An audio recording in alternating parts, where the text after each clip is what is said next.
Welcome to finals day here. This is day 4 and the final day of Confraternity 2025. Mackenzie Smith, the referee, will get things underway. The Burdakin Catholic School up against St Augustine's. Really liking these jerseys. I cannot tell the difference. Michael Crutcher will join me shortly as we 4 finals to round out a wonderful carnival brought to you by CQ University, Struddies, the NRL, and our latest sponsor being the former Origin greats. Bob Linden was here yesterday, looking solid and bigger unit than I can remember. So there's the Bob Linden trophy up for grabs as well. So just going to get to their set. It's a halfway line right there.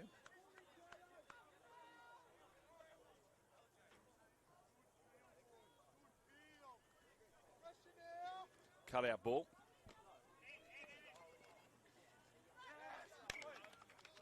Oh. So it didn't get to the kick. Thank you, Michael. They look very similar, these jerseys. 25-minute halves. No stoppages for this one. The final at midday between Padua and St Pat's will be. A blockbuster awaits us at 12:30. Militoni stands in the tackle. No breeze to speak of today. Wonderful day for rugby league. That's a good carry. Gets across the 40. Again, throwing it forward at the line. And Suwali.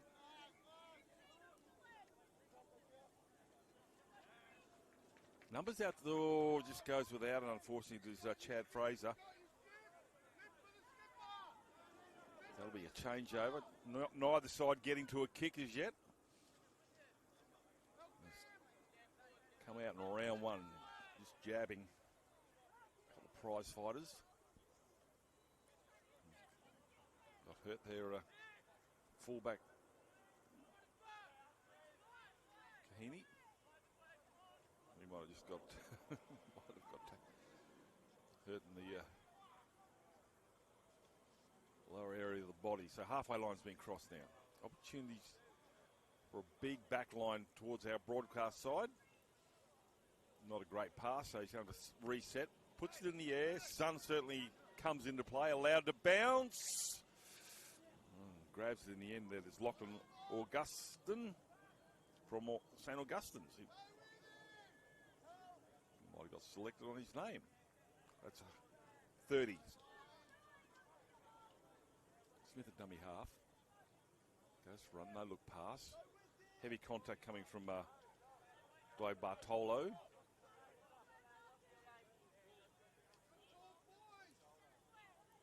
Oh, sneaky little dart from dummy half from Blaine Smith.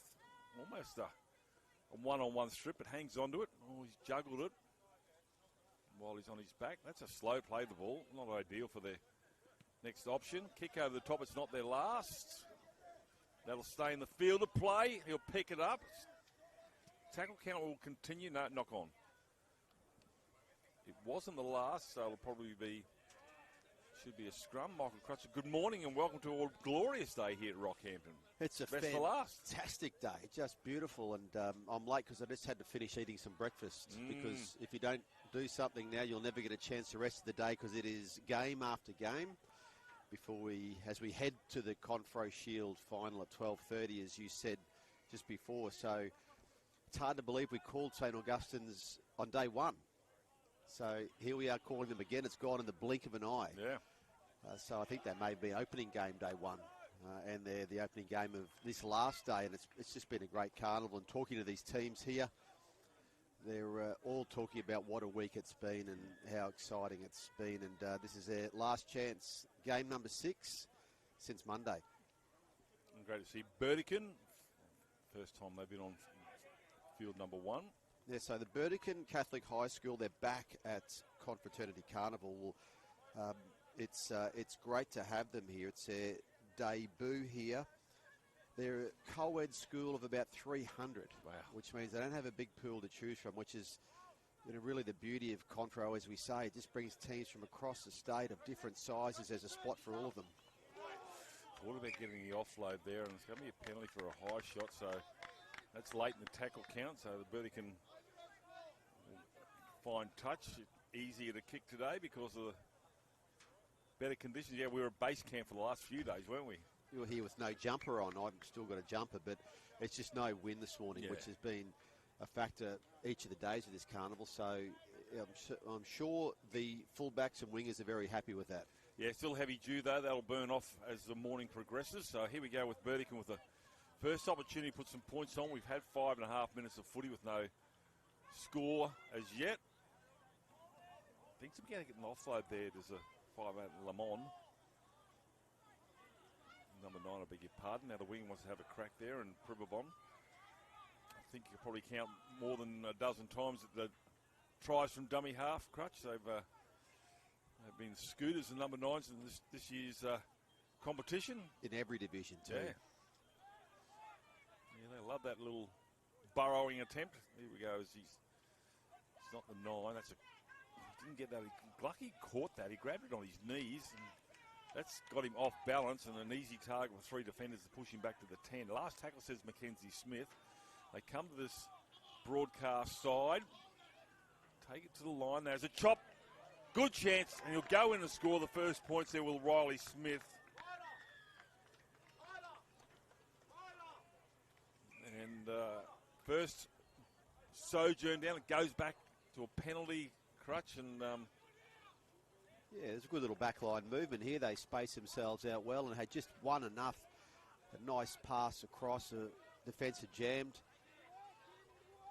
And a try in the corner. So good work. So Burdakin Catholic High, they're got players here. They play in the Blackhawks Cup. So they're in that Blackhawks competition where they have played the likes of real Confro regulars in Columba Catholic College, Blackheath and Thornborough from Charters Towers, and All Souls as well, and St Gabriel's, all Charters Towers schools. So they won 2 of those games against All Souls and Blackheath, and didn't win against Columba, but we know the strength of Columba from their Confro history. So they've had that grounding, and they get here to Confro this time for their debut, and it's great to have them on board with some extra teams this year. So they've got a strong Burdakin Roosters tie. So players who've played club together at Burdakin Roosters, whose first grade coach at the Roosters now is Steve Lansley, who coached Ignatius Park College to 2 Confro wins. So he's in Townsville first grade comp now, coaching the Burdakin Roosters. So these Confro technicals. Steve didn't coach in Toowoomba too, did he? No, he coached Ignatius Park to wins in 2019 in Bundaberg and 22 in Mackay, when Ignatius Park College spoiled the St Pat's Mackay party. Here's the strike, goes out to the left, score remains 4-0. And as I said, took 8 minutes to put points on, so they'll be happy. First one there, it was good work actually by the 19 there, Finlay Kennedy. He just took the line there, and nothing else the St Augustine's defence could do but to try and hang on to him, but he drew the outside man, and Riley Smith goes over for a Confro final try. You'll remember that one for sure. He looks young enough to actually probably run around again next year, because as you said, Michael, they've had to draw on probably year 11 boys because of the size of their school. Oh, for sure, and some, a lot of these schools carrying year 10 boys who are over the age limit as well. Some of them get 3 Confros in their time, so it's a great experience, and they remember them all. And St Augustine's, of course, from the Brisbane Catholic education system, from down in Springfield area in southeast Queensland. Oh, gets the offload at the back there. Play on says Kahini. Yeah, well, that's a growing part of the world as well, Springfield. Certainly is, and they've been regulars here for over a decade, St Augustine. So always good to see them back. Again, they come to this left-hand side, testing the right-hand defence of St Augustine's. No way through there. Tackle there was Calaviti. Midfield bomb. Allowed to bounce. Not sure whether it was the last. But regardless, it's going to be picked up there by Jones at the back there, and he'll get up and play it 35 metres out. Both these teams get through the week and different fortunes and injuries as well. We had one of the Burdakin players who was injured in game number 2. Jack Costello injured his knee in game 2. It's one of those ones where you just have a war of attrition to get through today to the last day of Friday. And some teams always just ride with the bumps and bruises. And, you know, I did hear a story yesterday of someone who broke their ankle on day 1 in plaster and insisted they could play today. He's not playing. No, he's not playing, but he wants to. He told the coach, I'll be right to go. I've got no pain in this leg. The coach said, I think you probably do. And didn't have the heart to tell him, but we actually amputated a young man. You don't have a leg. A 17-year-old boy seriously said to his coach, I know it's broken, been plastered, I'm good to go. Here's a little kick through here as a chance for Smith overruns it. I'm surprised there weren't more knee injuries and ankle injuries, especially from on day 1 in very wet conditions and slippery, long grass. So they've done quite well. These physios and everything. Yeah. They had that great physio care here, and there's 3 doctors for all of these teams. So there's great care. Ambulance is here quickly if it's needed, just for precautionary reasons. So Burdakin again on the attack. Long cutout ball. Tries to get his way through the man with the headgear on. I think that might be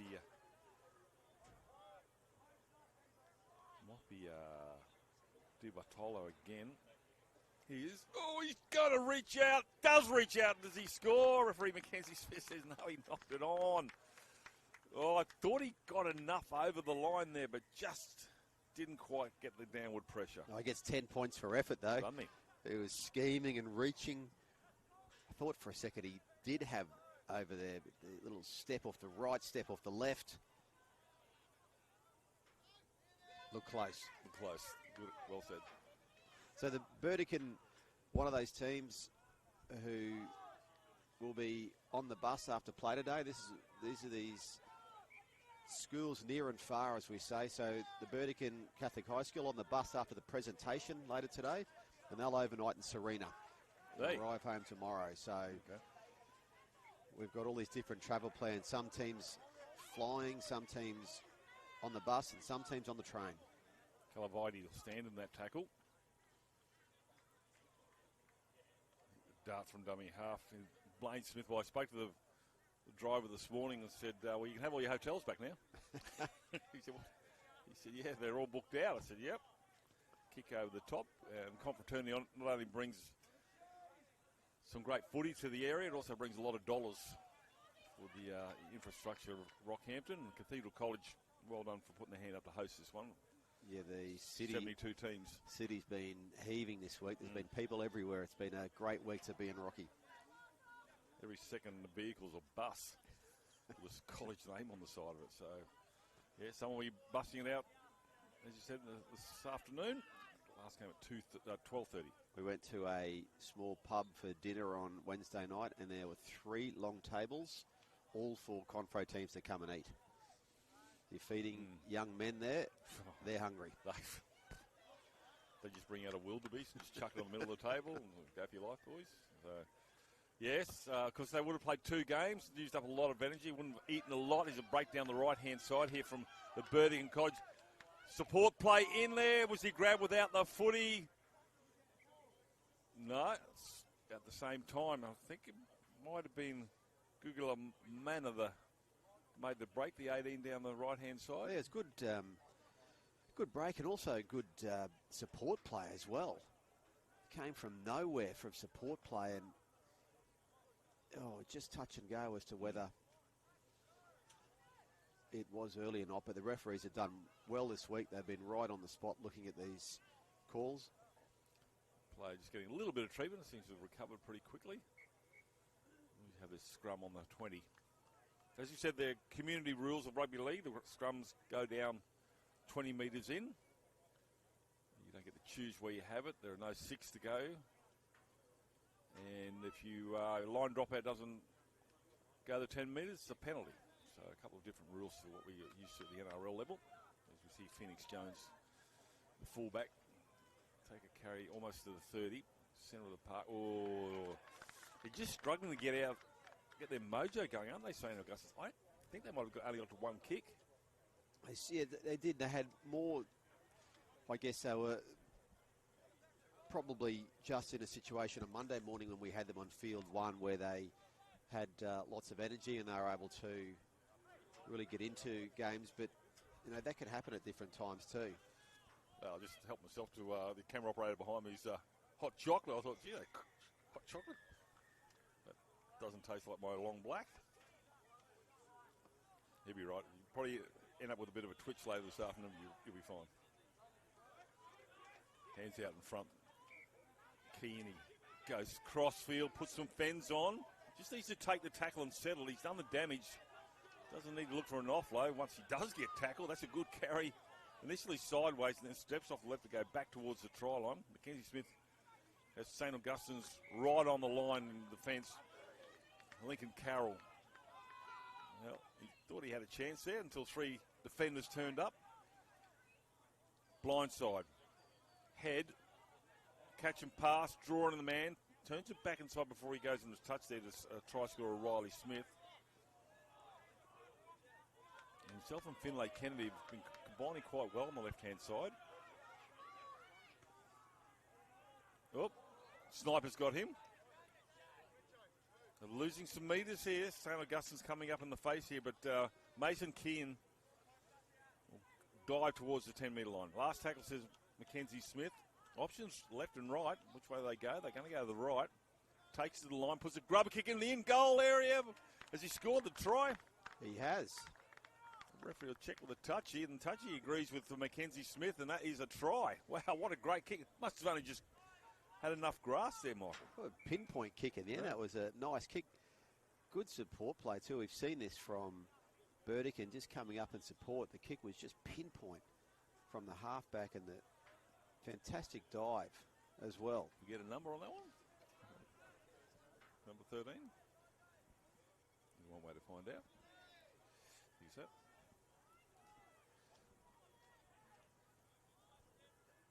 You had a try score there, boys? 13? It's always 13. It's always 13. You making that up? All right. So, confirmation from our boys on the sideline, number 13. Remarkable. They do a great job, the boys from the NRL down there, keeping all the stats, the try scorers, what time they scored the try. And they also help us, us Stevie Wonders up here. We can't see. So, Leyland Lampton gets the try. Number 13, we talked about number 9 scoring tries. Number 13s, they've been heavily involved in the try scoring department. If there was a double system here, you'd be happy if you drew 9 or 13. Correct. Most certainly.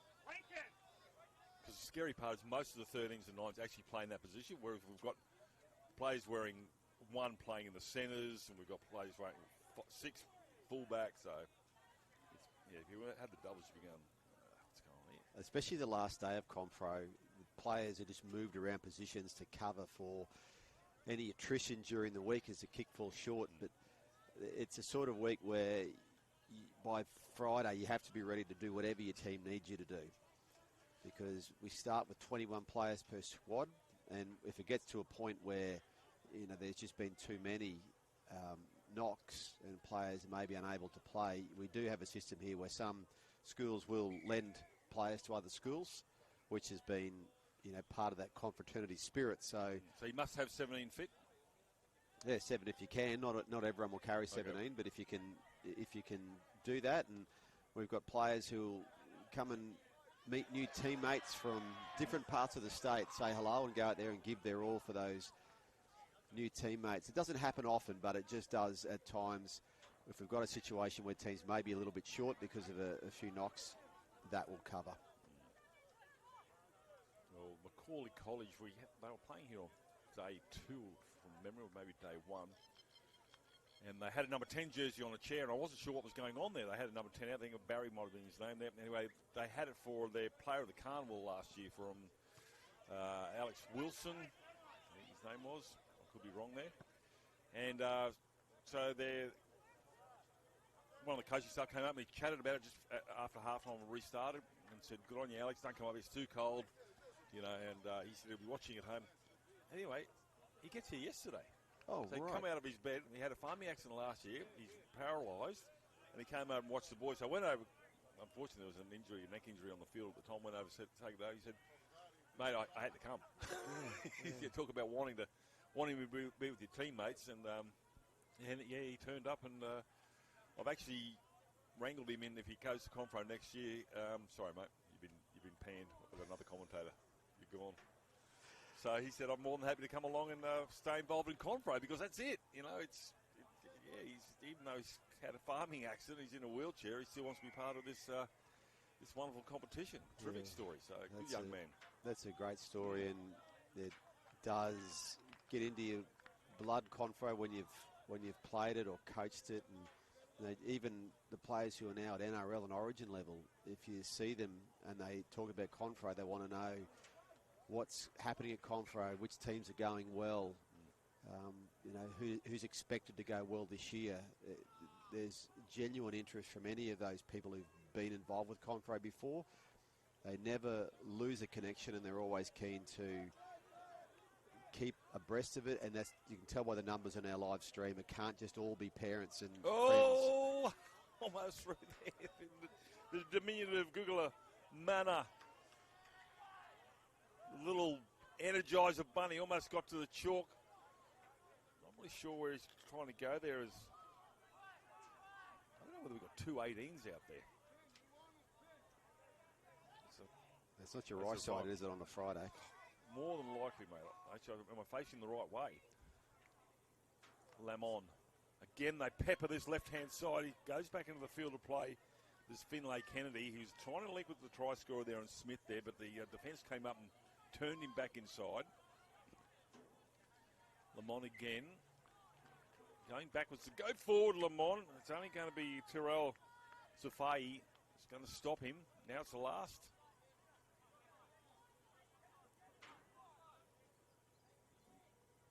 Time for another attempted try. Mackenzie Smith's right there. Going to check with the touch. Judge and says knock on over the line. So, St Augustine's defence is holding firm. They've already leaked 2 tries, but on this occasion they survive.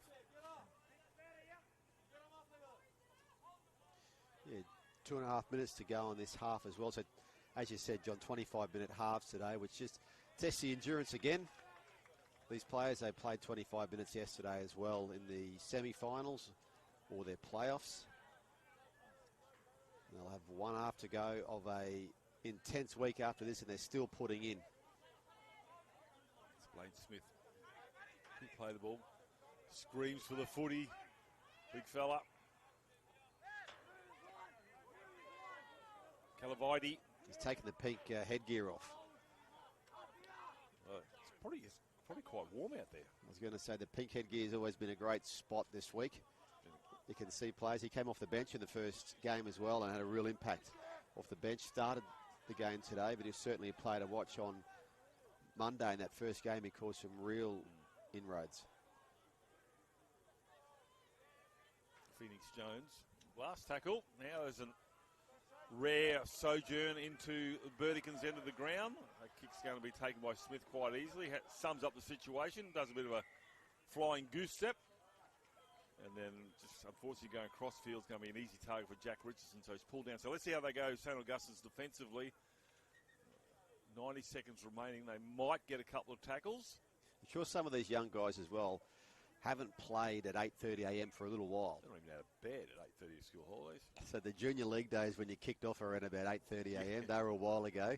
You're not doing it now, so you've got to get up, have breakfast, give that a chance to go down, and then play at 8:30. So, and I reckon the lights out might be at 9, but eyes will be shut at midnight. None of these blokes. Yeah, the reports on the bus rides home from the carnival, so the ones this afternoon. Some of the girls going home last night they were quiet. There's lots of sleep being had. Wow, you can believe that. I think they were a great time. Last tackle says Mackenzie Smith. This is a really good defensive set here from St Augustine's. Field position has Burdakin kicking it on their own 20. Been allowed to bounce. Can he get it now? We've got 23 seconds to go. They just try and take it and be happy with 8-0 scoreline. I think they're going to get to the other end, but we've seen tries. I think Mara scored a try right on the hooter in the corner. They scored 2 within the space of 3 minutes, actually, before half-time. Got them back into the game. Unfortunately, they lost it in the end. Tuafai, that will be half-time. Referee Mackenzie Smith will blow the whistle. 8-0, 2 tries in the first half. Riley Smith in the 8th minute and Leland Lampton in the 18th minute as they come in for a bit of a conversation. And they'll come apart here and they're going to have a break. We'll have a break. Michael Crutcher back with the second half shortly.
Referee Mackenzie Smith getting some instruction from her mentor, Sean Chapman, as she blows the whistle. This will be her final game for the day. Had a great job. So, again, there's a selection process for referees as well. Crutch, I don't envy that job. There's a big run from Calavidi.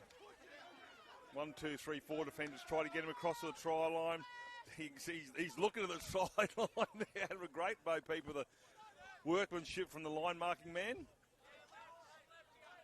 So, that's a good carry in his gas too, the big fellow. As you said, he started off in a flurry on game one, day one. And he'll sleep on that bus on the way home. That was a good start to the half. And you're right, looks at these lines that have been, these ground staff the last few days have just been incredible. They've turned out fantastic grounds. Oh, has he lost that in a strip? Yep. They've been out marking the lines pretty much after play every day. Looking real good considering the carnage that was on display on day one with rain, steady rain overnight. Actually, between the grounds was just a mud pack. It's dried out very well. I'm impressed considering it hasn't been above 14 degrees. So I went down and checked out Burdakin was actually the 13. He's the right edge player, and I could hear the coaching staff saying we've got away to a good start. We just have to keep going. With Calavidi again gets the offload. Gets the Arthur Beetson happening right there. It's a great offload. They got another metre or so, but they're close to the line. Here they come, St Augustine's. They're down 8-0. Oh, that's not ideal. Loose to the football there. There's Militoni. Wasn't happy with it either, but got to look after the footy. And now they'll have to defend St Augustine's. Yeah, that was a good patch of play from them too. They were attacking in that 10-metre zone. A good start of that. We really need to try to get that first try of this half as we put a little chip in. Oh, I don't know if that was in the playbook. Third tackle on your own 20. It's the entertainer's playbook, that one. Comes off, it's genius. But now they'll have to defend, and we sigh of relief. So he was 2 plays in front of everyone. He knew there'd be a knock on. Get a fresh set of 6. I said Senator Militoni's already had 2 handling errors, so yeah, why not? You try it, 8-0, but like I said, it's only the third tackle on your 20, maybe their 20, the opposition's 20 being that. Well, strange things can happen on the last day of a Confraternity Carnival as well. Everyone's tired. Every day. Great final yesterday in the women's competition, wasn't it, Crutch? It was one of the classics. Fantastic game, that. This one here could well and truly end up being like that as well. It's a high shot. It's going against 9. And Smith, just a little bit too high. I know he's not a tall player. A good pace there to get through that gap. Good mana, yeah. A good cover as well, even though that slipped up. We talk about Calavidi and the size and the strength of some of these players, but I've been really impressed with the little players. It's just been outstanding, and especially on the last day when fatigue comes into it, they're just little whippets. I reckon post office workers hate the little dogs because they can't catch the little buggers. The big German shepherds, they'll bark for half an hour before they pass out. So just these little players can certainly be a handful. Yeah, we've seen that across all the divisions, and like we say, you play 2 games Monday, 2 games Tuesday. It's not just a big guys game or a big girls game, and the smaller players, the faster players, of course, trouble. And even speaking with the Cathedral College winning coach from the Shield final yesterday, the girls' Shield final against St James, who are a very powerful team, he said they really hope that their nimble players would, play a role for them, which they did. Small players really helped TCC win that match. I think the player of the Carnival was the number 9 for Josie Wogan. Yeah, she was only like 20 kilos, if that. She had a whale of a game, really directed the side around the park, but she was really good in dummy half runs, and they're just a handful of these smaller players. Talk about the standard of play in this carnival. Josie Wogan's already playing in the BMD Premiership, the Open Women's Competition in Queensland. She's played 2 games for the Capras this year, so that's the sort of standard we're talking about here. We had the luxury of Origin coach Tahani Norris on the on the cans, mentioning some of the players that are playing in the BMD competition. Next step up, obviously, is the NRLW and then Origin. That's the thing, playing here in Rockhampton, it's got a statewide club here in the Capras, which enables these players based around here to move up through the system. It's a pathway, and you know the aim is to move along that pathway, and that's the path that the likes of Cameron Munster and Harry Grant have taken, as in local Rockhampton players, through Confro, through their clubs into Australian teams. Yep. So nursery for both boys and girls here. Confro, 72 teams, smorgasbord of talent. You can dine in 7 fields, just go from one to the other. Try and find some talent. As we see Lamont, who's having a pretty good game, the 9. He's tackled by his opposite number around the ankles there, and Blaine Smith. Last tackle on the 40. Go the strutty side. Puts it on the toe there to Sam Head. Flies high and nice and had it all covered. Oh, that was one of the best takes I've seen. He flew high and put his back to the opposition as he came down, and he just really looked after that footy. Yeah, it was a very good take. Just here we... Calabite again, steamrolling machine. That's 10, 12 metres he gets. He's had a great start to this half. Well, he's got another 18 and a half to go. This is up to the coaches to try and decide when to bring him on. He'll no doubt come off for a few minutes. And maybe one last onslaught. At the moment, they have 8-0 lead. You'd call that a luxury. Last tackle. Now, says referee Smith. And that's a kick straight down the throat. And it'll be up for Phoenix Jones to put the tackle on the catcher. Does so. Gets a little bit of help from Lachlan Augustine.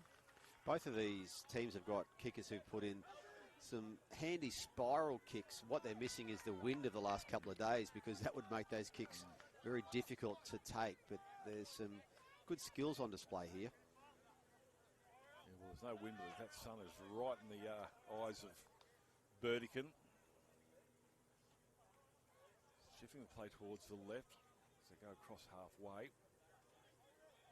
Still making some meters, stands in the tackle, waiting for the held call from referee Smith. Well, it's held when you're on the grass. For a quicker play of the ball than they got. Not the last tackle. Here's another spiralling torpedo kick. Did it get knocked back, says the referee. It's going to be tidied up there by Blaine Smith, the number 9, playing at number 1. All over the place. But Burdakin just kicking on the 5th, or the 4th, I should say. Just turns them back unexpected. Good field position. It means St Augustine's have got a little bit further to go to get to the other end. Yeah, sometimes you can just turn some of the bigger guys around as well. Just a good dart from marker. Jack Richardson. Little Tony, this time he hangs on the footy. Damaging ball runner. As I said, a lot of heavy dew. It's starting to burn off now, but that ball is greasy as Liam Ronan loses the ball. Oh, sorry, just tackled on the last. That's a changeover. Again, probably kick would have been better, especially with this sun, but we're going to have a restart here. Well, Burdakin 15 short of halfway.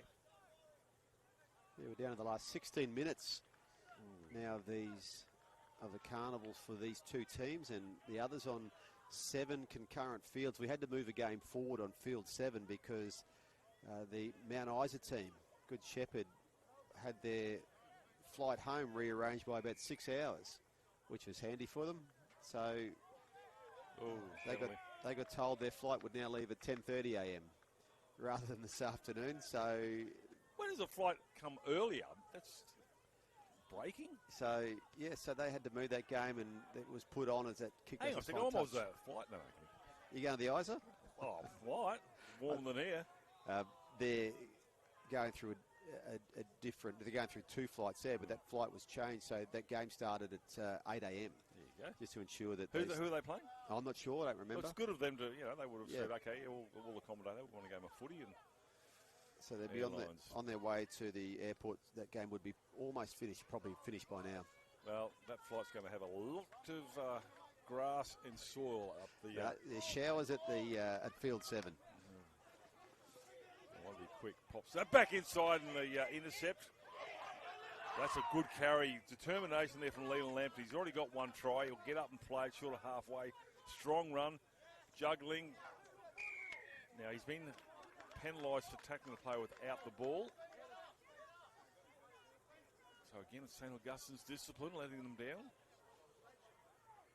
One with the pass that didn't go to the man, which I didn't think should have been passed. Yeah, they're just at the point where they just need to build some pressure, St Augustine's. If they can build that pressure, they can put the Burdakin defence in the spotlight. But they haven't done so far. They did early in this half when they were down there after some good runs, but need to get it back down there. There we go. It's a carry from Kovacic. Sideways, but I can just looking at some of these players from Burdakin, you can tell they're only 15, 16 at best. So they'll have a couple more years. This is a lovely play. Again, they go through these two. These two have combined very, very well. God, banana kick in field, gets the bounce. He'll go to the try line. He'll score his own try here. That will Finlay Kennedy. But he can thank Riley Smith for that. But he started, did Finlay Kennedy, and he's going to finish with a meat pie to take that to 12-0. That was a great kick. Just got that little gap down there, and the kick comes back in. Look at that. It sits up perfectly. Yeah, the funny thing is, you probably could just pass it. But anyway, that looks more spectacular. You couldn't do that any better on a computer game. Yeah. The kick the way it's sat up. Yeah. And, yeah, those two have been a handful for the right-hand defence of St Augustine's of Finlay Kennedy and Riley Smith, yep. Yeah. That was a good try that was run around to make it better. So that will make it tough now for St Augustine's, and Burdakin just pushing a bit further in front. St Augustine's have played in the Seeker competition down in southeast Queensland, so I don't want to go too far back in that sequence of play, but it comes back to that penalty, tackling the player without the ball, and from that set of six, they end up underneath the crossbar. So just got to make sure your discipline is strong, because give the opposition any opportunity, especially one like Burdakin. They got a spring in their step, and to be perfectly honest, Clutch, to an extent, St Augustine's will let them play that way. Yeah, not let them, but they haven't been up to the task to stop the way they're playing. Open the door a little bit for them. We know they're certainly a team that's got some skill, because we saw it on day one in some very good patches from St Augustine's. It's often you see these teams and then you lose track of them as the week goes on, because there's 7 fields. And to be able to keep track of every team is very difficult. So it's good to see these teams from one end of the week to the other, just to see how they've come along. But you talk to their coaching staff, and they all mention just what a great week they've had, the experiences they've had. And of course, we had the Premier David Crisafulli here on Tuesday, down with his the jersey he wore 29 years ago for his school, Gilroy Santa Maria College from Ingham, and the Premier spoke about the fond memories he has of Confro and what he thought was a real growth week in his life.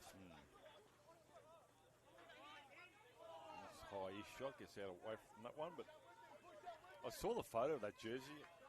I don't think it's been washed, because obviously he played in the back. Did he play on the wing? Played on the wing, and the number on the back of the jersey, I did have a look at the jersey, and the number on the back was peeling off. Oh, okay. So it's a jersey he hasn't just put in the cupboard.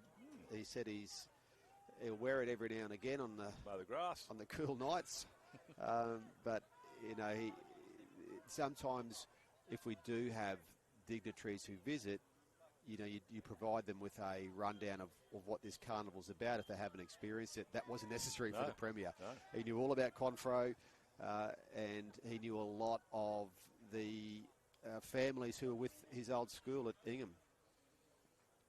St Augustine's now through Phoenix Jones was strong on day one when I saw him here. Beats one, doesn't beat two, and he needs to inject himself now. So the clock's starting to wind down here. 10 minutes remaining in this clash. They're down 14-0. Certainly not Captain Obvious that they've got to score first. They've got to do it 3 times, maybe even 4. Now they go a little bit more sideways. Calaviti's gone to the sideline. Here's a one-on-one strip here. Unfortunately, Militoni again coughing up possession. Yeah, it's good just shot under the ribs there, forced the ball loose. Called him out. Well, Militoni's been a little bit fired up here, and mainly because of frustration, because he's not at his peak of his powers today. He's always been damaged. He's lost the ball a few times, and it's just frustrating. He knows he's better. He's been sent off. Yeah, he has been sent off for what the referee would say was a punching action there, where the defender may not have been aware the ball had been spilled, and he just lashed out there, which has earned the send-off, which makes the job difficult. Now, the way this happens with these carnivals is that there's a judiciary that is pretty much a permanent one in case it's needed. So that will be set up after this game. You see Burdakin now. Flick ball. They just got to still play their normal game, even though there's only 12 on the other side. We've seen sides lift when they've had a player taken from them. A number of times, even at origin level, we've had Queensland with only 12 players have come back and won games. So they could be dangerous here. St Augustine might have fired them up, but the judiciary, you're right. There's a sign on the wall over there on the donga, which I might say has its own fridge, it has its own heater, it has its own vending machine. It's a really tough outfit. It's missing a place lounge. over there, mate. Missing a lounge. It's a green room. It's just luxury over there. It's but the NRL actually take care of the judiciary process, and so a judiciary of 3 is formed, led by the NRL. Player comes in with a representative from the school. They look at the video, state their case. Decisions made pretty quickly, and it's given out. So that's a normal process. Can I just give, actually, in all seriousness, can I give a shout out to the people in the donga over there? Obviously, over there, Crush doing some media stuff, and Johnny Thomas is giving us he brings me my team sheets over. Young Haley's over there, young Billy's there. They're all doing a great job, haven't they? Kirby as well. Yeah, Kirby. It's been a really well-run machine over there. It has been, and with all the work to keep this carnival running, that they do a great job. They're just pros in allocating fields, and draws, and it's a big effort. Yeah, Mark Bunting as well. Mark running around. He's obviously been over on the far side. That's good cover defence there from St Augustine's. And NRL in there also, and NRL just taking care of a lot of the logistics and helping to run this carnival properly and making sure that all the scores are updated, as you mentioned, and you can find those on the Play Rugby League site, which is linked through the Confraternity Carnival website. So there's a record of every game that's played at Confra. You can go back and have a look at it and see who scored when, and the path through the pool. So that we've started to build it up the last few years now, which is a great archive for this carnival that started in 1980 with 6 teams. Now, speaking, you mentioned Bob Lindner, who was here yesterday. He was in the very first Confraternity Carnival in 1980, made his origin debut 4 years later. And Wally Lewis will be here today, as well as part of that arrangement. So Wally will turn up pretty soon. Got to play down in the backfield. And that a little bit different as carnival as well. Normally we have all fields within eyesight of each other. So we've got 3 fields a couple hundred metres down the road. So it's that means you've got extra staff you need, don't you, because you're in 2 different locations. Yeah, and we've got field number 7, which is about another, I guess, a kilometre or so down the road from there to get to field 7. So, but that's what this carnival needs now with this number of teams, with 72 teams. And 72 games on Monday, the same number Tuesday. You need those 7 fields to make it work, or we'd be here all night. So that's where TCC this week have been magnificent. We had 6 fields in Townsville last year, but we didn't have 72 teams. We've added extra teams this year. So to be able to do that, and to this carnival's become so popular, and it's not just 72 teams who are being sort of begged to come and play. There's a waiting list of teams. No, it's when you told me there's 72 on Monday, I go, what have you done to yourselves? You're just giving yourself, self-inflicted ulcers. But it's all about the kids playing some footy, and it's all about getting them out in the park and making friends. And these coaching staff too, and many of them are teachers. I mean, this is the first week of school holidays. Yeah, that's correct. Yep. And they do a magnificent job. They look after these kids. They get them across long distances. I saw a couple at a restaurant the other night with all the kids there eating. They had them all there, and you know they're on duty as teachers. No one's having a beer, so they may want to sit back and have just a quiet beer after a long day. They don't, because they're on duty. They do a great job. The carnival cannot get by without these volunteers and you know, staff who just make it happen.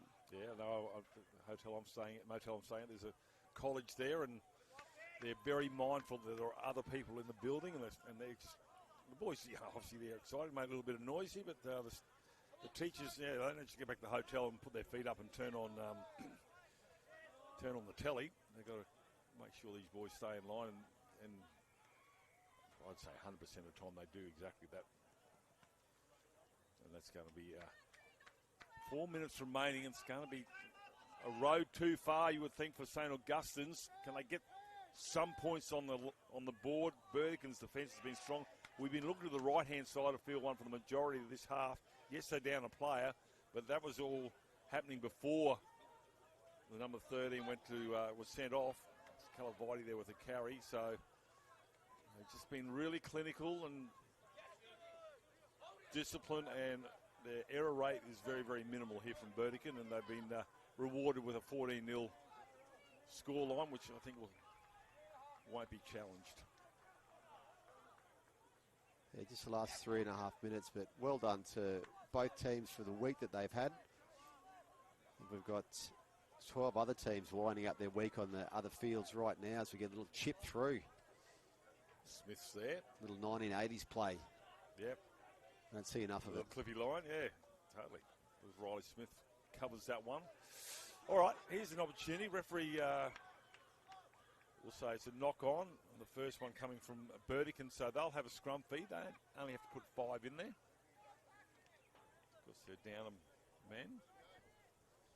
So for St Augustine's, the number 10, Oliver O'Hanlon, he's not the biggest prop out there, but geez, had a crack out there. He puts himself in there. He's got a bit of a limp there now, but he's getting back into the scrum.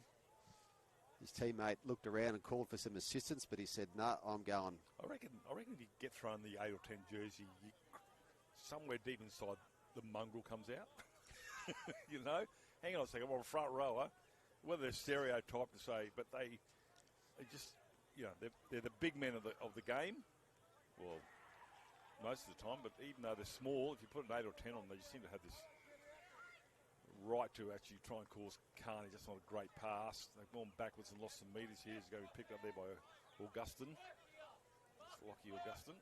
Plays on the 40. They come to the broadcast side. Cut out ball. Chance for Jones to go through. Loses the football, and Burdakin will come up with it again. It's been the order of the day, unfortunately, for St Augustine's. They haven't been able to complete. It's just given the possession back to Burdakin. It was touched by St Augustine, so they'll get 6 more, or the tackle count will restart. 90 seconds remaining for the Carnival for these two teams, or 14 teams. Supposed to put a man through the gap there, and might have been the try scorer there, Finlay Kennedy. I'll get one more set, will St Augustine's, to try and erase that 0 off the scoreboard. There's a kick, and it's going to be the hooker, and Blaine Smith will bring that back. He's going, that's a good chase. What have they got? What have they got? They've only got 12. 80 metres to the other end. 40 seconds remaining. St Augustine's. It's pretty rare to see a 0 on the scoreboard for this college. Michael Crutcher, they're such a strong side. Yeah, there's some of the good players they've got. That's right. They can put points on. They've been contained by Burdakin today, but they certainly have got some talent in that team. With 20 seconds left, this is a chip and chase time, surely. Totally. Everybody's up. The wings actually drop back here on the right-hand side for Burdakin. Here they come this way. They've got numbers this way. Need a good ball bounce. Phoenix Jones is going to knock that on. Still trying to pick it up. He'll get Hello, hello, hello. It's getting on again. Oh, now, I think you might find yourself being sent off as well, Mr. Jones, because there's a couple of hands going in there. Oh, still going is Jones.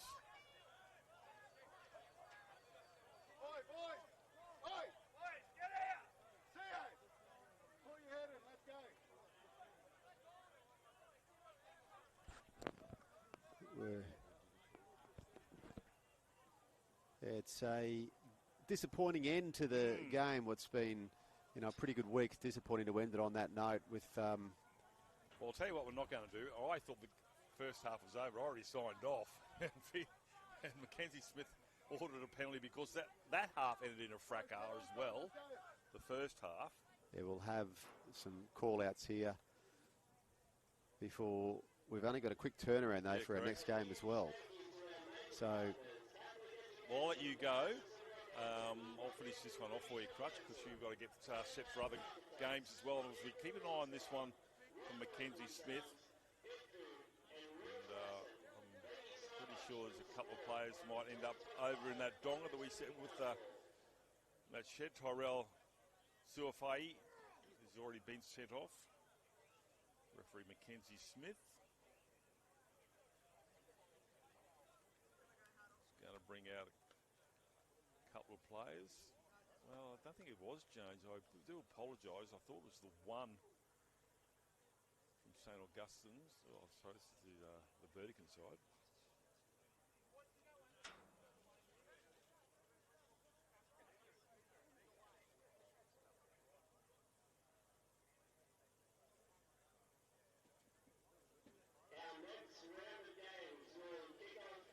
So these are, I imagine, the two captains.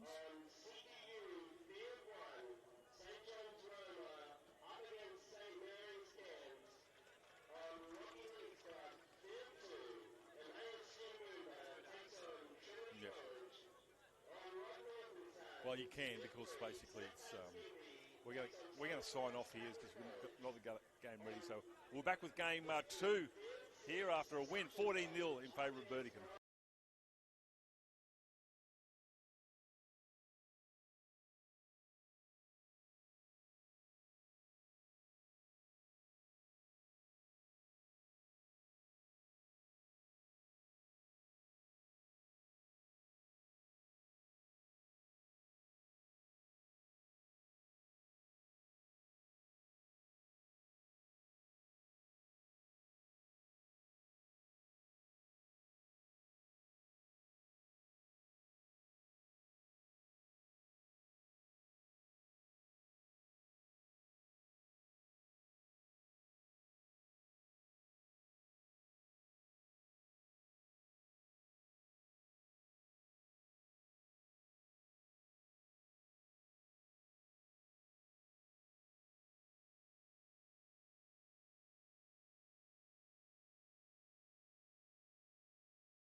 Game number 2 underway.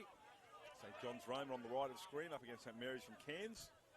In the green. A bit of a juggle there from Roland. 25-minute halves for this one. Kick back. There's no winger back there. The full-back, or the number 6. And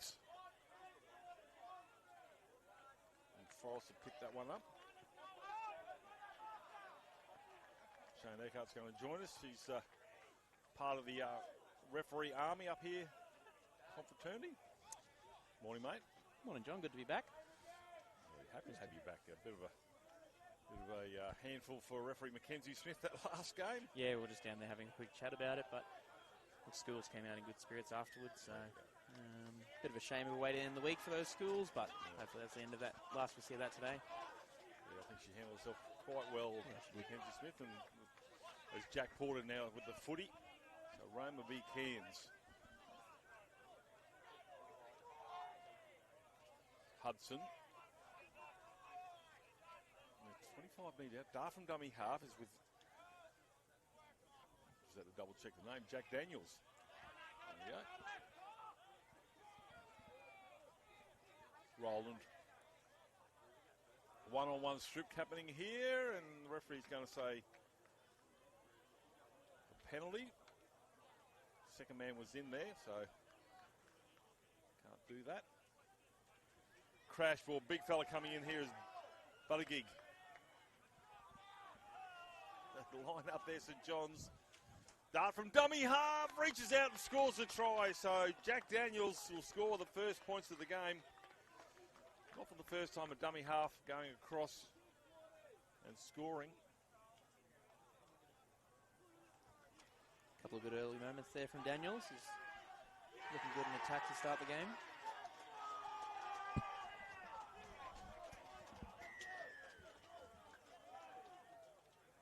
Burdakin laid the platform and just played off the back of it.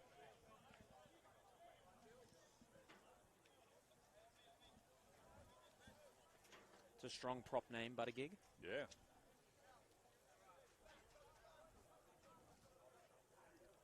So only after 3 minutes, points for St Mary's. Conversion a little bit easier today. It goes back, Shawnee, to the strip, gives them a penalty, gives them a good field position. It wasn't deep in the tackle count, but still, instead of attacking, they had to defend again at St John's, and they paid the price, 6-0. Took their opportunity early to get on the board first. Yep. Good start to this final. Good weather today. It's best they've had all week. Nice. Good day to go to the zoo. The Rocky Zoo. Free to get in. I've been told by my cameraman Dave. All the boys went there, and great day out. Head over to Yeppoon. Been a great week, so yeah, we're a bit inclement on day one, and then obviously a lot of wind the last couple of days, but at the moment it's nice and still. So we see St Mary's now working out from their own end after the restart. Good shot coming there from Charlie Jenkins. Blind side, under ball. Waiting for Burdakin is the defence. Good quick play the ball from the big fella. Little kick over the top here. Has been regathered, or has he knocked it on? No, he's regathered it nicely there. Is Lincoln Ogilvie. In my memory, Ogilvie scored a try for St John's here earlier in the week. Almost had your mousetrap that you've been looking for all week there.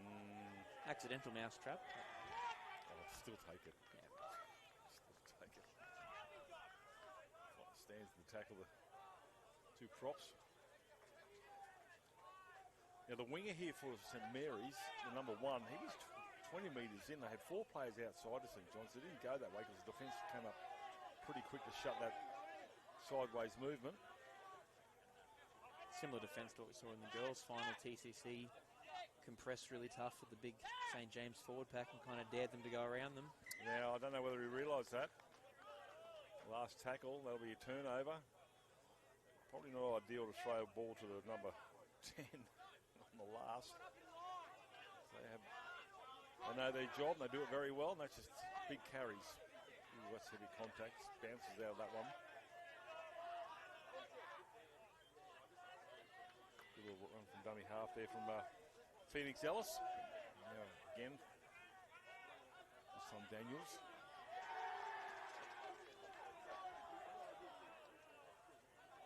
Guest let down gently. Almost above the horizontal.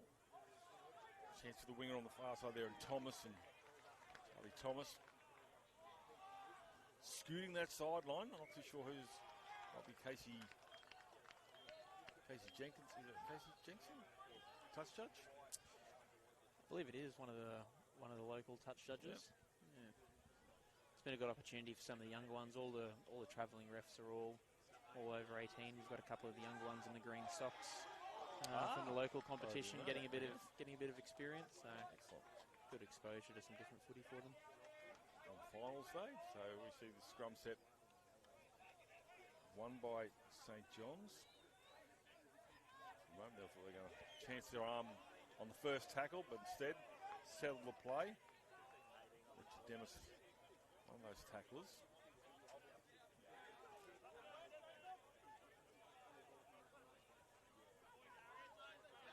One of those tacklers. Oh, that's a really good shot there coming from Luca Smith.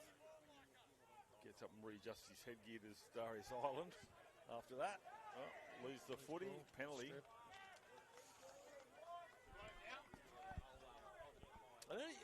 Yes, there's been quite a few penalties for strips, but really, for that to happen tells me the carries aren't all that tight. Surely they're somewhat of a loose carry, and accidentally, for mine, on some occasions, just looks like a strip, but it's just a poor carry sometimes as well. Yeah, I think there's got to be a little bit of onus on the ball carrier there to lock it up, but we've said before, everyone seems to carry the ball in two hands these days and look to promote it, and that's where it kind of slips out a little bit easier. Charlie Jenkins on the far side, wearing the headgear. He was on the left edge, now he's gone to the right. We've got Hayden Gorry, number 8, here on the left edge. Yeah, Gorry was running a few wide lines yesterday. He did a good job, didn't he? He's very hard. It's been another rugby union pop-up. Yep. Yeah, I've seen a couple of those now. So they'll have a penalty here and restart. Kicking to the Struddy side of field 1, doesn't make the distance. Gets the offload on the first tackle. 40-metre mark. Classic coach killer there. What they can do with it. Not finding touch. As I said before, Mark Liddon, he used to coach North. He said, if you can't find touch, find yourself in reserve grade. Because must go out. Here they come now. St John's, they're down 6-0. Goes behind the fullback in Cornelius. It's a knock on.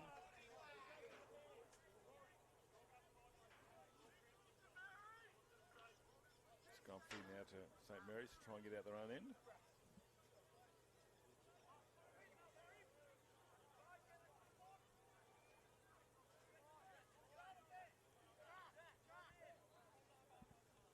Scrum set.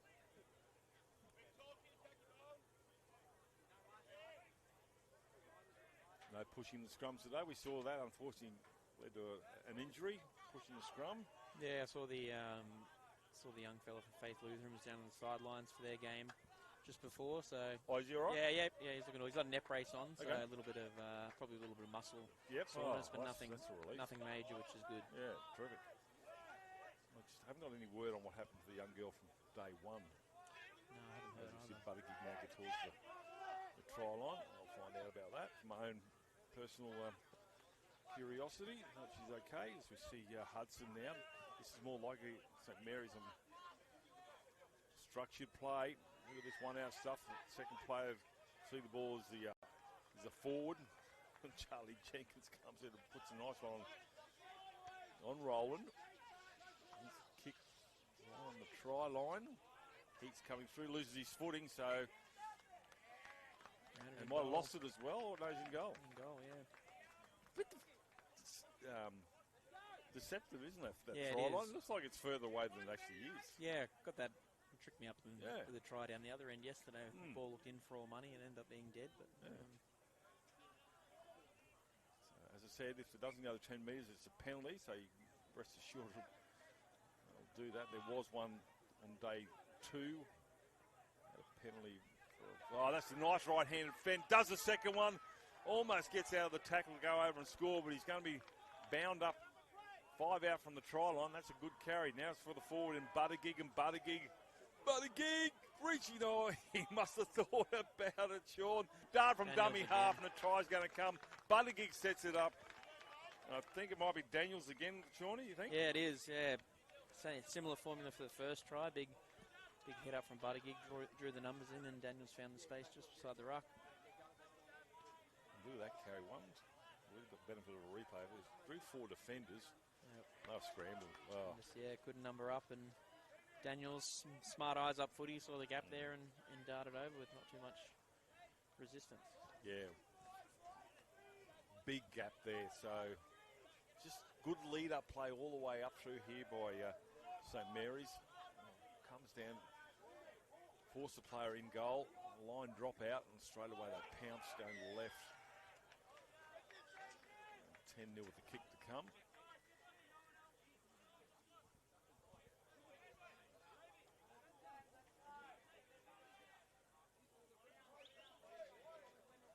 Really sure why the goal kicker's got the hot pink socks on, whereas the rest of his teammates have got the college socks, so maybe the laundry didn't get done, or somebody did the old mix-up. Might have done an old switcheroo on him, eh? Yeah. Yeah, you can borrow mine.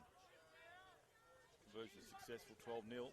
Might have the cut-off socks that all the young fellas have these days. Cut them off pretty high by the look of it. Yeah. 12-0, 2 converted tries.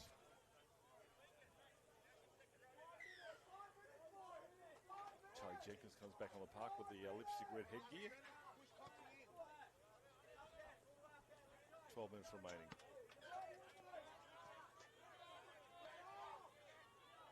Oh, it's a legit tackle. For a moment might have gone above the horizontal. Get up and play it. Shot coming in there from Nate Freeman. Colas involved there. Carry there, but Forrest stops Lucas Smith from getting to the halfway line. Now it's been crossed.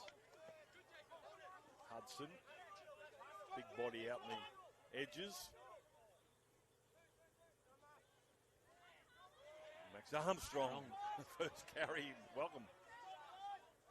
What if we play the ball still? Yep, last tackle. That's a banana kick. And that'll find a favourable bounce, and it does for the. Pretty sure it's Mika Forrest is wearing the 6, playing at fullback. I've said this a couple of times, Shawnee, the backs seem to want to throw their numbers around, or they change position quite often, don't they? So I suppose in defence he might go back there and attack, he comes up in the 6. Yeah, I think a lot of them probably in the numbers they started the week in, the positions, and mixture of giving some players different opportunities and injuries and the like. It's a bit of a reshuffle through the week. Ooh, well, leading 12-0. Stamers decides to try and get an intercept there. He's going to get 6 more to St John's. He catches that. They've got themselves another try, but didn't stick. Probably got something to do with the socks. Flash it up. Didn't get enough speed out of them. 15 minutes gone. 25-minute halves here. No time for stoppages, except for the final at 12:30 between Padua College and St James and Mackay. Yeah, it'll be a good game of footy, I think. It'll be a big crowd in as well. We saw a good crowd in for the standalone girls final yesterday. Wasn't it? That's quite right, Sean. That was a standalone game. Massive crowd here. The locals getting up in Cathedral College, and unfortunately they were knocked out yesterday, but by St James were just absolutely relentless. And Padua College just getting home with a penalty right on full time to take the win against St Brendan's. And that will be a standalone game as well. Yeah, it will be. So it should be a good crowd in. St Pat's did it easy yesterday against the home team, which was unfortunate. Would have sure the home crowd would have loved to have seen Cathedral in another final. Not to be. So Brisbane versus Mackay final today. Padua seem to have a fairly good travelling contingent of parents and fans as well. So I'm sure there'll be some support there for them. Great rugby union season, of course, for Padua. The title there, so they've come here to add some silverware, but they did the hard way. They were down 10-0 yesterday from memory, I think, Shawnee, weren't they? I believe come so. Back, yeah. And penalty goal on the full-time siren. Unfortunate offside penalty for St Brendan's, just right in front of the sticks, and that was all she wrote. Oh, long pass out. Finds Cornelius. He's deceptive. That's a good tackle there. Got him on his back. Slow play the ball. Williams. Well, he's going to stand in that tackle. Dummy half is Ireland. Forrest. Cut out again. Yeah, he couldn't quite get... His balance was off and he couldn't quite get the pass away. Jenkins. Not in Burdakin got him. Across they go. The defence comes up pretty quickly here from St Mary's. Demas is one of those, along with a little bit of help there from Reichardt. They're outnumbered there. That's been played at. That should be 6 more, and it is. So Ogilvy, try scorer from Tuesday. He'll get up slowly.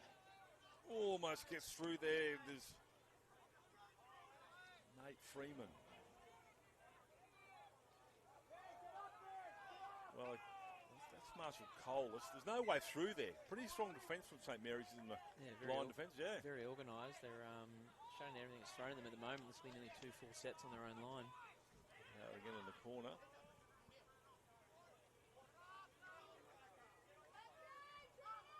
Crossfield kick. Not a bad option. It's a good option. And Roma will score with Dan Stanford, the number 17, scoring. Good eyes up there from the St John's halves. Weren't having much luck through the middle with a quite compact St Mary's defence, and almost a bit of a kick pass out to the wing, and got a good bounce. Well, there's no way through there, was there, Sean? No. But Mary's line defence was just repelling every charge thrown, and all the forwards had a crack. I think you and I are the only two who didn't have a go at that line there. And, eyes up footy, saw the numbers, the pass. Maybe his left-right wasn't strong, but his kick was. Yeah, it was good defence from St Mary's, good initial contact, just kept driving them back. But, found some space. Nearly 10 tackles on the line there, just compressed it all. And it was patient, give them that. It was kept going up the middle and just held on there and found the space in the end. So 12-4 scoreline. Scoreboard hasn't changed here. But, we'll see. A kickable conversion, given the glorious conditions. Not only, obviously, rain or wind, but the footing's a lot easier, so that left foot can really plant down and the right foot swing through the ball. I was a bit nervous on Monday that we're going to have a repeat of Townsville last year. Hey! We're going to have a repeat of Townsville last year where it was just torrential rain all week. It was yucky Jack Mansky Oval where we were calling it from. Certainly in places was knocked up, and we finished on the Friday, and on the Saturday or the Sunday, Townsville took on North in the Host Plus Cup game on there, and they would have gone, what happened here? Yeah, it wouldn't have been a good week after being a groundskeeper, that's for sure. No, I think it wasn't real good for North. Might have won that game too, so it might have been a good week. But talked to Happy Thompson. He said regardless, they're more than happy to have Confraternity there again regardless, but that was a one-off. 4 days of rain in the middle of winter. Got to be kidding me. Yeah. Big run. Charlie Jenkins. Come to the left-hand side with Ooh, that's a Gets into the penalty flop. deep there. Nate Freeman looked up wondering what the penalty's for. He thought it was okay, but who's the referee out there? Yeah, Josh Boddington. It is Joshing, yeah, ref from Brisbane. Sorry, Josh, I should have mentioned your name earlier. It's taken me 21 minutes to realise, and the good thing about that is I haven't noticed him. No, he's had a strong start. Just Yeah, letting they always say that if you don't notice the referee, he's done well. So, he's had a good start to the game. Just letting the game play itself. Well, really. in saying that also, the players have been disciplined, so Yep. I think that's also a credit to all parties there. Whereas there were some Brennans and Pages go, oh, it's above. Good. No, that's good. And that's a great tackle. I thought his legs might have gone above the horizontal, but I think it was a legitimate tackle. Landed on his back, not on his neck. And there's a penalty for Chat. So clearly somebody from St Mary's thought that should have been a penalty. And Josh Boddington has been given some inspiration. Yeah, I don't think there was too much in it. You get a mixture of those where it looks a bit more dramatic than it is, and the legs end up in the air. But I think it was a really good tackle. Like I said, he landed on his back, would have winded him at worst. There's a good carry here from Lachlan Anderson. So St Mary's, do they pay the price on the shadows of half-time for ill discipline? We'll talk about coach killers. I'm pretty sure the back chat would be number one. Halfway line's been crossed.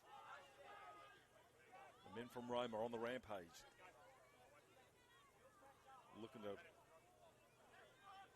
score a second and close that deficit before Oranges. well, lost the ball trying to look for a penalty, I think. Got to get up pretty early in the morning to trick Josh Boddington, let me tell you. Man's on fire. It's been some early mornings this week with the 8:30 kickoffs. Because you guys have got to get, you have your meetings as well? Yeah, we have our meetings. So most of them are after the games and in the evening. So get everyone down here an hour or so before the footy starts. And it's been some chilly mornings down here at the Sale Yards. I've seen there's a push in the scrum there, but we've seen, I've actually been part of those engrossing conversations over the coffee van before the day's play between you guys. I've come out number wiser from those conversations.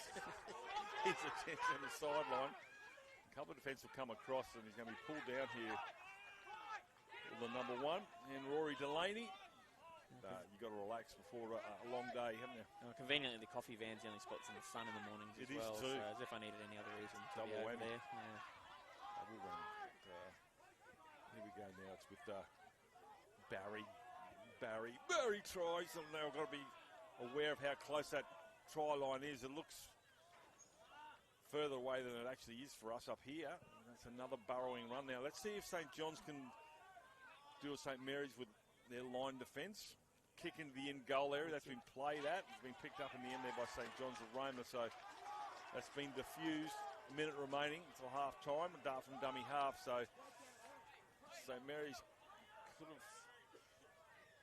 added another one to the chocolate box, but that's not going to be the case. But St John's from Roma, I'll finish this set here, but a long way to the other end. They don't want to cough up any possession and give the Cairns team another opportunity to line before half-time whistle. I think St John's will be happy with that.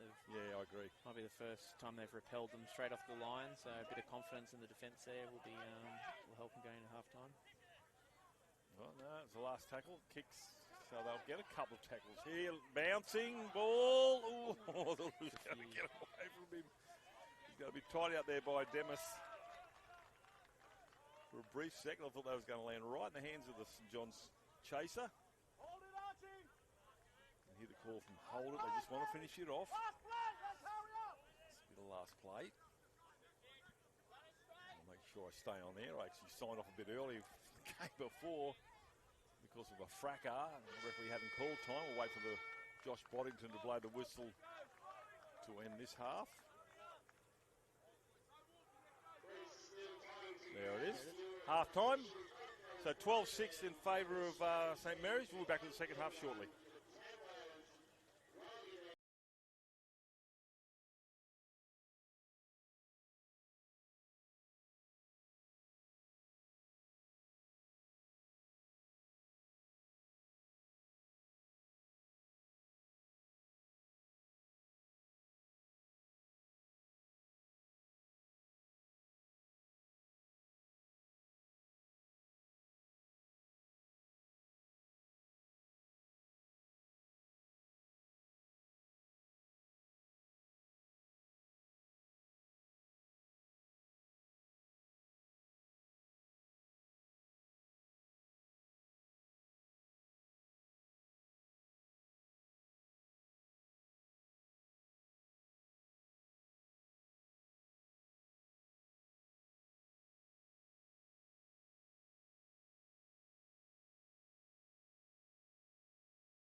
underway here, and discipline leading to a try there by St John's.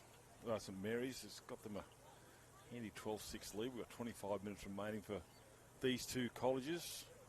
Sean Urquhart joins me, and just talking off air about appointments for referees, and not an easy job considering how good and how good the quality of the refereeing's been all week, mate. How do you separate them? It's beyond me. Yeah, no, it was a long meeting last night. Yeah, trying to figure out the grand final appointments, but a lot of referees have put themselves in good stead this week, and seen some develop as well. Yep.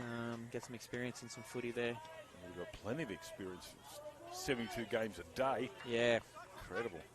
Oh, there's a break down the right-hand side from the restart. Good carry, still going. Somebody stop him there. It's Archie Dunstan. And Dunstan will get up 12 metres inside St John's territory. They've come out firing. Haven't they? Lucas Smith. That's the 30. That's 2 tackles from the restart. Porter looking for a option. Alex. Numbers streaming on the left here too. Dry time, the 13's going to go over in the first 4 tackles of the second half. Brings it around. How's that energy coming straight out of the break? What was said at half time? Holy smokes. Play well or walk home? I don't know. It's a long walk back to Roma. It's a long way back to Roma. It's a lovely walk there. Em brings it around. Help his goal kicker too. A little bit of an ambush out of the break. Yeah.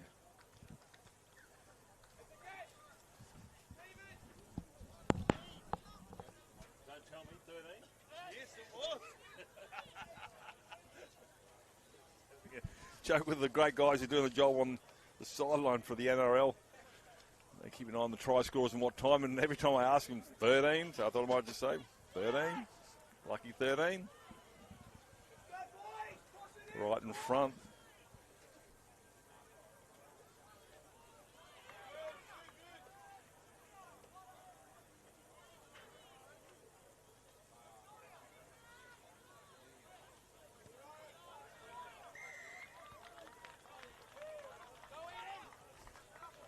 Lanson's try has been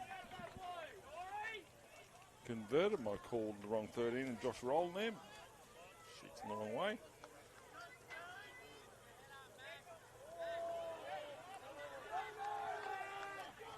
So the actual player who made that break initially was Jacob Cox from St John's. After that was Lincoln Ogilvie. Try scored by Lockie Anderson, the 13. Gives us a locked up ball game, 12 all.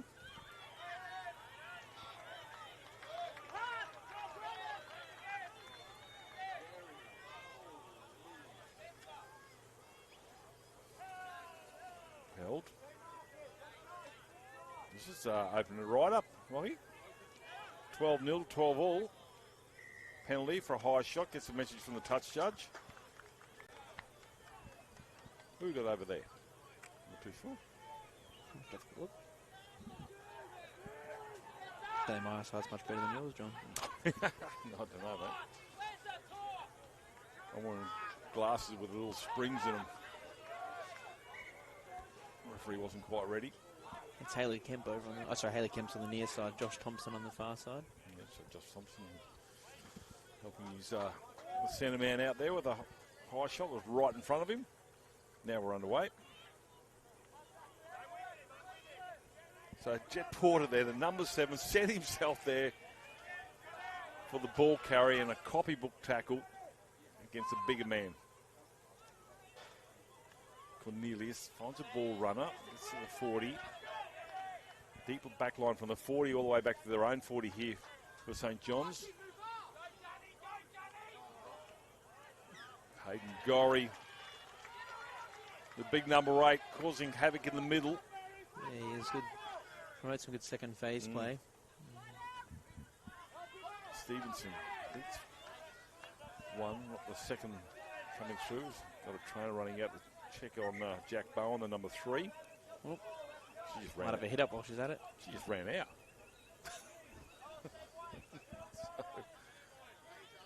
Josh Boddington was hadn't stopped play. And anyway, just a bit worried about it. It looks like a shoulder injury. Yeah, it does. Might be a zinger. Might have been a message from the St Mary's coach to get straight out there and that play stopped. I really hope that's not a dislocation because they are the worst. Yeah, it looks sore. Doesn't it?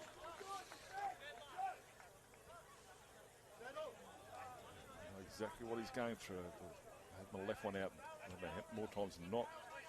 So this will be a restart. It's problem 2 once you've done it.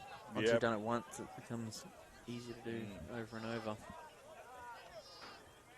So restart. Well, if I can get it back in as quick as possible, that's not a chance. But anyway, that's going to be knocked on. And that will be a scrum. The first knock on going against St John's. So they'll get a scrum feed St Mary's on their 30. 20 minutes remaining. Yeah, I think this will be St Mary's first chance at the footy of the half. So I'm just looking down here. They might actually put that straight back in, you know. He's there, got straight into him. It's been good. All the fields have dedicated physios this week, so been kept busy with all the games. Yeah, well, it's been good to. Even some of the refs have had a couple of trips to the tent. Righto. Yeah, well, it's been hard for you guys. I'm sure there's larger calves than there were at the start of the week from the men in the middle. Penalty. What's that signal? I believe he's pinged in there for no attempt to wrap. Yeah, shoulder charge. There's a more conventional signal from Josh. But yeah, no. Not out. Not on, but they'll get a scrum. Yeah, that's okay. Might even get a penalty here for offside. Does so. Pick it up in front of him. Yeah. Bailed him out there. There's almost a third kick that hasn't found touch in this game, and that's without the wind. Yeah. So readjust. Still a stay we've had so far.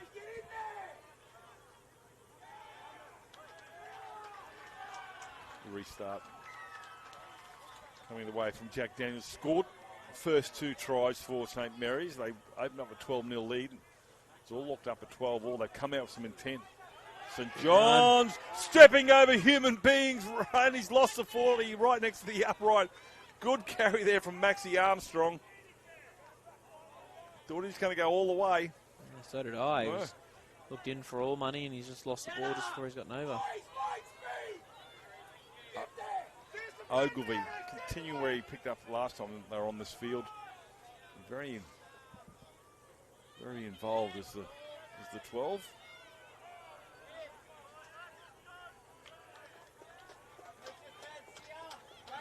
Gorry. I don't have to look down to see this guy's name. No. Gorry. Hang on. Oh, he said he's stripped. He has too. That's our fault. Commentator's curse. Injured player, so we'll just stop for a second. I think it's probably more. Oh, bit of a stumble. Yeah, he's got a bit of what we boot on. Does have the headgear.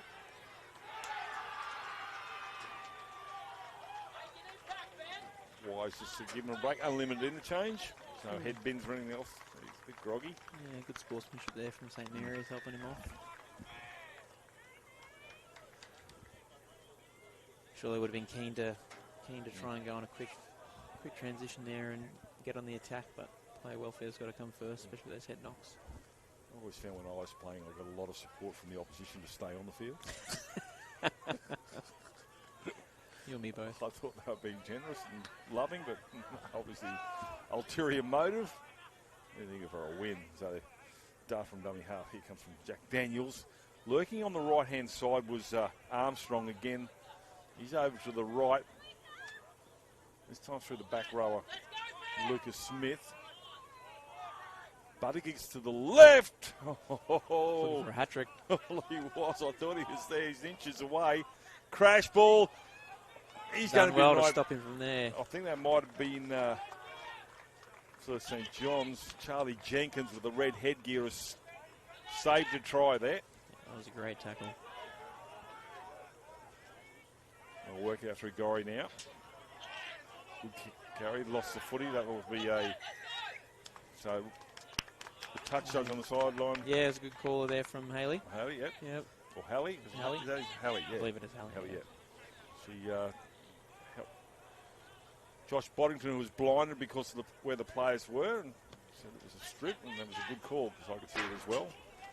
Against Dory's come to the sideline.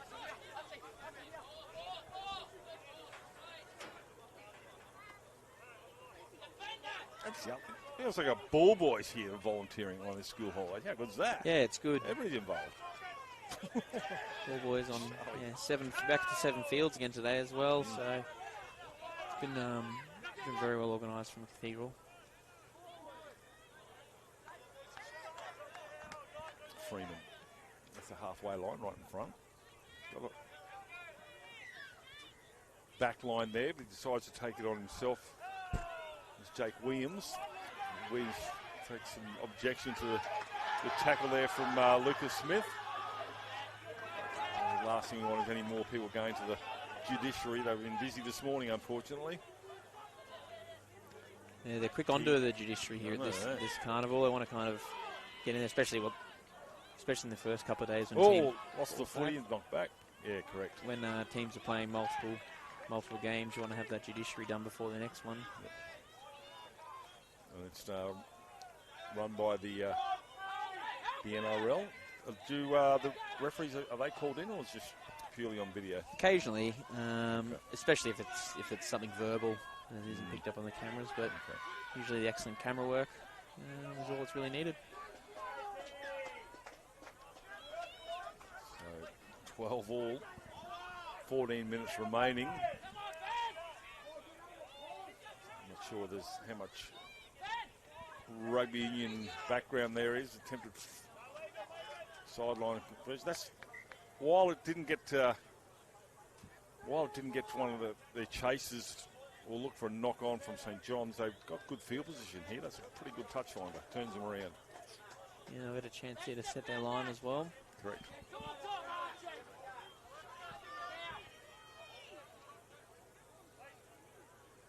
Charlie Jenkins looking for some water. Back plate. Ogilvie. Finds himself on this side of the ruck.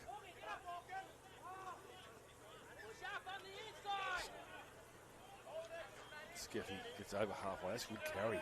Still trying to milk inches. Short crash ball. Lachlan Anderson, the try scorer, will get up. Quick play the ball. Again, a flat pass. And too flat. Ball task called by Josh Boddington. Might have spotted that one himself, being right there. So it'll be a scrum to St Mary's.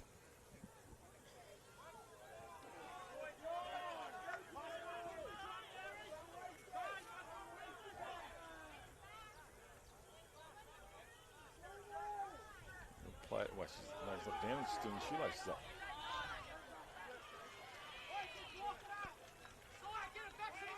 Pushing the scrum, too late. Some of them, I think, you might be able to back me up here, Sean. They've had some pushes in the scrum, but been too late. Yeah, After the ball's almost out the back. Well, that's the thing with the modern day scrum. The ball isn't in there for very long. No. You've got to wait for it to get in to push it, but you've got to really time it. Otherwise, it's just in and out. Here he goes again, the try scorer, and Jack Daniels. And Daniels is still going. It's Daniels. He's going to be rolled into touch here. Just probably went a bit too far. But great run there from the 9.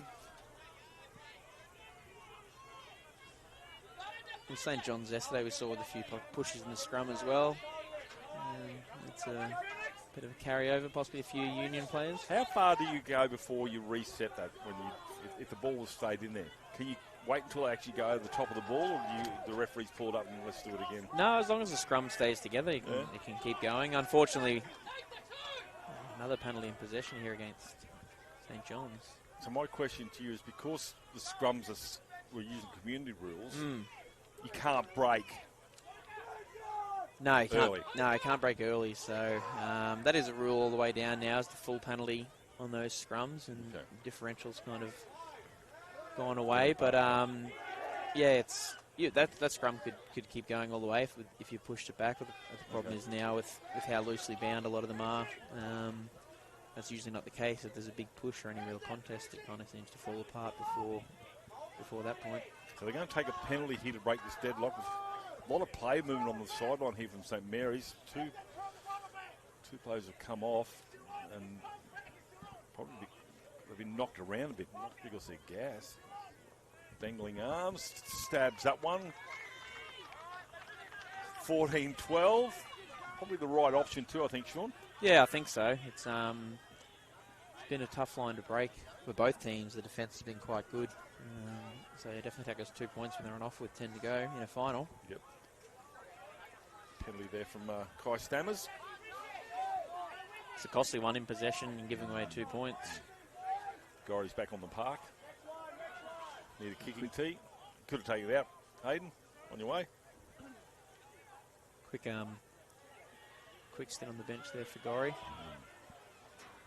He's an impact player, though. Also, Lachlan Anderson, try scorer, he's having a breather. Short kick off. Take that on the 30s, probably a little bit, just a bit too deep by a couple of metres. Anyway, so St Mary's will have a full set. He's lost the footy. Well, indirectly, they get the ball back from a short kick off. Cornelius. Sure, the kicker will take credit for it. Totally. That's what I meant to do. Here he is again, Jenkins.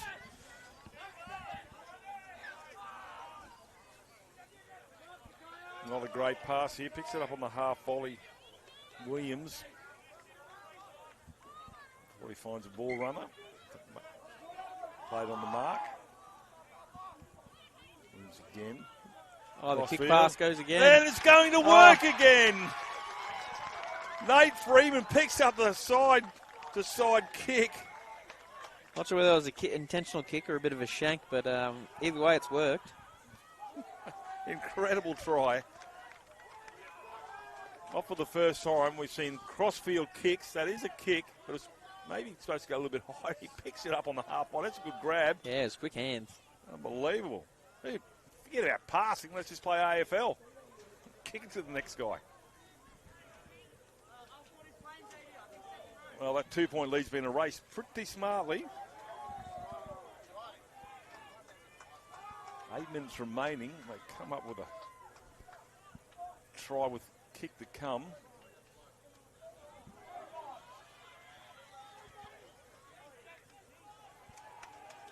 Just been errors from both sides in their own halves that have let the other team back into it. Well, we talked about the short kick-off. Worked a treat. Took 2 tackles for it to work, but it did. Get possession and crossfield kick. Pays dividends again.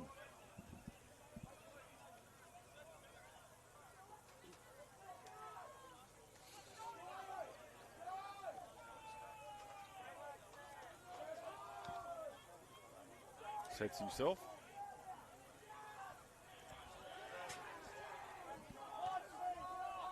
Looks pretty handy. Waved away. 2 point lead. So a 4 point turnaround in the space of 2 minutes. 7 minutes remaining.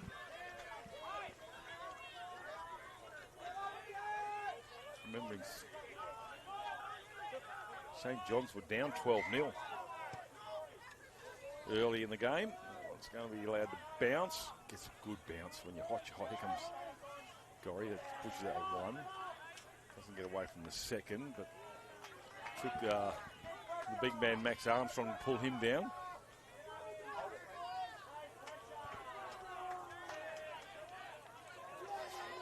Metres out from their own line here, St John's, so they get a second carry using a forward.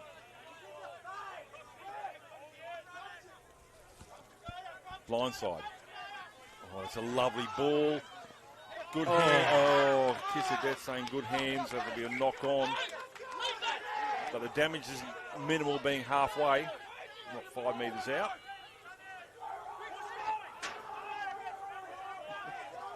Getting a bit fired up there on the sideline, coaching camps. 16-14.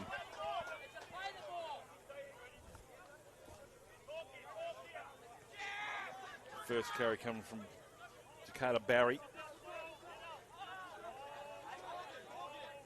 Down to dummy half. To Armani. His first touch for mine. Probably touched it 20 times, and just not keeping up with the play.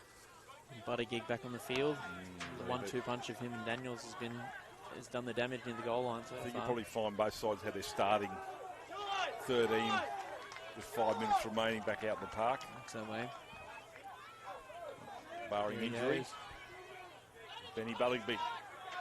Burdakin will get up. Good quick play. The ball dart from dummy half. Going for number 3. And Jack Daniels. There it is. That's been all 3 tries. Burdakin draws them in and creates a little bit of space. And Daniels just looks for it. It's worked well.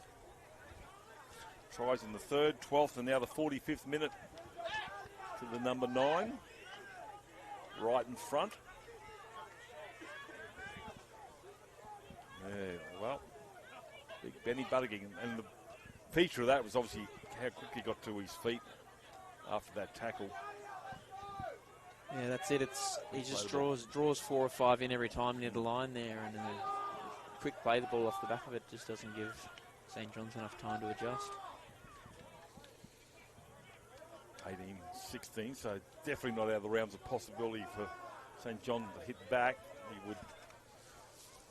Should I do the kiss of death and say he should knock this one over? It's worked. We already had one. Well, I'll take you back to day 1 when Padgett were out here, and then number 6, who's absolutely nailing kicks all season, according to headmaster and Confraternity president Peter Elmore was up here, and it was exactly in this same spot. And he said, yes, there should be no dramas. It was a bit windy, and sure enough, he hooked it left. We both looked at each other and apologised to young number 6. This one's no problem. No doubt. 20 points to 16 now. 3.5 remaining. So we've got the lead back here. Gorry comes back with the ball and the kicking tee. Big fella's going to restart. Waits for referee Boddington to signal time back on. Here we go. Gorry even had a shot at goal yesterday, I believe. He did. That's a pretty good strike, that one. So 30 metres out from their own line. Here come St Mary's holding a 4-point lead. Golden point. There is golden point, yeah. There's some silver on the line in this game, so. Yeah. St John scrambling. Here he is. Daniels. 3 minutes remaining. Probably, you might agree with him, probably give him the medallion for this one. Yeah, I think so. He's just eyes up when he's on the field. In there at hooker, their attack looks very direct and very sharp. And of course, but we don't have a say in awarding that silverware. That will go dead. Oh, yep. I thought it was going to come back in. So all to do here for St John's. 2.5 minutes remaining. They're down by 4. Only got 80 metres to the other end. They'll have 7 tackles, but I think it's been the last full set they'll get. There's one to the 30. 32, in fact. Coles will get up and play it. Suggesting a one-on-one stretch. He's not giving up, is he, Jack Daniels? Sideways. No yardage there. Duff from dummy half, so St John's is number 9. That's little Trot Williams. He's tried hard all day, like Lincoln Ogilvie. Yeah, had to hit up in just about every set. He's taking the tough carries too. 100 seconds. Flat pass to Gorry. 2 tackles to go here. St John's, what have they got? Grubber kick. Chasers need to be a bit quicker. They run into each other as he lost the footy. Towed forward. Ball's loose. Referee all awarded knock on both ways. Oh, that would have been intriguing with a sideline conversion, but I think St Mary's. First one against St Mary's, so St John's will get another crack at the line here. We've got 6 tackles to go with a minute remaining. Just a bit of a mix-up at the back there from St Mary's. A winger and a fullback both having a crack at it, and neither came away. Here we go. Look out. Ogilvie takes it to the line. Ogilvie, good carry there to number 12. Stands in the tackle. Crash ball. Lachlan Anderson trying the 28th minute. Gets up a metre short. Like a try in the 49th minute. Dart from dummy half. Just Boddington's right there. Again, another charge as he got to go to the line. Everybody's looking at the referee. They've got an overlap left if they can get it out there. Is there a crossfield kick again? Goes without it. Does it knock on? It is. That should be enough for St Mary's to hang on. Won't get a scrum here. Well, they won't have time to pack it. That will be full time. 20 points to 16 and an absolute ding-dong of a game here for St Mary's and Cairns. The lead changed a couple of times. They got away to a fly at 12-0. They came back, St John's, as we expect, especially in the second half. A couple of crossfield kicks to get them a couple of tries. But St Mary's hit back and through that man, Jack Daniels, 3 tries, the number 9. And that's between myself and Sean to adjudicate him as the player of the match. Shawnee, what a game. Yeah, it was a great game. It was ebbed and flowed a little bit. And St John's looked like they came out of the blocks red hot after being down early as well. So St Mary's held on there. Penalty goal helped them, and then another try to Jack Daniels and got him over the line. All right, we'll take a break. Thanks, Shawnee. We'll be back with our second last game here.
One more game, a second last game of the Carnival. Sean Chapman, one of the referee mentors and coaches here for this game. Morning, Shawnee. Lovely day. Morning, John. Thanks for having me again, mate. It's beautiful day here in Rocky. Nice and nice little chill in the breeze and great weather though. Who we got in the middle today? We have young Will Smith from Brisbane. Oh, it's a pretty good honour for him to officiate in this one. They've got the ball back here, All Souls. St Gabriel's from the restart. They're 10 metres out from the try line, so St Edmonds will have to defend. Probably not the way they plan to start the game, St Edmonds. No, they should be on the 40-metre line with the ball in hand. That's not a bad tackle there to push the All Souls St Gabriel's player back. Miller. Trying to find a way across the line there. He's lost his headgear and all of that, or somebody has. It is Miller. Catches pass stuff across the face of the goals is with Hay. Hughes. Hopkins Little. He'll go to the grass. 5 out. Last tackle. Says referee Smith. Crossfield kick in the in-goal area, and it's too big. Get to a kick. Disappointing end there to the set, but St Edmonds with an opportunity now to right the mistake from the initial kickoff and get themselves downfield. Restart. So the 30. So yeah, St Edmonds in the blue and white butcher stripes, and then also St Gabriel's. I'll just call them St Gabriel's. Always enjoy seeing the traditional jersey design, the butcher stripes. Yep. This one's a slightly lighter colour than, say, that of St Mary's, but pretty much the same configuration. You're right. And Michael Crutch suggests that these jerseys, they don't change over time. It's probably the same jersey they had back in the 50s. It's a great tradition that these schools carry on, isn't it? Yeah, it's fantastic. Really good. It's the 40, centre of the park here. Smith getting St Gabriel's back on side. Kicking now is Pokinghorn. Oh, lovely bounce with the chase. It's pretty good there from O'Connell. Get up and play it. So they got to a kick, Shawnee. They'd be quite happy with that. I think St Edmonds coach Liam Muller, I think, would be very happy with how they've corrected that start and got themselves some nice field position here, where as they muscle up now on the All Saints guys coming off their line. 25-minute halves. No stoppages for this one. We've got 3 officials all lined up, and Nate Pierce disappointed with that. Oh, sorry, he'd be happy with that. Getting a loose carry. Really a chance now for St Edmonds to put on a good set here and get in the grind now and try and put some points on with some solid field position. Yeah, no breeze, as we are very happy about to favour anyone today. A dodgy item might be the sun. Here we go to the blind side. They've got 4 players to the right-hand side of the scrum here. The fullback comes in as Wilson, and Wilson is close to the sideline. He had a player outside in there, and Cuthbert goes back into the field to play. That's been touched on the way through. The referee will say play on. It's going to be picked up here by William Tatt. Pokinghorn gets the offload quickly there to O'Connell, and O'Connell will be put on his backside. They're 10 out from the try line. A couple of tackles still to go here for St Edmonds. They're on the attack. Throw it forward at the line here through Haspels, and Haspels will be pulled down. A sweep to the left-hand side. Cut out ball, goes to nobody. It's lost some metres here as they try and rewrite it. St Edmonds come back the other way. That's a good shot. Super ball and all tackle there from the 10 in Elliott. Last tackle now, says referee Will Smith. Regather. Oh, all of a sudden he had a chance here. It's going to be Miller. Miller will bring it back in the field play. Still going against Miller. Oh, he's elusive. Gets to the 40. Defence into attack, Sean. Fantastic effort there from the young fullback. He's done very well there. Strong field position. Got him on the front foot now.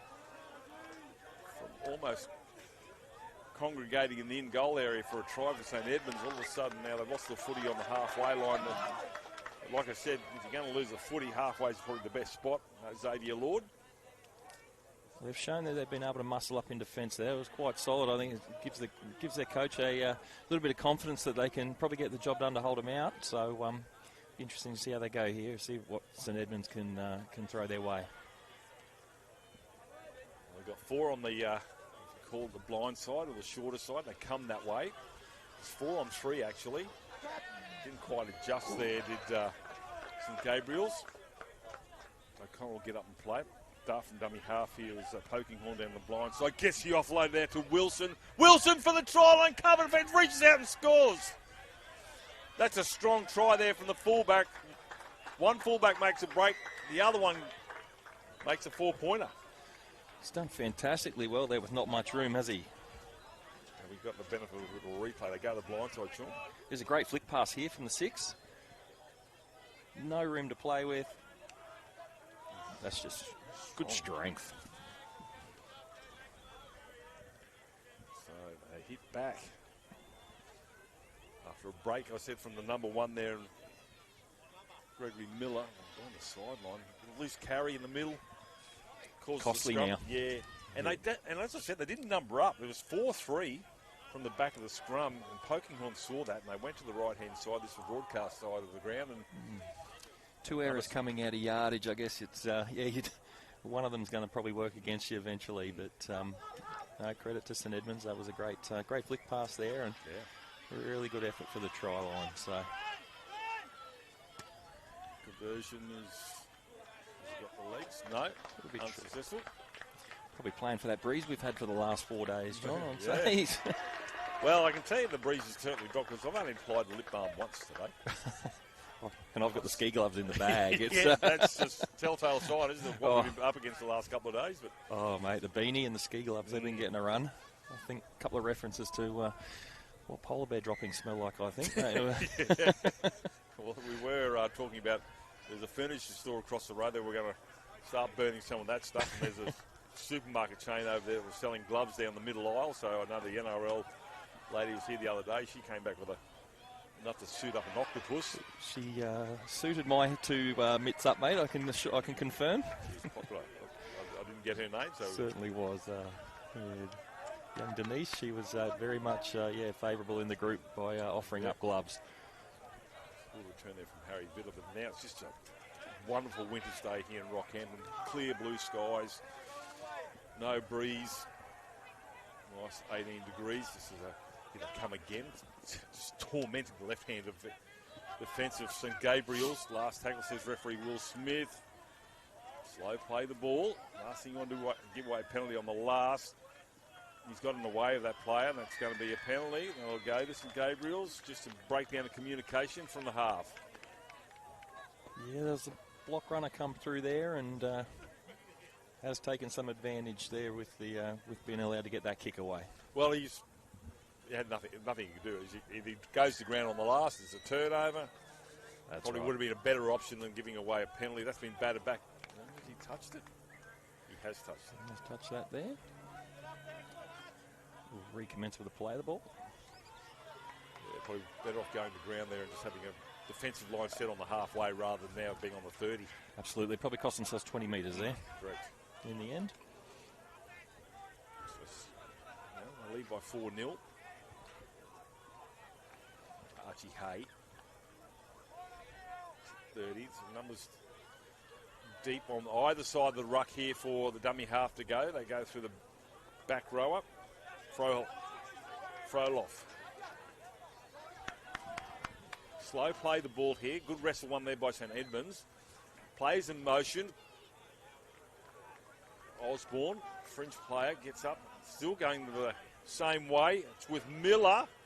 He's lost that. Now it's a foot race. The cover defence has to come. It's coming in the form of Pepper. It's not going to be good enough. Vidler, and Vidler will go all the way of 80 metres and scores a try. Harry Vidler.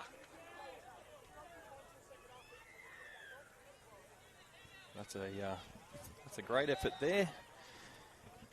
No lack of effort from the defence, chasing them with plenty of chases there.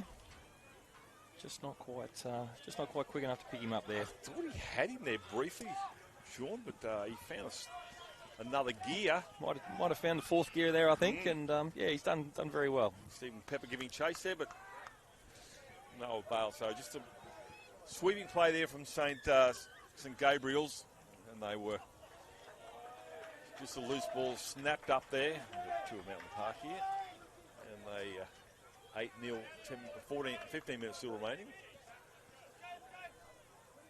Left-footed strike. I think each time there, the fullback there, Miller for All Saints gets the ball, it always seems something's going to happen. Definitely, yeah, he's worried. Definitely wouldn't clock off when he's got the ball, that's for sure. He looks quite dangerous, so very good on his feet, very athletic. Sean Chapman in commentary with me today for this final. And as I said to Sean Eckhart, who was here as well with part of the referees, wouldn't have been an easy task last night, you guys trying to give appointments for the finals with such talent from the referees at your disposal, mate. It's never an easy night, the night before the last day of a carnival, making the choices, and it's a testament to all the guys and girls on field that they've all done a great effort to put their cases forward for us. Yeah, Will Smith got this appointment here. There's a break here from the forward. Nate Pearce, don't look back, Nate. Go! Nate Pearce goes in straight. Mary sidestep there to Miller. He's looking for cover defence there. Lay your ears back, Sunshine. See how far you can go. Long cutout ball here now for Cuthbert, and Cuthbert, he's got some pace. There's going to be a forward pass. Looked like he was in a bit of shock, the young fella. Yeah, what do I do now? Poke through the line. What happens now? Nate Pearce. Oh, I was welling up there. The front row are making a big bust up the middle. We saw Va'a and a couple of other forward runs on day one. The length of the field stuff there. He's gassed. He's in the front row. If you don't push here, I can tell you. It's the old fullback's nightmare, that one. You look up and here comes one of the fronties charging at you. Yeah, and that was courageous there to get in the way. He did great job. Great job, the fullback there, Miller. Yeah. Gone one by body on the line. St Edmonds. I think actually Tate Pearce is happy because he's running out of gas, the big fella. The last thing he want to do is collapse without anyone touching him because you're gassed. Of course, that is just their 6th game. Penalty inside the 10. Would have got instructions from Will Smith, get onside. If you don't listen, you pay. This will put them in a nice position now to set up a good set for. Not out. Also, Coach Killer, number 2. Commentator's curse. Yeah, totally. Good catch there from Pokinghorn. Turns it back to Cody Cuthbert to get over the halfway line. Brewer. So just too many errors, unforced ones at that from St Edmonds. Just allowing St Edmonds good field position. Coming into this blind side. No, he gets the offload. This is William Tat. Tackled by his opposite there in Frohoff. Brewer. His second carry of the set. Now it's the last tackle, says referee Will Smith. They go to this blind side. Grubber kick. Picked up on the... Oh, he's just got a little knock on there, I think, Sean. Otherwise, he's on his way for a bit of a 100-metre as well. Hayden McCaw. Had some grass in front of him there. He's, I think we've got the benefit of a replay coming up here, John. It might be one that's sort of a shin and hand all together there, and maybe a little one, maybe a tiny one. But, it's... that's just... It's like a cricket umpire. You've got a split second to make a decision. Here they go, catch and pass. That's gone forward regardless. That'll be a knock on. So St Edmonds come up with an error at the side relief of St Gabriel's. They'll have some work to do now coming out of yardage, St Gabriel's. But I think they've shown they've got a really good attacking structure there. And I'll say his name again, young Miller at the back there. He'll inject himself. I think 8 points definitely, they're definitely not out of this. And, they've got, I think if they can work on their structure and limit the errors, I think they can get themselves right back in this one. Aside from penalty from a scrum. They break too early. I think it's an early break, that one, yep. Also, St Gabriel's with a penalty from a scrum. We'll just talk to Sean Urquhart about the, we don't see too many differential penalties. That one could have been one, but no, straight arm and leaving the scrum early because we talked about the different rules the scrum's packed where the infringement, you don't have the option to come in the middle, and obviously pushing the scrum, when do you do that and when do you leave as well can be interpreted differently. The Confraternity Carnival, community rules for this one. So I know we've got some rules there that we see week in, week out in the NRL, being able to choose where they have it. But look, it's at the point, but it's now straight arm penalties for early breaks for that, and they get the option of, they are within kicking range. They can take the 2 now with those, but then the other one you can repack it as well, and if there's another infringement, that player automatically goes to the sin bin. So can use it as a good tactic. So it's in from Charters Towers. It's the last tackle. He's looking for Miller to chime in there, but he's at the back there. That's a midfield bomb. Taken nicely at the back there, and good work from the fullback in Wilson. Or has he lost the ball? He has. Looks like he's lost it on the ground there. He took it initially all right. It was a great catch under pressure.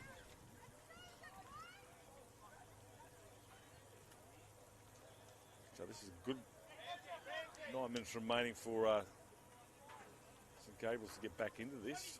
They're out of it, but 8-0. All right. Fantastic opportunity here to get some points on the board. St Edmonds from Ipswich. Here he is, Miller. Well, great heart, but it's just going to be tough for a man that size up against 2 forwards. Knocked down Robbins. See how St Edmonds go with their line defence. Hasn't been crossed yet. There's a strong carry. Waiting for a number 9 try. We've seen plenty here at Confraternity this year. Pepper did a great attempted to cut down that try from Vidler. Still got some energy left after that and 6 games of footy. This is their 6th. Robbins again with a carry in this set. Last tackle now, he says referee Will Smith. They go to the right. Maycor puts a kick in the in-goal area. It's come loose. Pick up Miller. Knock on.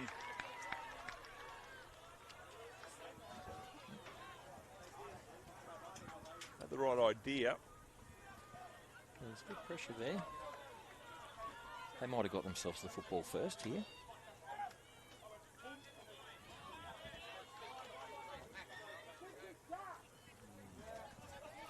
Bit of a contest. Yeah. St Edmonds will come away with it. Oops, so just put him back down. Yeah, right decision that one, to put him back down. Very good. Well, I still think they would have knocked a bit of air out of one of those lungs because he ended up right on his back. This is a good carry. Needs to hang on to the footy. One of the tacklers there is Elliott. Tangled up. Yep. Inside the 10. Just over enthusiastic here, St Gabriel's, which is fair enough. They're trying to slow down this St Edmonds sojourn out of their own end. This one will find touch. 6.5 remaining as we see a restart here for St Edmonds. 10 inside the boys from Charters Towers. Passing early. First tackle. I thought he was going to get rid of that one in Paddy Albion, but he hangs on to it. They landed with a 4-on-2 out there off the first tackle. Brewer. Manhandled. Stands in the tackle. Blindside again. Half a chance, but makes a break to Oscar Graves.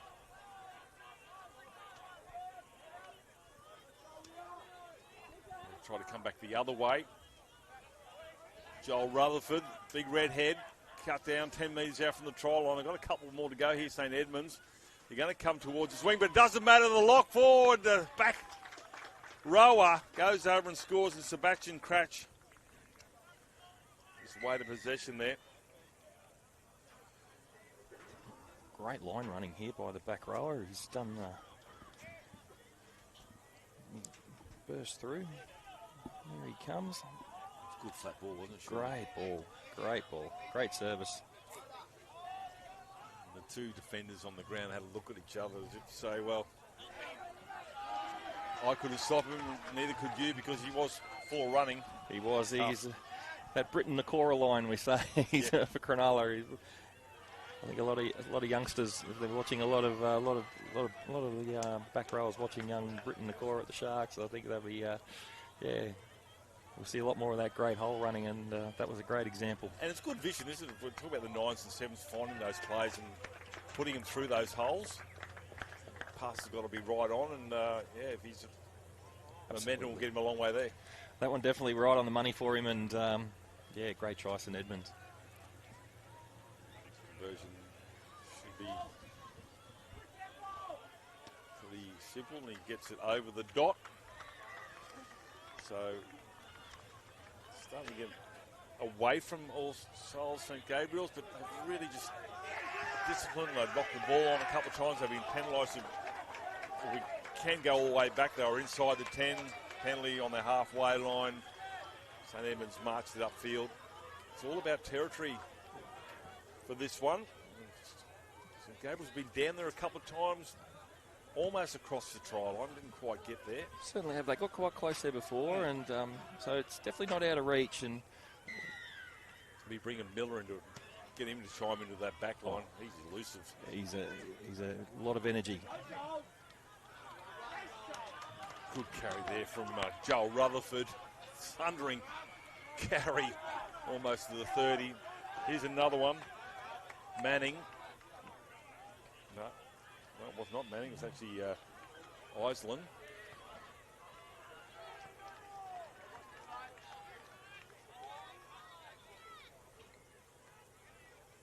On the ball here. Hit and spin from Jack Brewer. He's having a pretty good game. The lock forward, and Jack Brewer, the back row's having a good go. Definitely keeping himself very busy there, isn't he? Rutherford, the redhead. The redheads have a third lung. They just keep coming, don't they? They certainly do. They certainly do. How to stop.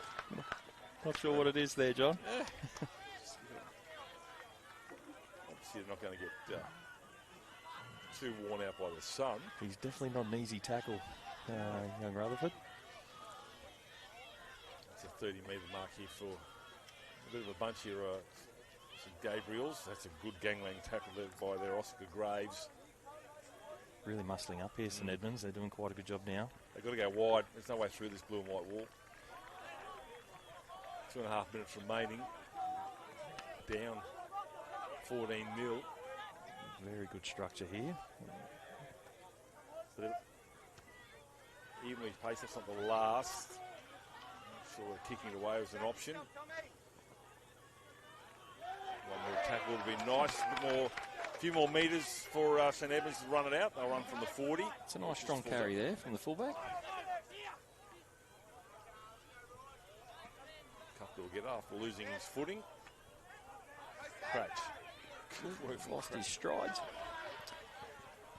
That won't make the highlight clip. Fiddler gets the offload. They're not done yet. St Edmonds. Definitely getting into their work nicely, aren't they, St Edmonds now? They're starting to roll through some nice sets here. Iceland, they've gone 70 metres is set with the last tackle signal. Brewer, kick in the in-goal area. Miller has to get out from his own in-goal, does that quite easily. And he'll play that one 10 metres out from the try line. Good set there from St Edmonds. Very solid, nice, good kick there. Put some pressure on, but young Miller's done great to get to the 10. But they're really working well, St Edmonds. They're just sort of rolling through their plan and executing it nicely at the moment. Correct. They're not going to make it easy for All Souls to come off out of yardage here, but I think they'll be just looking to consolidate with a nice set here, get themselves back into the fight. St Edmonds got to their last tackle options on more occasions than All Souls St Gabriel's as they head towards 40 seconds remaining. There is support play there coming through for Cowan. Cowan, the cover defence there. There's a lot of blue and white. Loses the footy. That's good work there from Oscar Graves. Pulls him down. They might get a couple of tackles here, St Edmonds. So there is line breaks in St Gabriel's. It certainly is. They've definitely got it in them, St Gabriel's. They'll take some confidence from that for sure, and they've done quite well up the middle there. So normally we've seen St Edmonds has been quite solid in the middle of the field, but they've been able to break through there. So hopefully, that might give them a little bit of confidence in it going into this into half time and the start of the second half. That it is capable. Well, this siren's about to go. It does. Referee Will Smith will blow half time. So we've got a 14-0 scoreline try to St Edmonds. Wilson, Vidler and Cratch. Sean Chapman and I will take a break. We're back with the second half here. Confraternity 2025 brought to you by CQ University. Back soon.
So St Edmonds with a 3-0 lead. The rate. Geez, good to have. Imagine if you had enemies, mate. Tough audience up here, isn't it, on this tower, John? Who needs friends when you got the enemies like that standing next to you? But Mark Savage, the president, 28th of March next year, 100-year anniversary for Brisbane Rugby League competition. Get involved, get your tickets, be aware, and also, as Mark says, and you'll back me up, never too late any time of the year, if you want to sign up to become a referee, do it. Absolutely. Best room in the house. So we wait for the Hooter to get this thing underway. Look, St Gabriel's, I don't think the message would have been breaking news. They just need to hang on to the footy, complete their sets. Discipline needs to be strong. They've got line breaks in them, and they probably need to sort of try and shut down the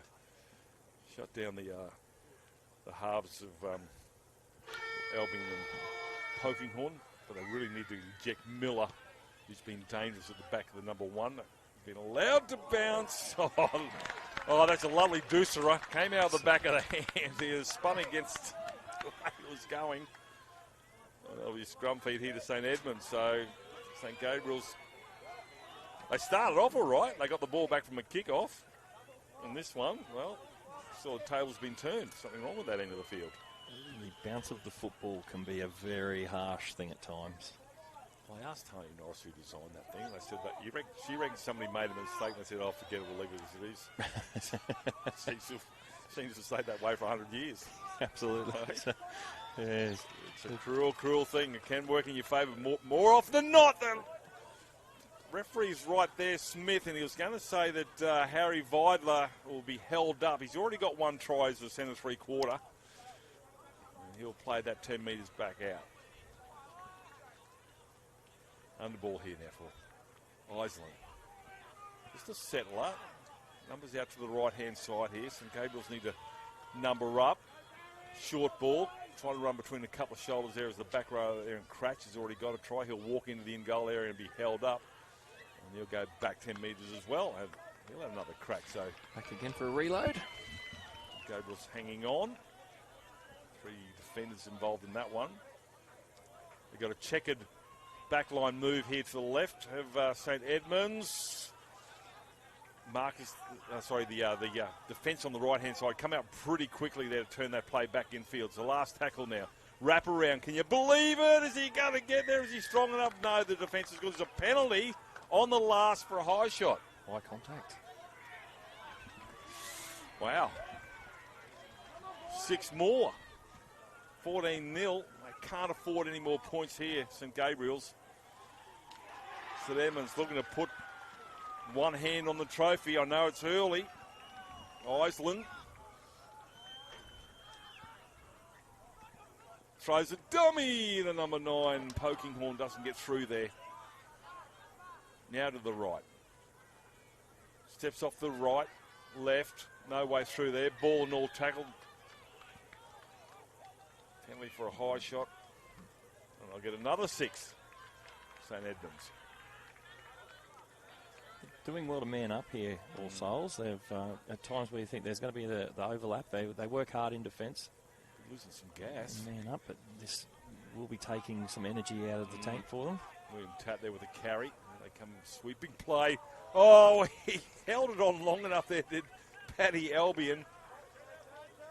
Unfortunately, the gate open, but just ball to hand. 9 times out of 10, I can guarantee you Oscar Graves had caught that one, but not today. He's had a pretty good game too, as Graves is involved in the tackle here now, late one. You tap the tackler initially. This is a close ball to the ruck. You're going to run straight into Joel Rutherford. Good luck with that. Be looking to utilise the 7 tackle set here, All Souls, to get themselves in some good field position to hopefully have an attacking kick towards the end of this set now. Yeah, and as I said before, this blue and white wall's pretty strong. Here they come. There's a penalty on the second last tackle against St Gabriel's. Pushed the marker, pushed the ball player, I think. Yeah, the man playing the ball stood up, and I think he might have been thinking more about pushing the marker out than playing the ball there, John, unfortunately. And turned over possession now, and St Edmonds on attack. 33, 34 metres out now in strong field position. Yeah, we talked about discipline from St Gabriel's. Let them down a little bit in the first half. The referee says, hang on a second. Sort of not taking this one in line with the touch judge. You can take it back though, can't you? Yeah, the guy who throws it in though has got to get behind him. Oh, okay. So yeah, I think fair enough, yeah. I think he's just getting players into their correct positions. Loses the footy cold now. Is this the break they need? Also, Sol St Gabriel's from Charters Towers. They've had the footy, have they, this half? It's, Much? Not overly, and they've had to work hard in defence, and I think their efforts on the line there, and again, I think I mentioned in the first half, they've good confidence, they've got a good defensive structure, and they work hard. They don't make it easy for St Edmonds, and some good ball here coming out of yardage again, and good solid set, can get themselves back into it here. Right from dummy half. Using the little men. Just need to get to a kick. Still 20 minutes of play remaining. Folker. Winning the wrestle here, St Edmonds. Just holding him down long enough. Hay. So yeah, just get the tackler on his back. Slows everything down here for St Gabriel's. I can't get into second gear. Now it's the last. That's the 40. Yeah, they've just won the wrestle. Every single tackle in that set. It's St Edmonds. Kick comes through. Takes it nicely. Good take under pressure there. But they got to a kick. They did. So that's, yeah, I'll take some confidence Small there. sets, yep. All sides. They worked hard there in that set to get into the St Edmonds half. A good strong tackle there. I think St Gabriel's just a little bit more accommodating when it comes to getting off the players, so getting a little bit quicker than St Edmonds were, winning the ruck. As they roll forward, not held. Poking horn. Now it's the last. Referee Will Smith. Oh, chosen to run it here. Big fella. Nate Pearce. He made a break in the first half. 60-metre blockbuster will be 100 metres by the end of the night, but he's going to play it. Go into the marker defence here. So pretty good field position here to put a defensive set on. So just check out St Edmonds. They hold on. That'll be a penalty. That's gone a bit too far. He's lost it. I think it's no balance and control there, and he's scrum to St Edmonds, but Well, just makes the assignment. Yeah. Puts a little bit more pressure on the assignment now for all sales. It's going to build scoreboard pressure here. They're not getting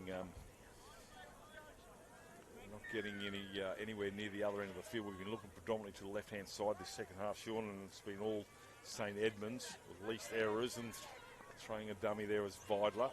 He'll take that 12 short of half for the try line. Looking for four runners. Haspels, his first carry, Haspels.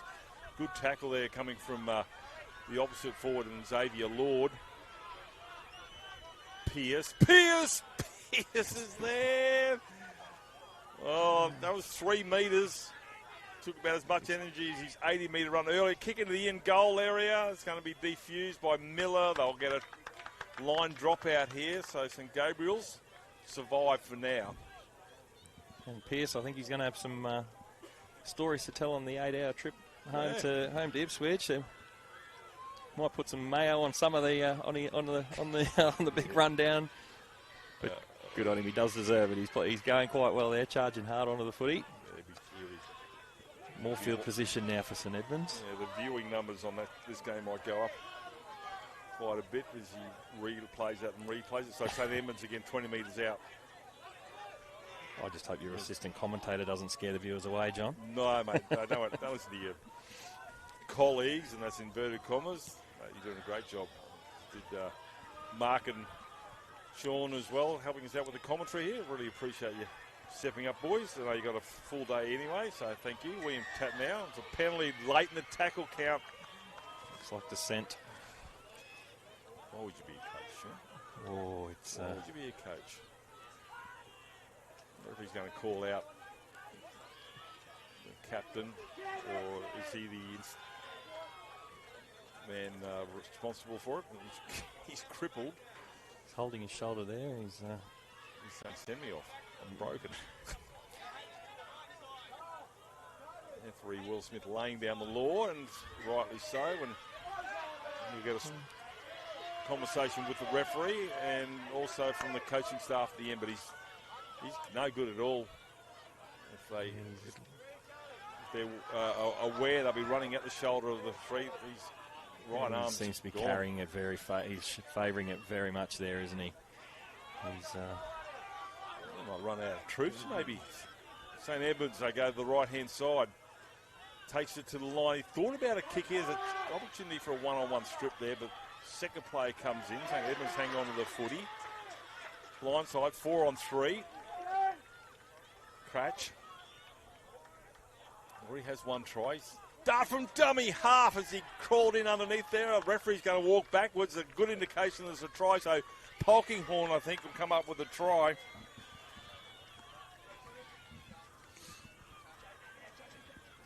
Done it all carnival. He passes the ball there. Does Polkinghorne to Cratch, and then from dummy half. looks open, goes short, and I think that's just territory and weight of possession, as told there on All Souls St Gabriel's. But well, it has been. It's all been in one end. As you see that player coming off with a busted arm. it's a big week for all the young lads and girls running around this week. It's I know as a referee and been on field at this carnival in previous years, that you kind of get to this day and you kind of doing the Mad Dog McDougall. I think you're hitting your quads, you're talking to your quads and telling yourself you can get through it, but and that's without getting any body contact and any tackles on us. And I can imagine what the bodies of these young guys and girls, when they get home this weekend, it's they've all worked hard, but they've still produced a great brand of football across the 4 days we've had them. So, play coming off was Landon Hughes, number 3. Bit of a muscle injury there for him. So, a couple of more changes coming now here for All Souls St Gabriel's. 13 minutes remaining for the carnival for both these colleges. We've got the blockbuster coming up at 12:30 between Padua College and St Pat's Mackay. We'll try and find a winner in this one. So St Edmonds at the moment hold the upper hand. They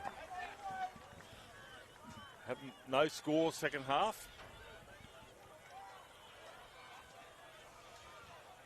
St Edmonds had the majority of possession and field position.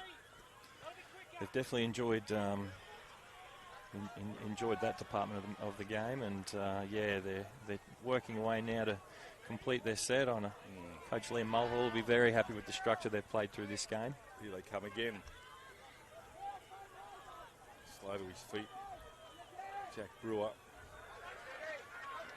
Running onto this, just losing his footing there is Sebastian Cratch. He already has one try. It's the last tackle. They go to the grubber kick, knocked on.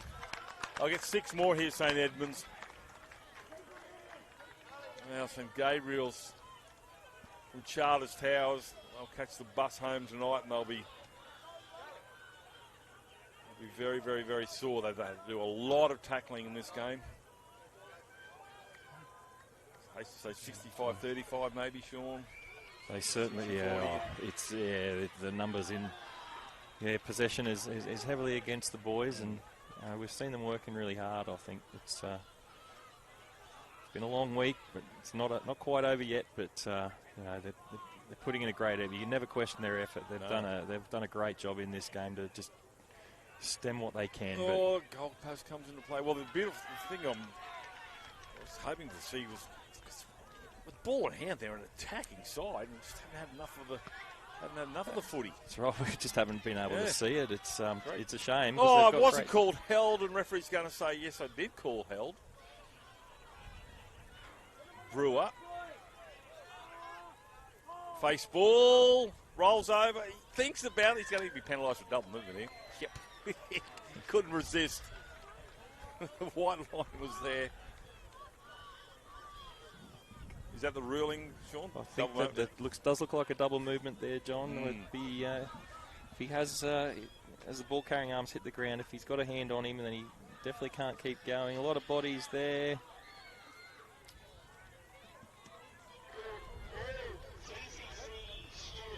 pretty hard to resist, isn't it? There's a line there. Just he won't see me. When it's right there, it's definitely.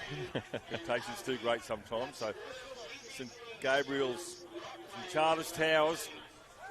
10 minutes remaining. See if they can get that naught off the scoreboard.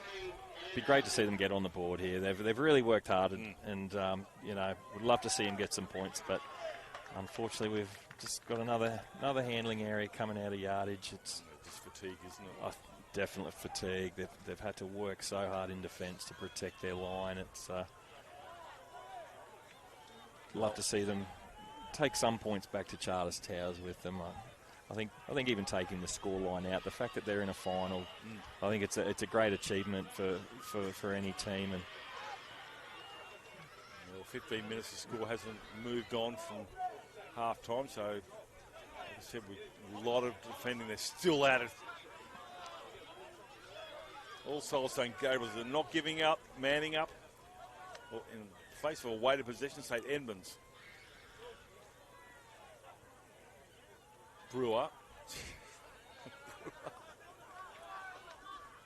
Just keeps going, Brewer. They go to the right-hand side. That one's just a poor pass at the feet. It's come off the foot. The referee's going to say no control there, and there'll be a knock on. I think the back rowers for St Edmonds are trying to counteract the stories coming from the front rowers, mate. There's always that competition, isn't there? Good bit of competition. Plenty of banter, I would imagine, on the drive home. But good stories to come out of the whole thing. It's just great stories, great memories, I think, for each player as well, and great weeks away with their mates, and camaraderie across the schools has been really good during the week, and we get a good view of it, and great sportsmanship at times here. Gibson. 8 minutes to go. Let's maybe get down the other end and get to a kick at least. Complete a set here, St Gabriel's. Still 25 metres out. It's good defensive set again from St Edmonds. This one there's a better carry, a few more metres, looking for a quick play of the ball. Here they go, it's with Miller. Miller goes towards the marker defence here. He gets a high shot on his way across the halfway line, Miller. Left his headgear behind. Definitely keeping the defence guessing. Here's Miller. He's a definite live wire, mate. No matter what the score is, he's quite exciting to watch. I don't think I've seen a tap restart where they tap the ball on the ground there or his boot. That's 70s stuff right there. Ball back inside. I don't want to realise his headgear's not on, but anyway. I think he's keen to get himself into this attack. Good field he's position. Well, there's no fullback at home now, so St Edmonds could put a kick through with the chasers. We'll send it wide, but go through that man again in Brewer. Now Haspels.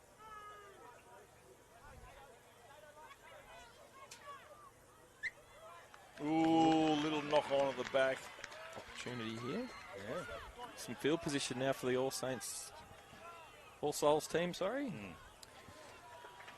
So it was actually Poking Horner who tried to just a little bit too quickly. 18-0 scoreline. I think with that possession percentage too, John, I think that the fact that it is only 18-0, it's a testament to the effort in defence there from All Souls. So I want them on the scoreboard. Yeah, definitely. I want to see them get a try. Other White Knights. Ooh, that's a solid shot in the middle. It just keeps going. They're the tackles that make you thankful that you're a referee. That's a bone rattler there from the 18 from St Edmonds. And unfortunately, not on my team list. So well done, sir. Number 18, anonymous. Oh, and another handling mistake.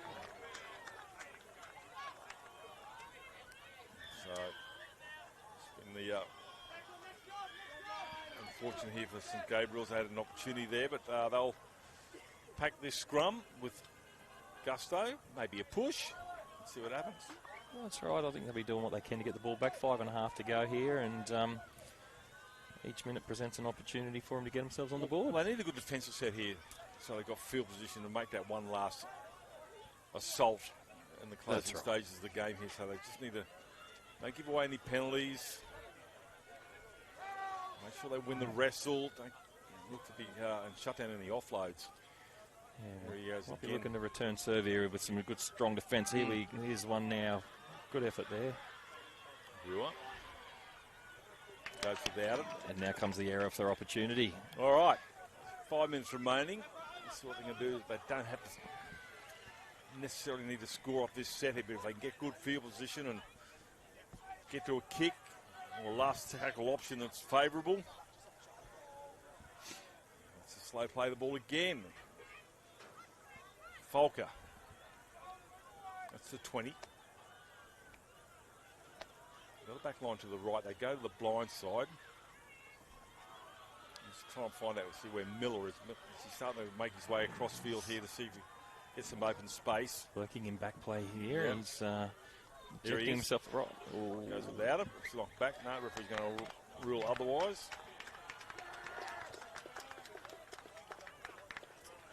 We'll still have another crack. St Edmonds will pack this one on the 30. But like, it's not a lack of ability from All Souls St Gabriel's. It's just fatigue. I've had to do a lot of work. Big week. Definitely have. Like 9 times out of 10 he catches that. That's right, exactly. Day one he catches it. And I'd say outside the man and putting pressure on the winger and on picturing drawing the man and putting his own winger down in the corner. There you go. There's 3 of them involved in the tackle. They're still stepping up here. Definitely still effort there from the All Souls guys, and credit to them. St Edmonds now with the weight of possession and played some very, very good football as well. They played the percentages. They've completed, got to their kicks. This one's been a little bit better. It's a chip kick through, so here we go. It's with Lamont. 3 minutes remaining. I'll get maybe one, definitely one, maybe two. Here comes Miller, falls over.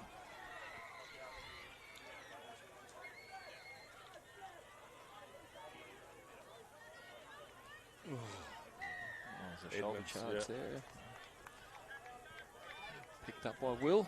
No lack of intensity still coming from St Edmonds, even though they hold an 18-0 lead. They still stepping up in defence, and that's just an illegal way to do it. That's But right. still, they've got to get there.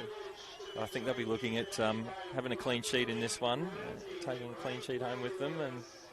But here we go for All Souls, and good start to the set here, in good yardage, in good field position. Elliott. Sharp. Sweeping play to the right-hand side again. Throws a dummy. Good dummy too. I thought Very it was good, yeah. Maker. I thought for sure it was going to go to Osborne, but he hangs on to it. That's the 30. Line side. Hopkins Little was waiting for it. Rolls it out the back. Play on. It's picked up by the forward there and William Elliott. And Elliott will get to the 20. Centre of the park. And that's throws a dummy there. Goes Pepper. Now it's the last. What do we got? Oh, for a second I thought there might have been a field goal there. That's been played out if he can get onto it. Doesn't do so. We're putting 6 more to go. 90 seconds remaining. St Edmonds will win this one 18-0. Half-time score. Second half a lot better. Also St Gabriel also. Definitely not without effort from the All Souls boys, and they're still working hard here to finish this one off, and I think they can definitely be proud of their efforts this week. Kind of touched on earlier, it's a great achievement to get through to the main field on the final day in a final, and hopefully they can take that momentum back into their local school footy and have a great end to their season. Last tackle. Good aerial, allowed to bounce, comes off the knee. Referee sentence may have been otherwise. Seeing a hand in there, so that'll be a scrum feed to St Edmonds. 30 seconds remaining if they get to it. next on field number 1, Marymount College up against Rocky Grammar. Marymount from the Gold Coast.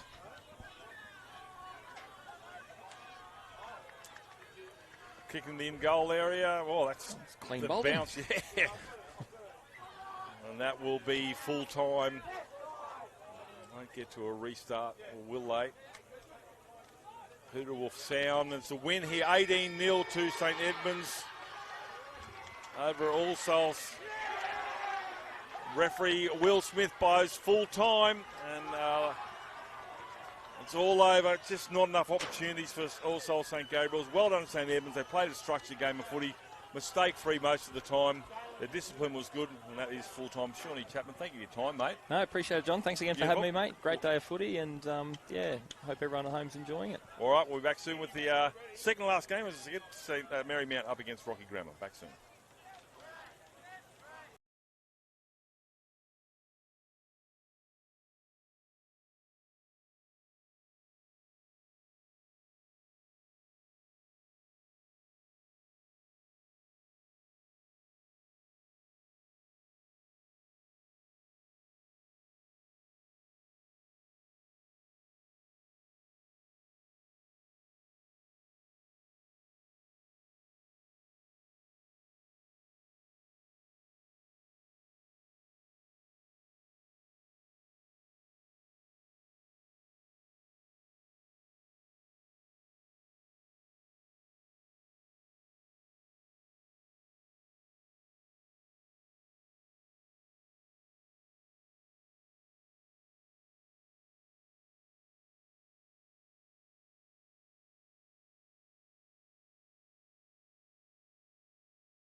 Marymount, Rocky Grammar.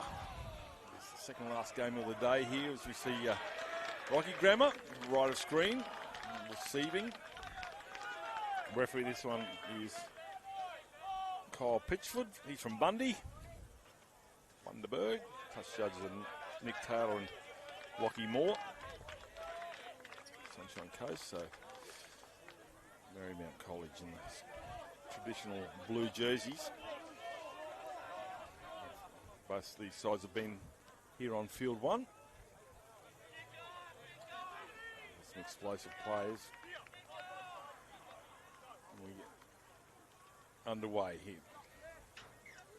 Simba. Watch for him to take more than his fair share of carries. Last tackle. Keep it through the hands. Murphy. Murphy will take that tackle, and that'll be a changeover. Not sure if they were aware it was the last. So Marymount will play this 12 metres short of halfway.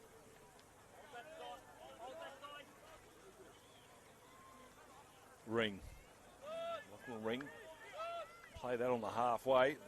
Marker's not there. Easy metres.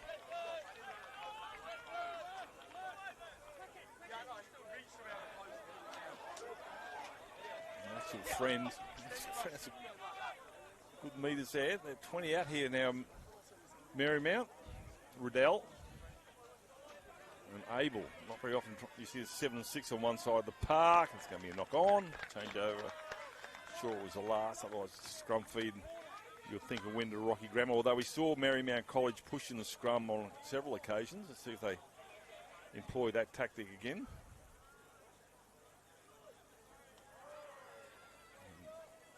Scrum feed is against them. Let's see what happens.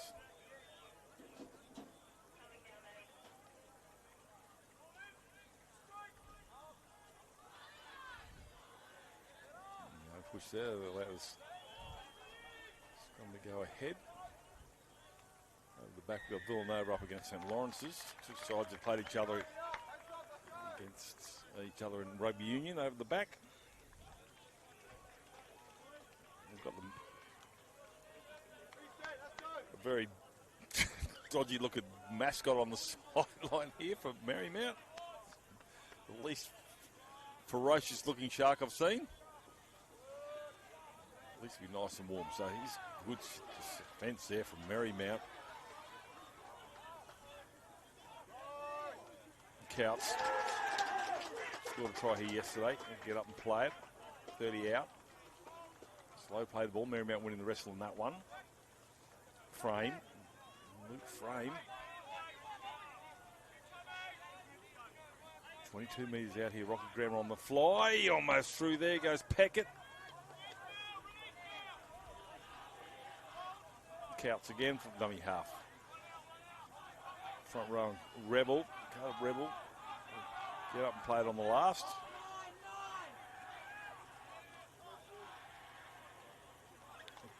No idea. There's a knock on. Should be a changeover unless there's a scrum feed here to Rocky Grammar. And it was a knock on there by Marymount. So Rocky Grammar will come up with a scrum feed here. 10 out. Another 6 at the line.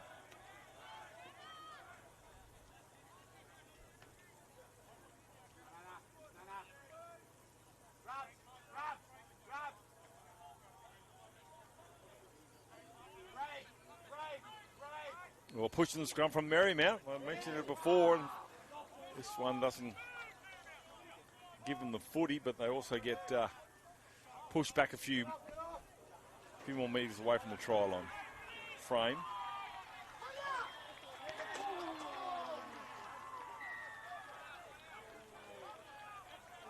Xavier not. Throwing forwards again. No way through there, or is there this time? A referee's going to have a look.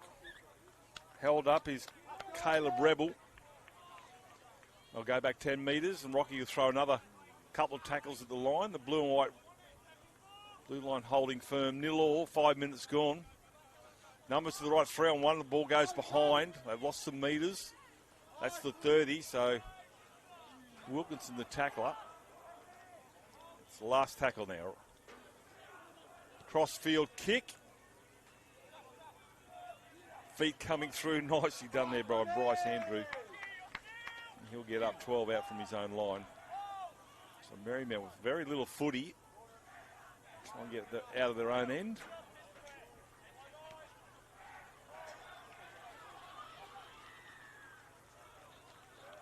Just one out stuff, trying to get to their kick.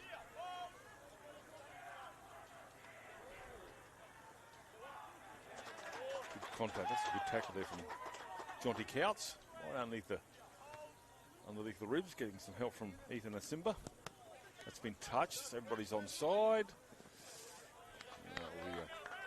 Play a bigger kick from Marymount.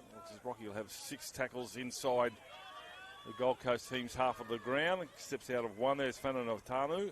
He was devastating yesterday and he's brought it back again on day 4.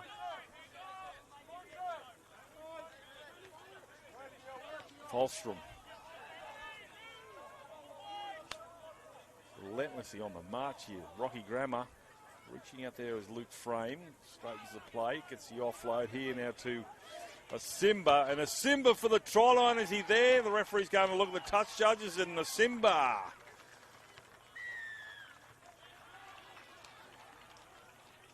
Will come up with the first points.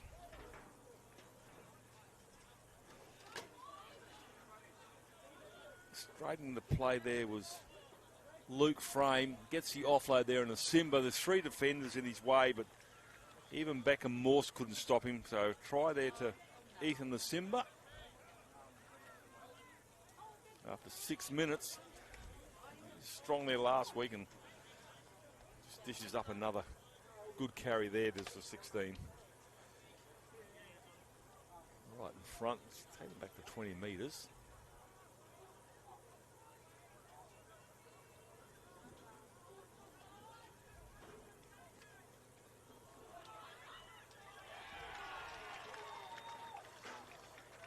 Try to do him over the back.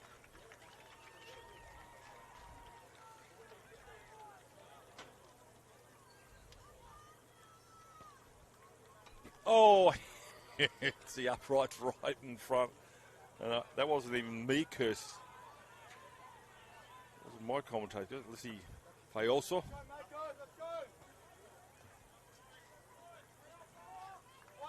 Let's see what happens. Remember that. The back end of the game is a 2-point ball game. Conversion right in front. So Marymount. I don't need to panic too much because I've had no footy. Rocky Grammar have just been on the march.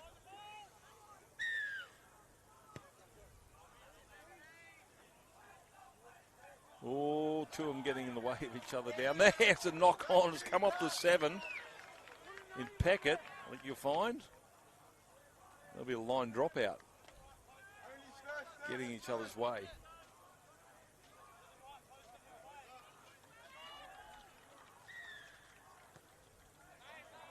One goes deep into the sun. Yeah, he had to get out of the way of that. Couldn't see it. Harris will take it back to the 40.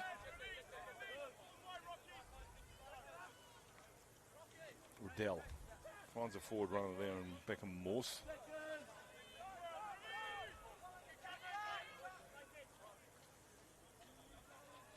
To the left they go, numbers.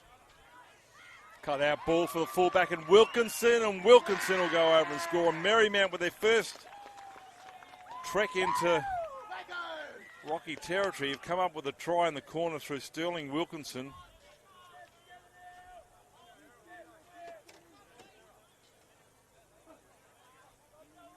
It's a cut out ball. Tasted the line there initially was a Marymount player and then a Gronk spike at the end by Wilkinson. Back to 4-all.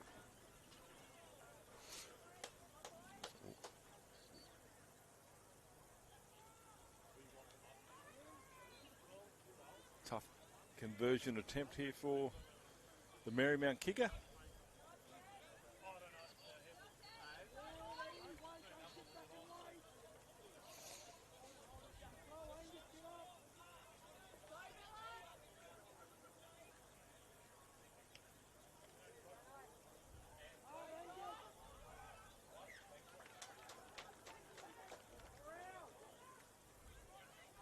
In.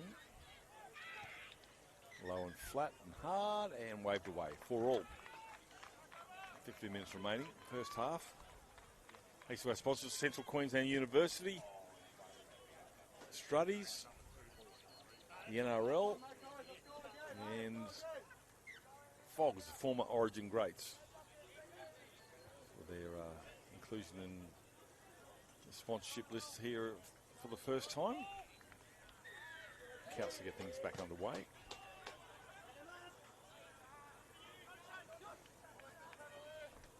So Marymount will be pretty happy that they've got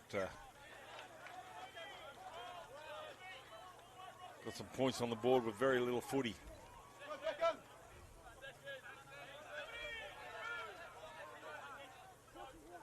Blindside, they come. Ball back under, the Storm moves. Hit and spin the tackle. This is the 40. Forward pass. Gets a ruling from the touch judge. They are wide. So the Makos, that's what their mascot is on the sideline. It's not a shark.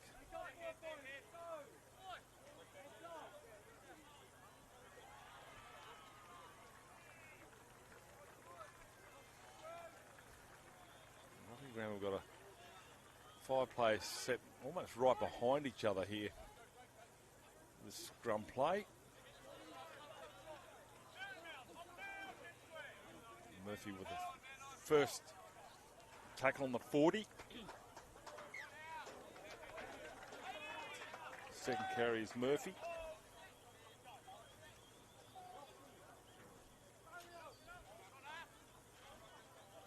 Fanatanu again this time, not as many metres as he normally conjures up with his carries. Frame.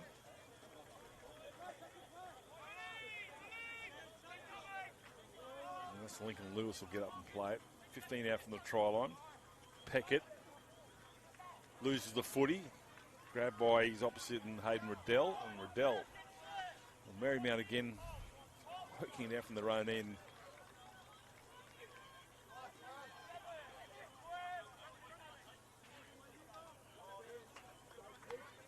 Good carry. Just took off out of the blocks. Basil Coates.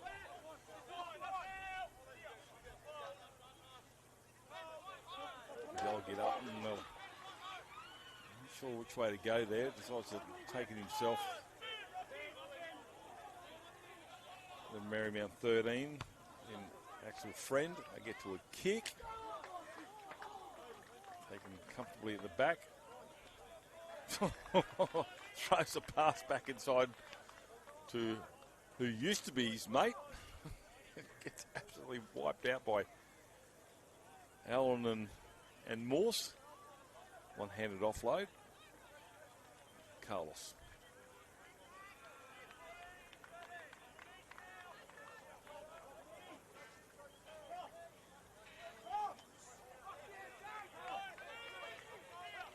Okay, there for Gillard. Keep an eye on Gillard as he works into his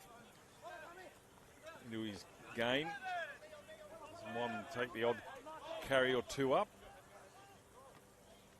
Or passing it. Sweeping play. Forwards involved in the back line. Always a good thing. Fanatanu. Dangerous player. Heading towards the try line. Goes back into the field of play. Dangerous, all right. He'll go over and score in the first opportunity. Fanatanu in broken play. And he gets to the try line.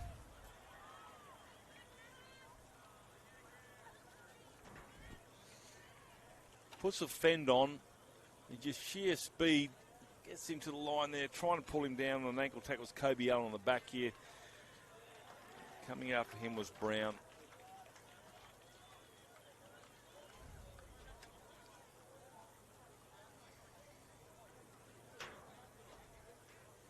So Rocky Grammar with their second try, 8-0. 8-4 as I say, kick to come. Mako's form a circle in the in-goal area.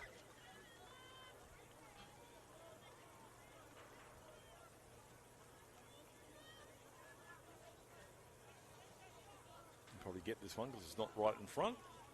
So getting the upright.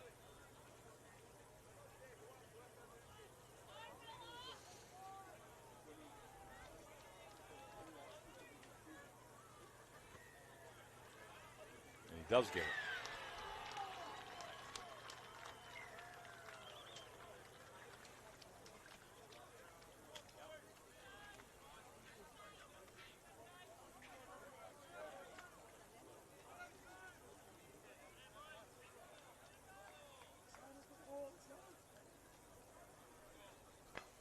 And the Marymount to a restart. Final 10 minutes is first half. Referee Cole Pitchell gets on the way. Knock on from Marymount. No, knock back, play on. They come up with the footy through Bryce Andrew.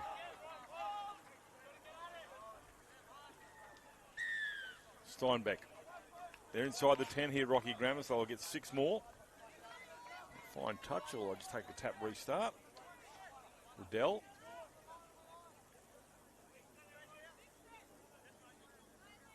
Well, let's throw a forward at the line. Steinbeck. 8 out. Looking for another forward runner. Doesn't it go?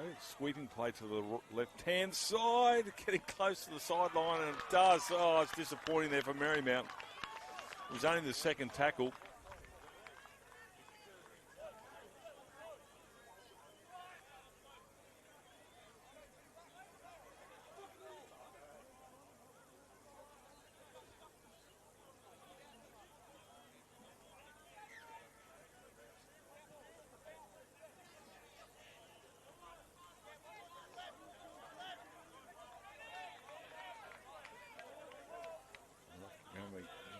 Error from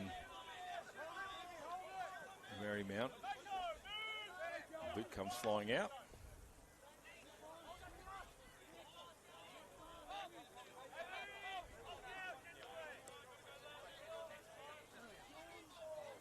There we go, another good carry there. I mentioned Gillard gets into his work, and that's a great shot there coming from Maxwell Friend and also from Steinbeck. Putting a big one on Luke Frame. Kicking early, taking the back there nicely by Ryder Abel in the number 6, playing at fullback for that phase of play. Still a couple of players still to come back on side here from Marymount. Loose carry. Grammar will come up with the football with a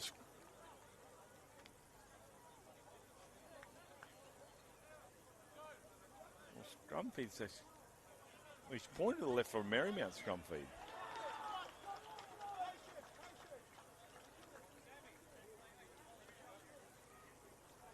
And it is. A little bit confused there, but it's not hard for me to be confused. Bay 4. Marymount to win the scrum. Half a gap opens up. Here he goes. It's a good run here from Abel. Has he got enough legs? Abel for the try and slams it down. Touch judge flag comes up. He's gone into touch. The cover defence is too good. Might have been Wilkinson. Throws a dummy, makes a break on the 40-metre line. Heads down the sideline. And, yeah, I think the touch he might have on right, but cover defence pretty good there from... Well, not pretty good, real good from Rocky. Denies a try in the corner for Marymount, so they'll run it out now. Rocky Grammar.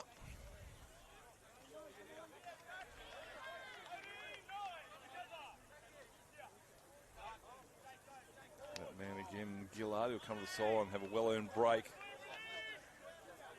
Good carries. Kicking early, nobody home on that far side. Whether it's a 40-20 or not. Was a 40-20, there you go.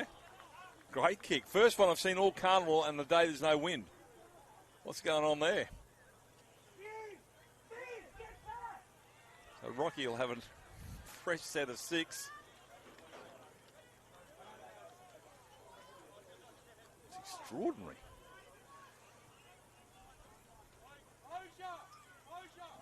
Make them pay here.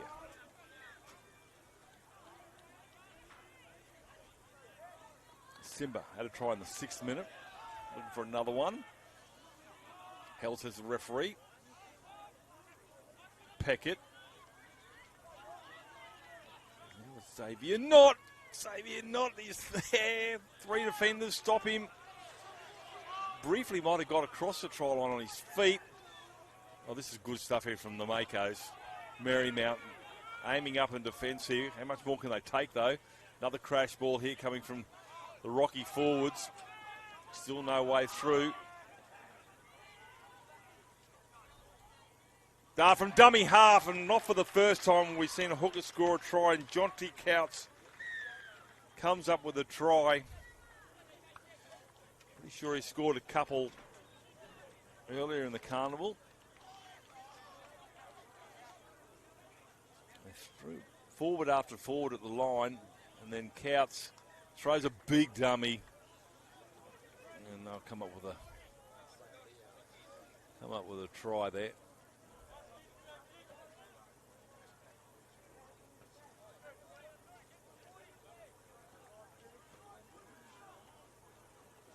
And the conversion attempt should be relatively simple. 14-4 scoreline. 10-point lead. Making it 12. As Lissy Fa'oso put this one through the uprights and adds 2 to the total. So 16 points to 4. 3 minutes remaining first half.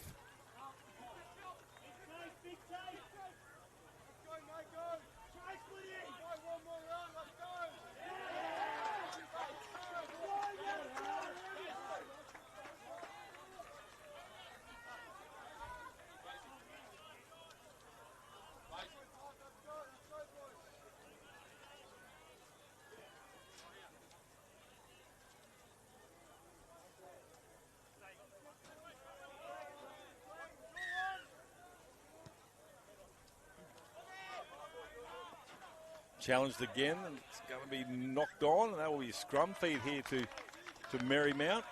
Closing stages of the first half.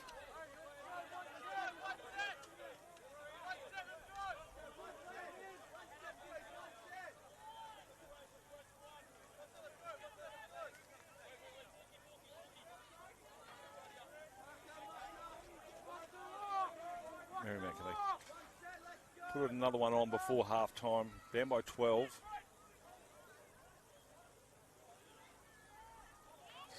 Loses his footing there a little bit. This is Abel. Once again to the left. Brown. And Brown put it on his backside, and the penalty for being inside the 10.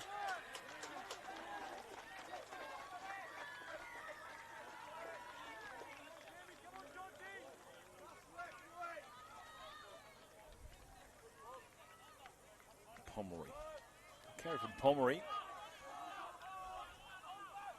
Tackle there was Murphy. They come to the right-hand side. Chiming in the back line there is Abel.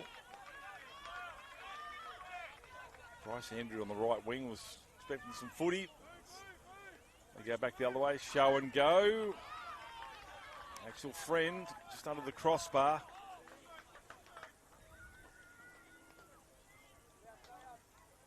Taking the turn, Andrew will pick it up. He's going to lose yards, attract 3 defenders. Last tackle. Grubber kicking the in goal area. Oh, it spouts up nicely there for the Rocky Grammar player. Other games around here, St Ignatius Park leading Geelong College 20 points to 4. Cathedral College 10 over St Brendan's 6. St Pat's 20 over Aquinas College 4. Ashgrove and St Mary's 6 all.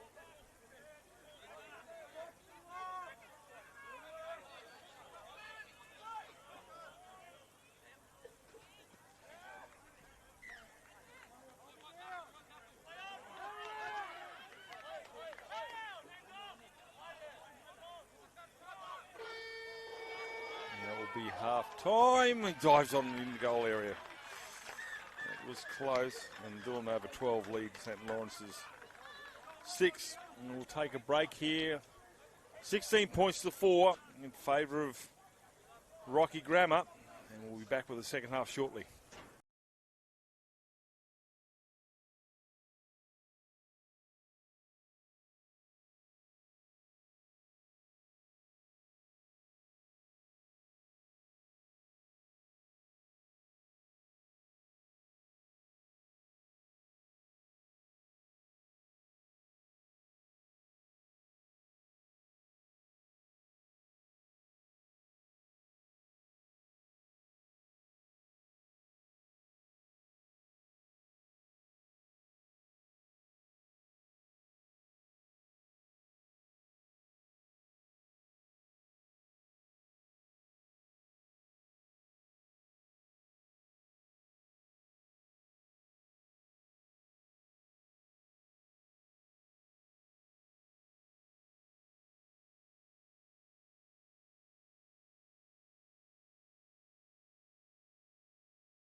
Drop back a little bit, mate.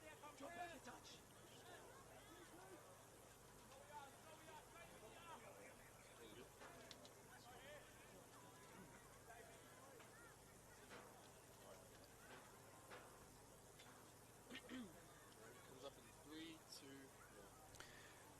25 minutes remaining in this second last game between the Marymount College and Rocky Grammar.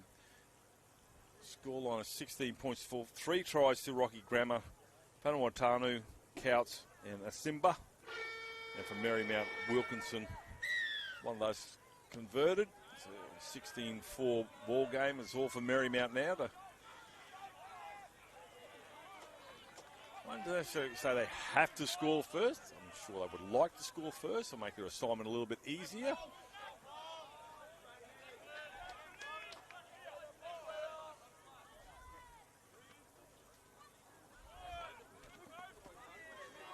Good run there, but too many defenders. Stands and tackle. Ellis has a referee pretty quickly on Kobe Allen. Carry earlier. Throws a dummy. Axel Friend. Might be the key, I think, Friend, if he can get involved and find some opportunities for his ball runners. Has been allowed to bounce. Been allowed to bounce and try. It just hugged to the sideline there. And Sterling Wilkinson gets his second try. The ball just kept going straight. It's a Shane Warne flipper. Just went straight.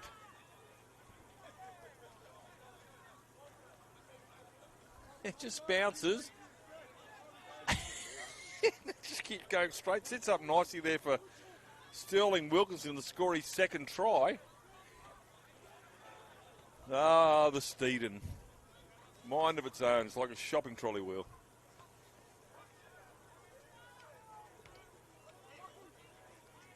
Unbelievable. Anyway. Conversion attempts pretty hard, but I don't think you mind too much with 4 in the bank.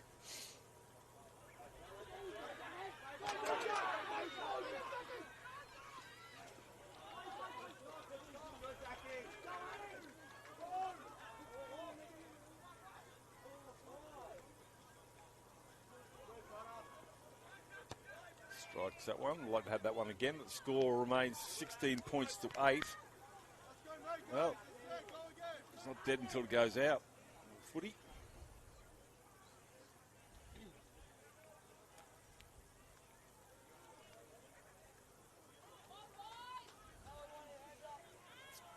We'll restart here for Rocky Grammar.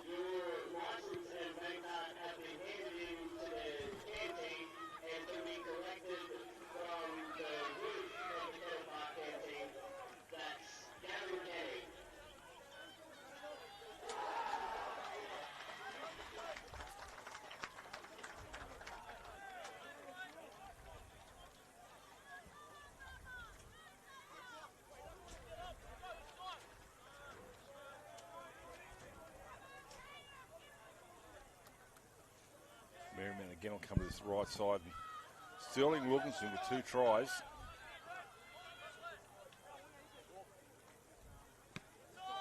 Let's see what happens with this one. That one turns left. Wilkinson was there. Hoping for a more favourable bounce than the last one, but can't have it your own way always. 64 is a half-time score. Still got 21 minutes remaining in this one, but Marymount in a pretty good position there defensively. They can hold their nerve, not give away any penalties, win the wrestle, get a good field position. To start there, 7-6. It was a Simba with that carry there, the try scorer.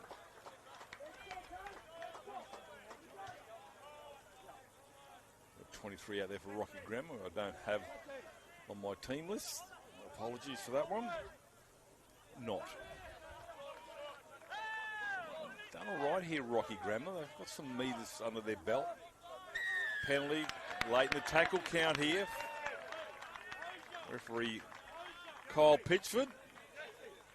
The leg grab. They're going to find touch this to the broadcast side. They're 20 out.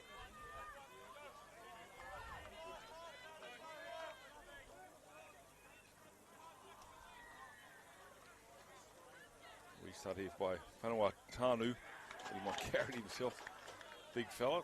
Said, front row. Xavier Knott. Just I've called his name a few times here, the big number 10. Went through a lot of work. Here's the other front row and Caleb Rebel. He's 5 short. Dart from dummy half. The number 9 again. Does he get there? There's arms and legs everywhere. Look like an octopus over there. There's 8 legs and arms. They'll come back and play 10 metres out. Good defence there from Marymount.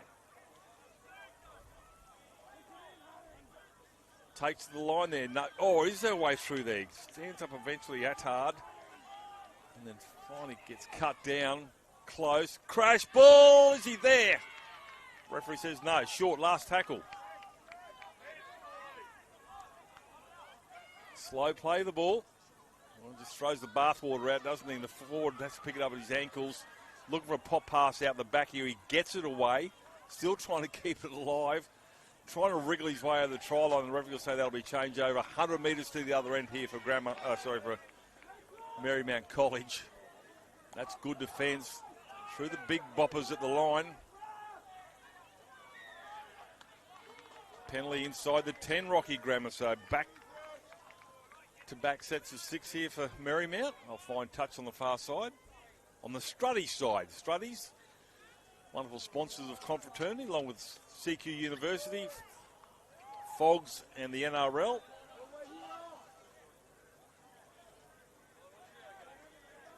You're at the ground, not too late to get over there and get yourself a bargain. I'm sure Barry and the boys have got some last day specials for you. Friend. Slow play the ball to go to the blind side. No look pass. Another footy on the park here as we see Marymount through Axel Friend.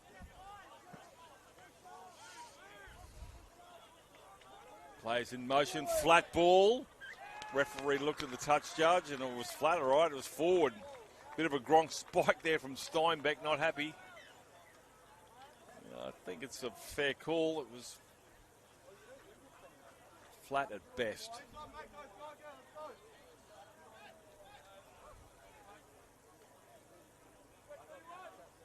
All three officials are wide for sound. Stay tuned at 12:30 for the blockbuster. Padua College up against St Pat's Mackay. Vanuatu. Tries to step out of that tackle, blindside.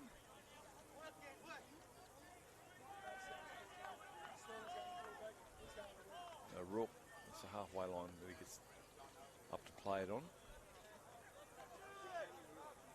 Pomeroy to tackle up. It's just an intriguing part of the game here now. Steps out of one, gets the offload. It's a poor play and Fayoso. And Fayoso cut down around the ankles there by Axel Friend. Slow play the ball, might be sore. Pop pass out the back, over he goes. That's keeping the football alive. And Leo Vanuatu with another try, his second of the match.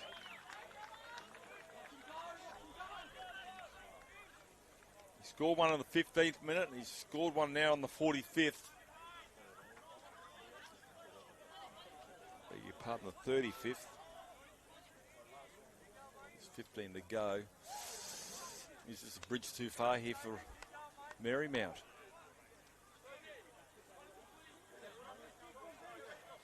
He's caused carnage all carnival, hasn't he, Leo Vanuatu? Wearing number 3 could quite easily wear number 10, the size of the unit.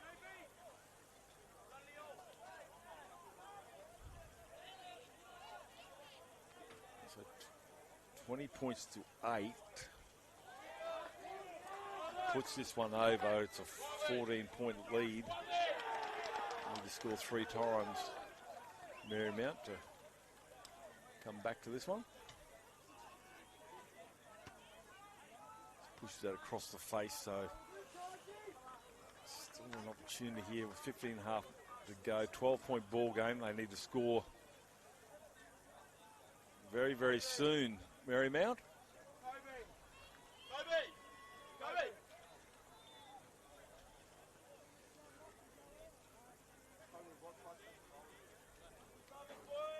Beckham Morse will come back on.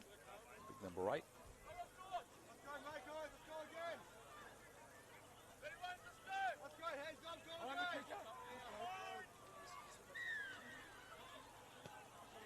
Short kickoff. Andrew comes in. Contested in the air. Picked up here now by Brown. Brown was running, and Brown runs within about 5 metres of the try line. Make that 2 now. Short kickoff coming off. Friend. Oh, not a great pass. Knock on a couple of times. There's a penalty actually against Rocky. He played the advantage to the referee, Kyle Pitchford. And Marymount will have tap restart. Pomeroy. First carry. Friends at dummy half. Abel goes without it. Good shot there. That man, I said he wouldn't look out of place with number 10 on his back. Whanawatano knocks that ball loose, and it'll be a scrum feed here to Rocky Grammar. 10 out, 20 in.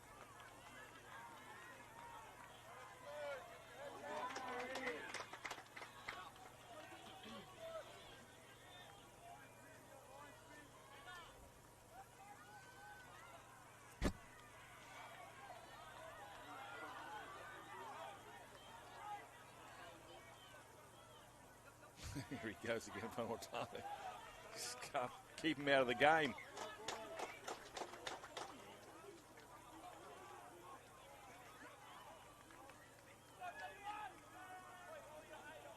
Good defensive set here from Marymount. That's still the 20-metre line.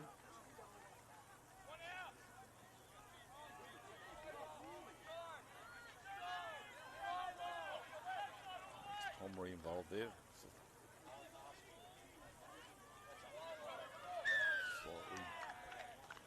Well, it's a marker defence penalty here that gets him out of jail. Rocky Grammar takes the pressure off. Marymount will have to do some defending again now. Daniel, the General Grant out there. We're in the 20. First carry. Throws a dummy there to Luke Frame, then straightens the play. Gets pulled down, not before getting some good metres. Xavier Knott. Must be nearly double-digit carries for Xavier Knott in this game. Whanawatano puts a fend on, doesn't get away from the tackle of Beckham Morse.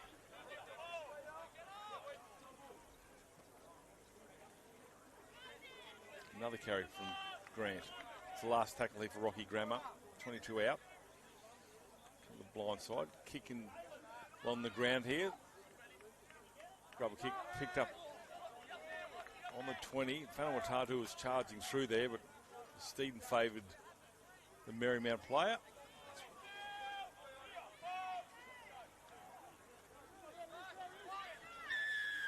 Good carry inside the 10. I'm not sure whether he ran with some vigour there to the Marymount player, straight towards those players that have been called offside. That's come off the side, the boot. Disappointed out there in Bryce Andrew. Werner. Just need to find touch in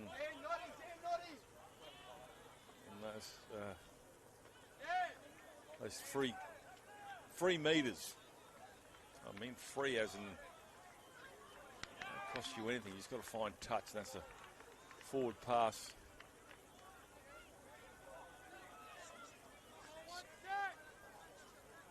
Scrum feed to Marymount.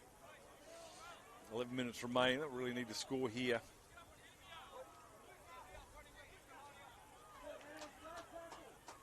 Points to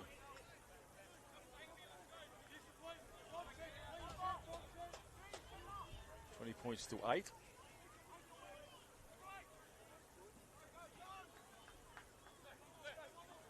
Allowed to run. It's good. Whanawatano, who's one of the tacklers. Hell, says referee Pitchford. Brown. Now with Morse. Dummy half is Friend. Another forward at the line. This time it's with Pomeroy.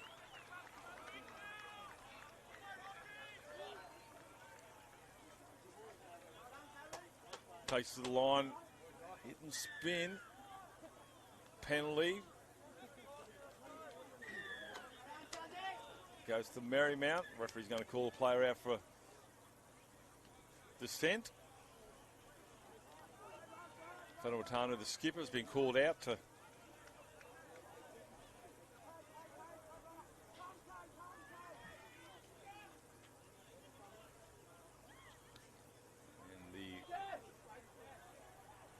laying down the law to Pitchford. Tell these players I'll do the refereeing. I think it might be the message. I don't need any conversations to take place.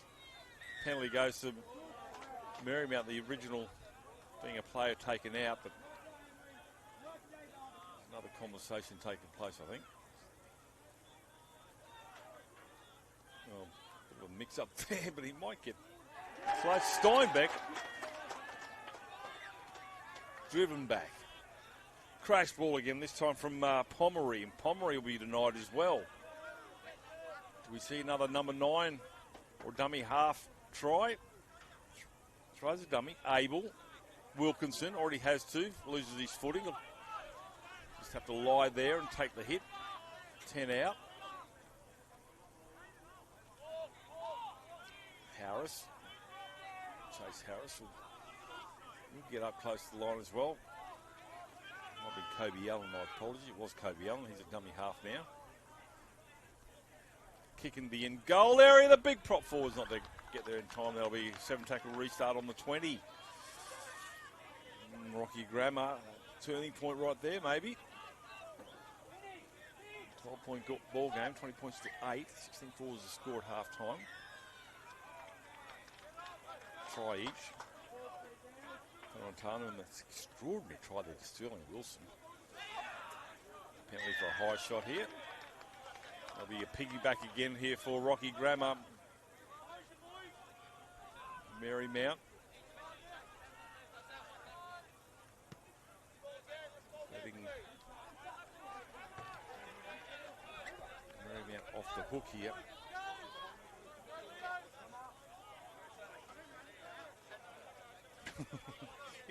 Comes again, Jake Gillard.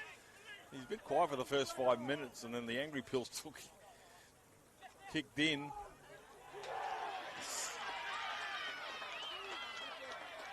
Jesse Bianco. Again, Jake Gillard. I think he replaced Xavier Knott. Onatanu. Well, it's only because his jersey was grabbed from behind by Beckham Morse. Now it's the last here for Rocky Grammar. If they score here, could be enough to seal the deal. They don't. Marymount have to score in this set of 6, you would think.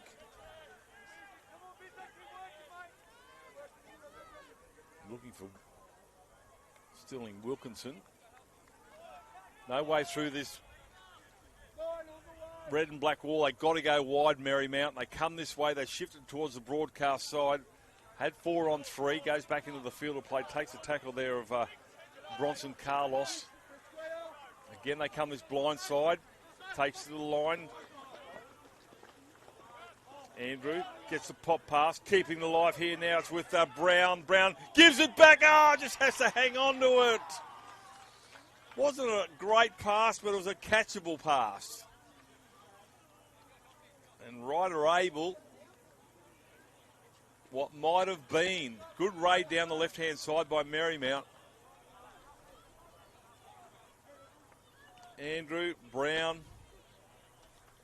and Abel, the 3 of them, conjuring up what could have been a try to put them back into this contest. Now they'll have to pack this scrum. Is there a push? Yep. It wasn't strong enough. Rocky Grammar were ready for it.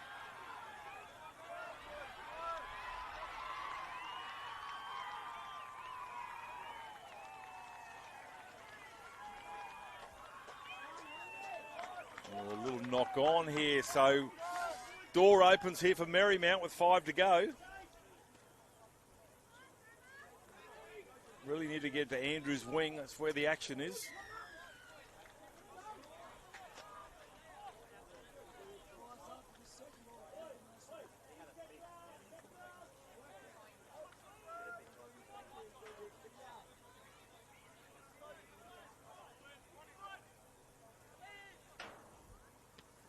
Throws a dummy almost through there as Abel. Duff from dummy half here. Friend. Scrambling Rocky Grammar. They don't want to let the door open. Crash ball, goes over and scores. The 18, Chase Harris, I think. Chase Harris has brought Marymount back into this competition, into this contest, I mean.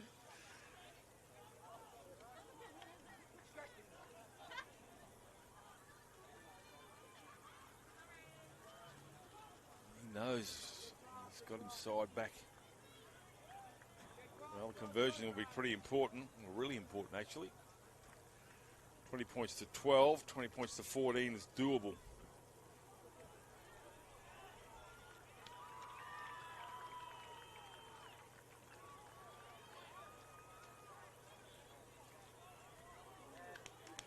St Brendan's lead the Cathedral College 20 points to 10. Rocky St Augustine lead Iona 38 points to 4, can you believe? Conversion successful.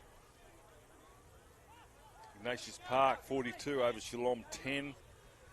St Mary's Toowoomba 18 over Morris College 18-10. And St Lawrence's lead Villanova 16-12. Just behind us here. And Marymount down 20 points to 14. Scored more points in this second half, but they need another try with 3 minutes remaining.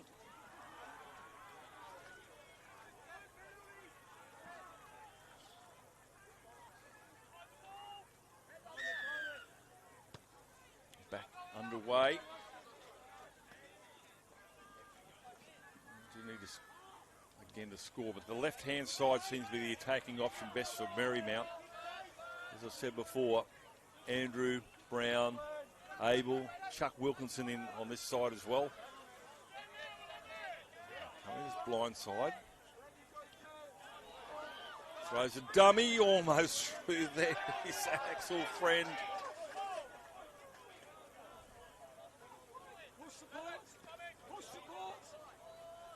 Good play there. Brings Wilkinson into it. Line with Abel. Underball. Chance here for the centre 3/4 and Coates gets the offload now to Abel. Abel to the try line. 2 minutes remaining. Last tackle here for Marymount College. They go to the right hand side. Try tying the big 18. Does he get there? He does get there. Back-to-back tries for Chase Harris. Conversion attempt to lock it up with 100 seconds to go.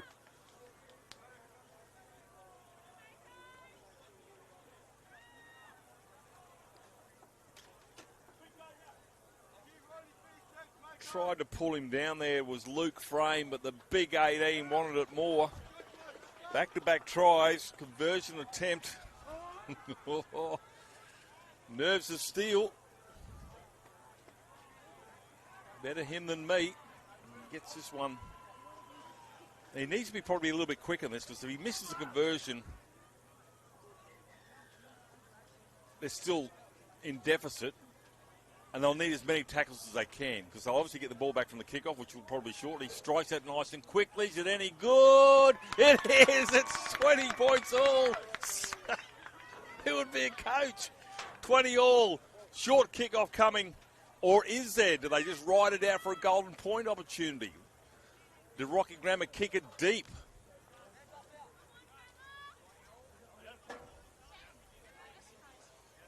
Well, they're not in any hurry. What a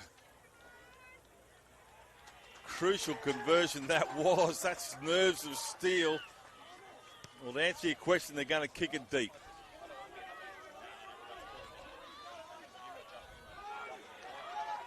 .16 seconds remaining. Locked up ball game, or is it down the sideline? 7 seconds remaining. Last play.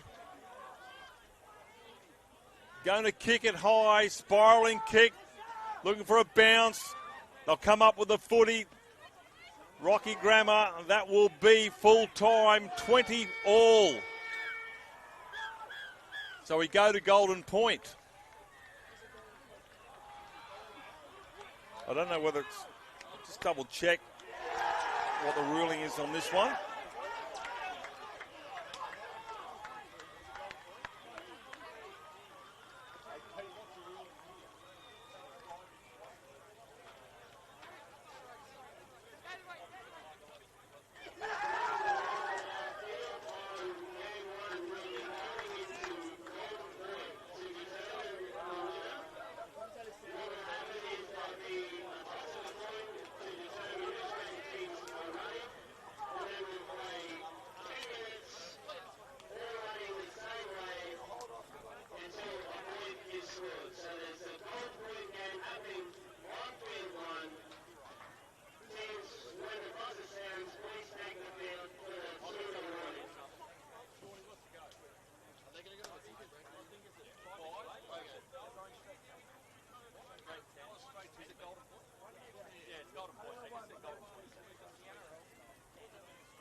Golden Point, 10 minutes one way. That's it. Not 5 either way. So Marymount kick off from right to left. They come back from the dead Marymount.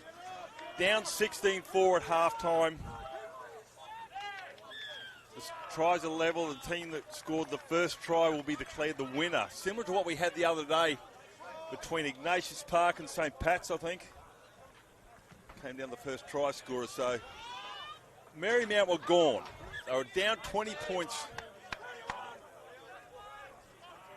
to 8, and they've come back.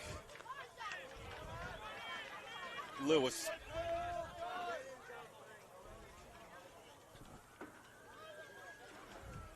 A Simba. Trying the 6th minute to a Simba. Stands in the tackle. Kyle Pitchford and the men in pink. That's good defence here from Marymount. Led by the double try scorer Chase Harris. 2 tries to the big number 18. You not think he's going to remember that when he's 100 years old. Blindside they go. Marymount, they're a different beast. Last tackle here now, 10 minutes. Kick over the top. Brown, been instrumental as Brown. They come to this left-hand side. They've been devastating this left-hand side of Marymount. Brown, Andrews, Abel. Again, peppering the right-hand defence. One-on-one strip here from Ranamatanu. Penalty. Thinking there was a second man in there. Referee Pitchford, along with the touch judges, adjudicate that it's a strip. They'll kick for touch. May have a case, doesn't matter.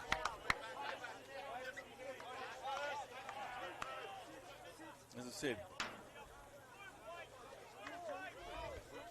Brown, who wants to have a first crack here? Morse wants to have a go. Becca Morse. 20 out. Golden Point.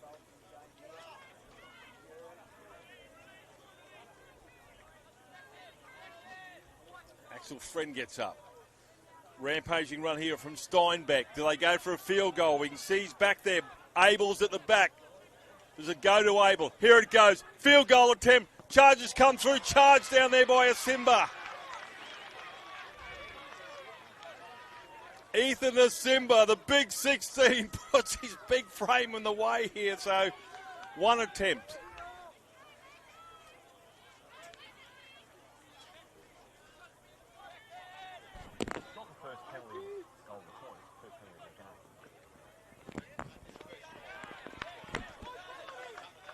No. Rocky Grammar now.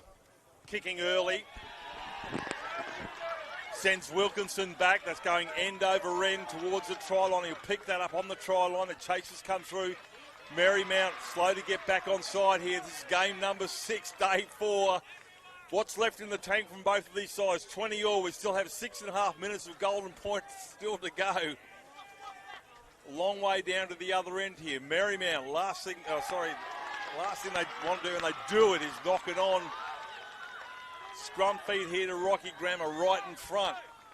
Now with a set play. Do they go for a field goal?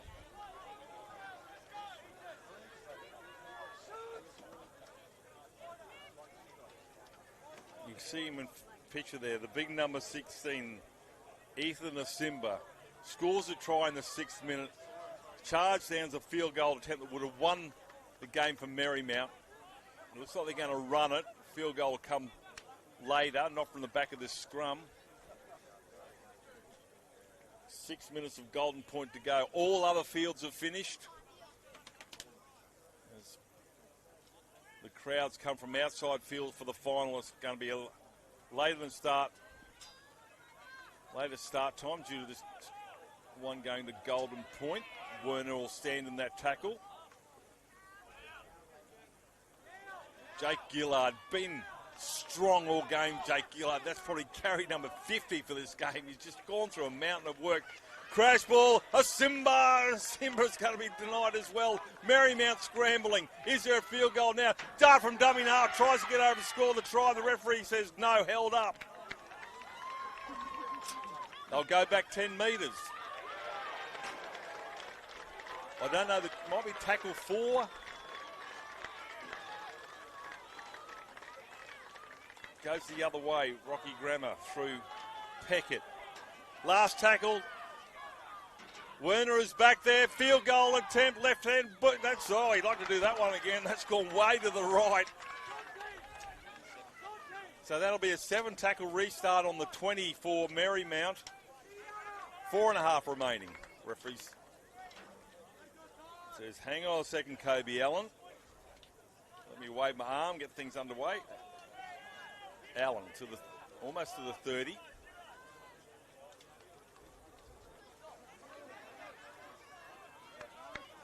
Marymount, their strength has been on the left-hand side. In attack. That's the halfway line.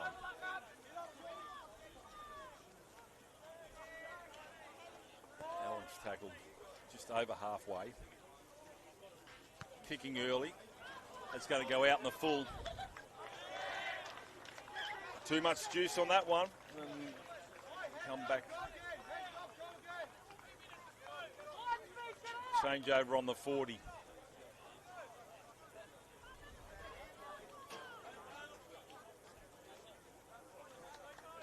Murphy will play it. 3.5 remaining.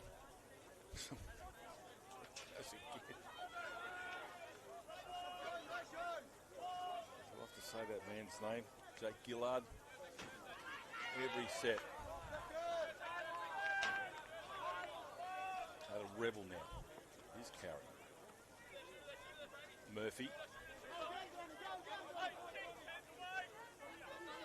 Not sure how the confidence of the field goal attempt from Werner will do. Might find another option.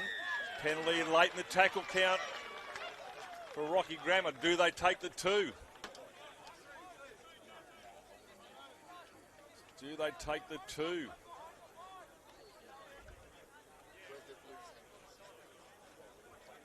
Conversation taking place here. They need to make up their mind quickly. Clock's ticking, 2.5 to go.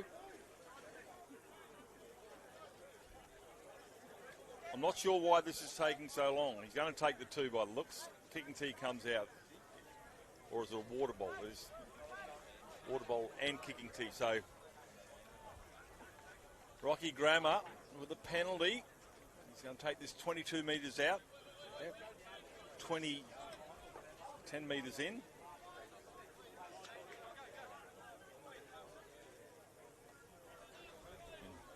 Jonty Couch scored a try in the 21st minute.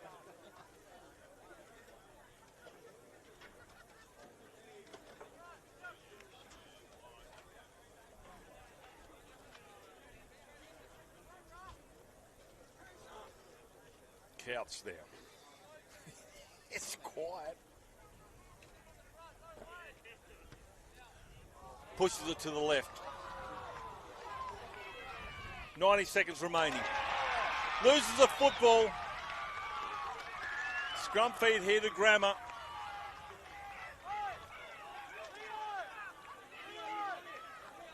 So the first try score, if it's locked up, and that was scored in the 6th minute by Ethan Asimba, who actually knocked down that field goal attempt. So the big 16.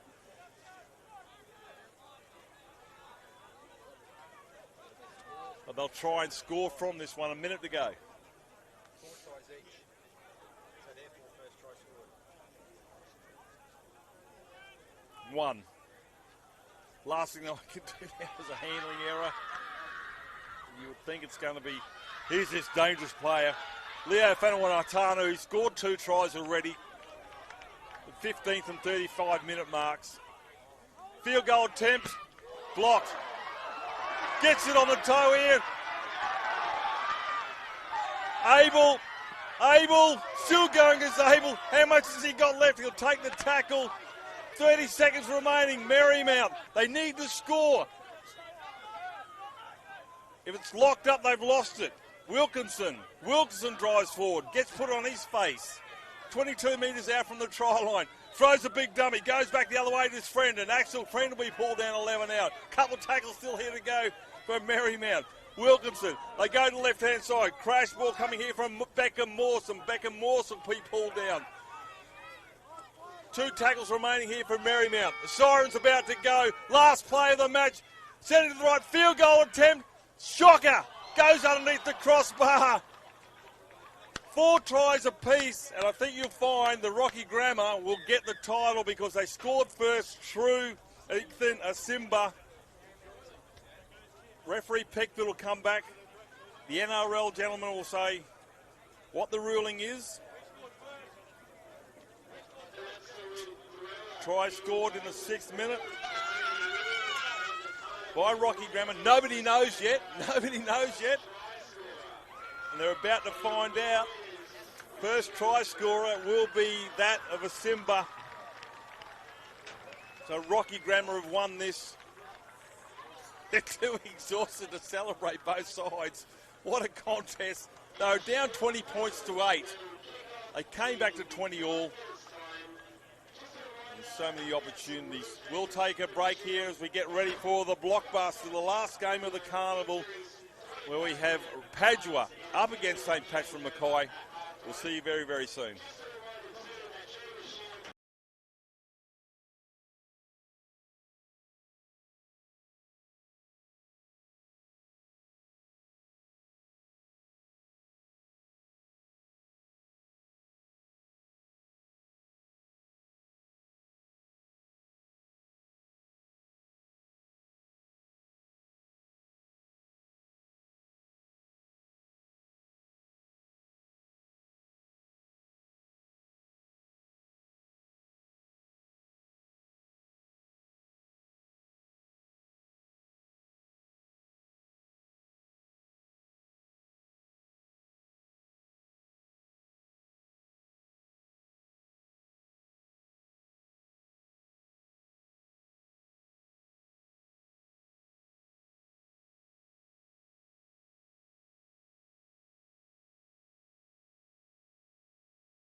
We are back live, and there's a Padua make their way out. St Pat's and Mackay make their way out. Michael Crutcher joins us.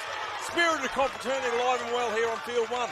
It is. Have a look at the teams that line up to form a guard of honour for the players for Padua. It's their AIC rivals, St Pat's Shorncliffe, who are there with St Lawrence's College. Normally rivals, they're here today to support their AIC teammates, and the local team, Rocky Grammar, does that for St Pat's Mackay, forms a tunnel for them. So we've got that great spirit of confraternity, and this is going to be a ripper, John. It's a drought breaker. One of these two teams will win. Padua haven't won for 20 years. St Pat's Mackay for 22 years. Great Confro schools. Padua is an original school, played in 1980.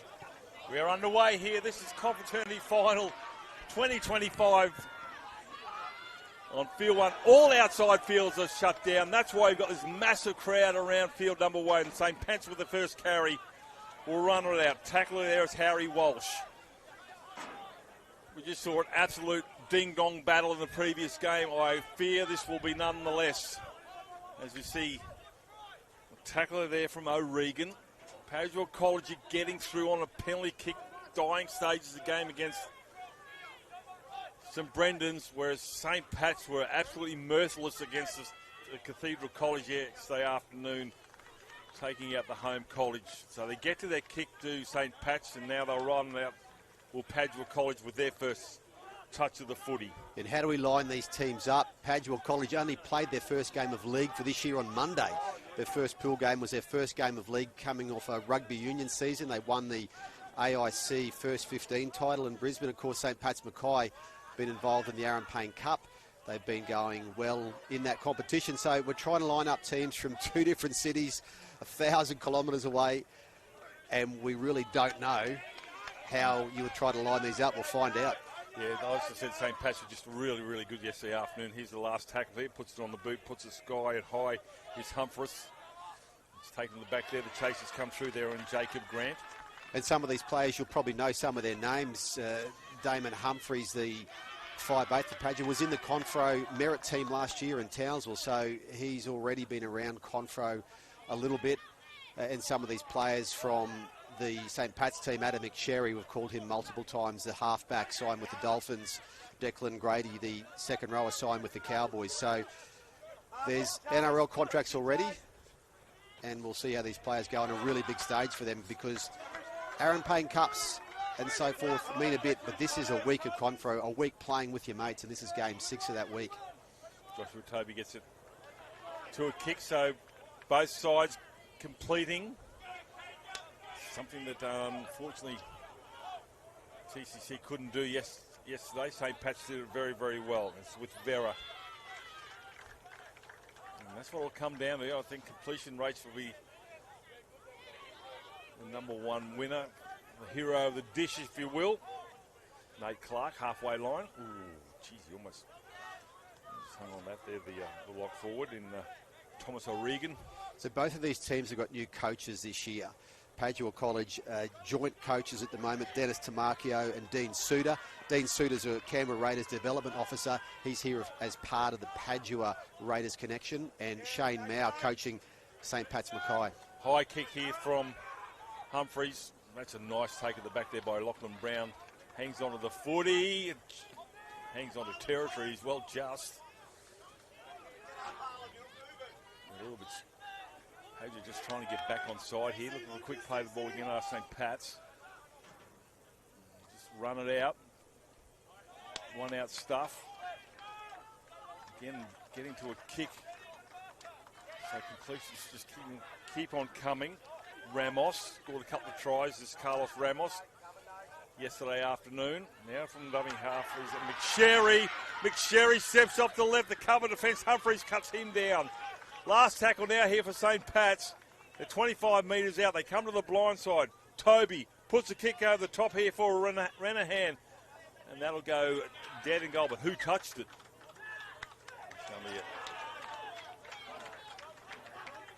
It'll be change over to Padua, yep. No, Pat's Mackay ball here, so he just came off the leg there. And that break from McSherry, well, we saw that a few days ago. He made the same bust against Ignatius Park College on Tuesday afternoon, which led to the match-deciding try on that quarter-final day. see how they go here, St Pat's. Oh, from dummy half. Oh, as he reached out and scored it. No, he's going to be penalised. Oh, the markers are going to be penalised. So they get 6 more. Oh, do you take 2? No, they're going to throw another player at the line here in Bishop. Standing the tackle. Demi half is Vella. Ryan John. Also a strong game yesterday afternoon. Bishop. No way through this chocolate brown wall. A wider ball, that was an easy target. Harry Walsh doing the job. Defence numbers here to the right-hand side. The outside defence comes up nice and quickly, shuts down Lachlan It's a Brown. forward pass too. A knock forward, one of those turnover rulings. That's a big escape for Padua College, and committed defence too. I mean, this is a good Pats Mackay team. Just some context around these two schools in Confraternity Carnival. We mentioned Padua College were one of the originals, one of the 6 schools that played in 1980 in the very first Confro in Bundaberg. St Pat's Mackay were a powerhouse. They won 8 Confraternity Shields in 16 years over a period up until 2003, with players like Wendell Saylor, Shannon Hegarty, Grant Ravelli, who'd go on to have very good careers. But they haven't won since. They lost the grand final at home in 2022 to Ignatius Park. And Padua College, their last win in 2005, but that was a period where they had the likes of David Shillington. That's a forward pass there too. Dane Carlo, David Stagg. Those players came through Confro at Padua as well. So we've got 2 schools with really rich rugby league histories. Padua lost the grand final last year, even though they scored more points, more tries in Ignatius Park College. And St Pat's Mackay lost the home decider, as you said, in 2022. So for context, they've been there, these schools, in the last couple of years. They know what it's like to get there. They'd both be desperate to play well today. McFarlane. Oh, no. First tackle after the scrum, and Padua come up with a scrum feed of their own on the 20. Yeah, these little turnovers. Yesterday we didn't see that with St Pat's Mackay. That was the Cathedral College made all the mistakes and turnovers, and St Pat's Mackay capitalised on those. So I'm sure Padua College, with their very good coaching staff, will just try to get some field position cranking here and try to get to the other end of this field as the breeze just picks up here, John. It does. I can smell cow manure. How good. It's coming from somewhere, the railway yard behind us. The breeze is at our back for the first time in 4 days. Just picking up. It's not favouring either side. It'll certainly be a tougher kicking to us, the broadcast side. So Padua looking to get to a kick. Completion rates have been pretty good. Also, Regan's been strong with ball carries of the 13. It's now with Grant. Jake with the general Grant is going to be pulled down. That's Jared Chaseling, the fullback, who is certainly is he one to watch in this team here. Pardon, you're right. Sorry, yeah. Jared Chaseling is not contracted to an NRL club. He's been excellent in Confraternity Carnival for 2 years. That breeze is going to push that back. Knock on, I think, might have come from, yes, it did. Came from St Pat's. It's play on. 6 more to go here for Padua College. The lock forward goes for a run now, and Jacob Sutherland. Dummy half is Humphreys. Chaseling. That try line's a lot closer than it looks from where we are. Has he played that properly? Well, he's been held down the ruck here, so that's a penalty to Padua. Look at the crowd behind you on camera. They are 20 deep here. It's just extraordinary. Almost all the way around. There's got to be 2,000 people here. It's incredible for this contest. Is Jack Mercer. They don't go towards it with Humphreys. Or comes out. Chaseling gets pushed back to the 20-metre line. Outstanding defence from St Pat's. Sutherland. Humphreys now. Underball here, going across field here. No way through there, no metres gained. loses the footy. Easy target, really, in the end. So St Pat's 2 knock-ons, but they'll get the scrum feed. And not a great end to that set of 6. Actually, wasn't a very well-structured 6 there from Padua, to be honest. Well, Padua's got some key players in attack. We mentioned Damon Humphreys, who was in the merit team last year. Jared Chaseling, as I said, he's been an outstanding player at this carnival for 2 straight years now. They did have to redirect their attack because their number 9 and co-captain, Billy Atchison, broke his ankle in the first 5 minutes of game 1 of this carnival. So these are the things you've got to do on the run in Confro, and Padua also lost 4 middle forwards from the rugby union season. So not easy to replace the middle. Here's a break here. St Pat's on the bus. Big run there coming from Mark Sorensen. So all of a sudden, St Pat's on the attack here. Now through Cookson. Cookson gets within 12 of the try line. Oh, it's just opened up here. Good defence from St Pat's. It's going to pay dividends with Toby. Cut out ball. Try time. Renahan, and Renahan scores in the corner.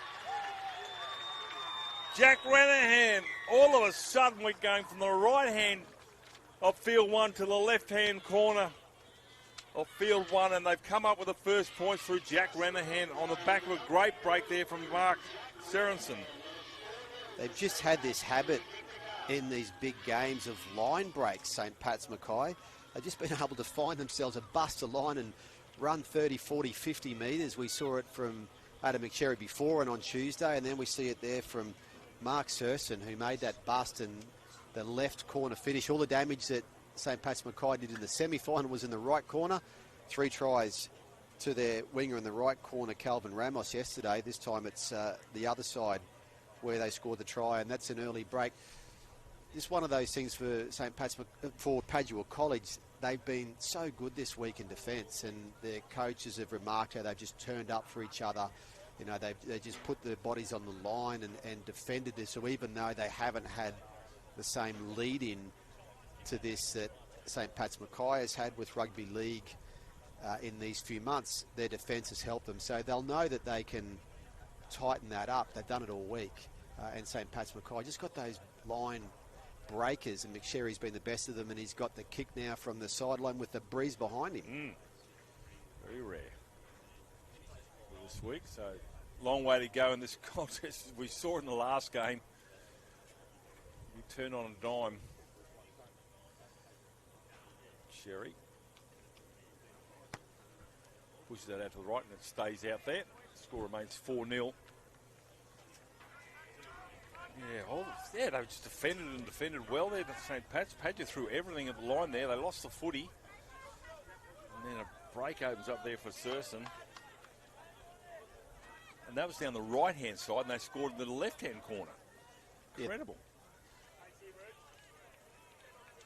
We should mention some special guests here today as well. Wally Lewis is here watching this final today. He's been doing lots of meet and greet around the ground and recalling some of his trips to Rocky in previous times, but while having remarking on the quality of this carnival and the numbers that are here to watch. I'm impressed with the numbers in the stands as well, as we see a restart.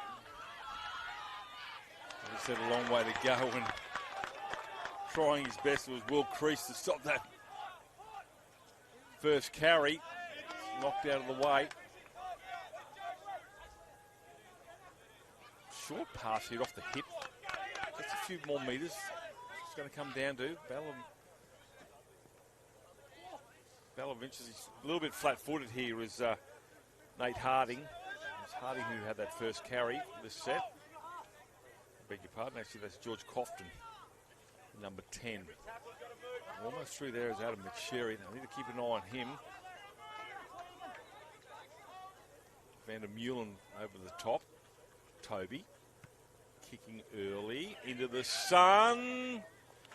Oh, great take. That's a terrific catch there from Will Crease, I think it was Reuben Smith. Yeah, that's a clutch reception when your team just needs you to let them start a set. Yeah, Reuben Smith. That was very well done, and you'll see some players on these fields with different numbers, as that's a relieving penalty. These 21-man squads are so important in Confraternity Carnival. Unlimited interchange in these games. You can bring players on the field and off the field as much as you want, and it's so important as this ball goes into touch. Flags there, yep. But a good kick, that's great distance, and that sets them right up here. As St Pat's Mackay really slow back. And yeah, Vera gets the easy meters now. 15 out from the try. It's end-to-end stuff here. We're watching tennis. Walsh. Slow play the ball here for Walsh. Humphreys. Crash ball coming there from Crease. They come off the line pretty quickly. He has to pick it up on the half volley. Doesn't do so. They'll run away with it at St Pat's. Not enough territory there to make a successful set for Padua. Some of these players as well, we mentioned with NRL deals, there's 3 Bulldogs players on the Padua side. Harlem Failafi, Damon Humphreys, and also Nate Clark. So they've already been spotted by NRL clubs, and there's a few, as well as a penalty goes to St Pat's Mackay. There's a few on the St Pat's side as well. We've mentioned them a little bit in the coverage this week, but keep your eye on the likes of Adam McSherry, the Dolphins, Caleb O'Brien with the Raiders, Declan Grady, the Cowboys. There's a few there already spotted, but as we said, this carnival over the years has had the likes of Harry Grant, Cameron Munster, who have played here and not had any NRL affiliations at all. It wasn't long until they did have those. Cofton now. Has to give some big meters early before the interchange. Cookson now. Tackle around the ankles there from Studley. Had numbers to the right-hand side. They turn it back towards the goal post. St Pat's again on the march, trying to find his way there through his Cooper Cavill. Blinds almost gets through in an unconventional way for the number 9 to score.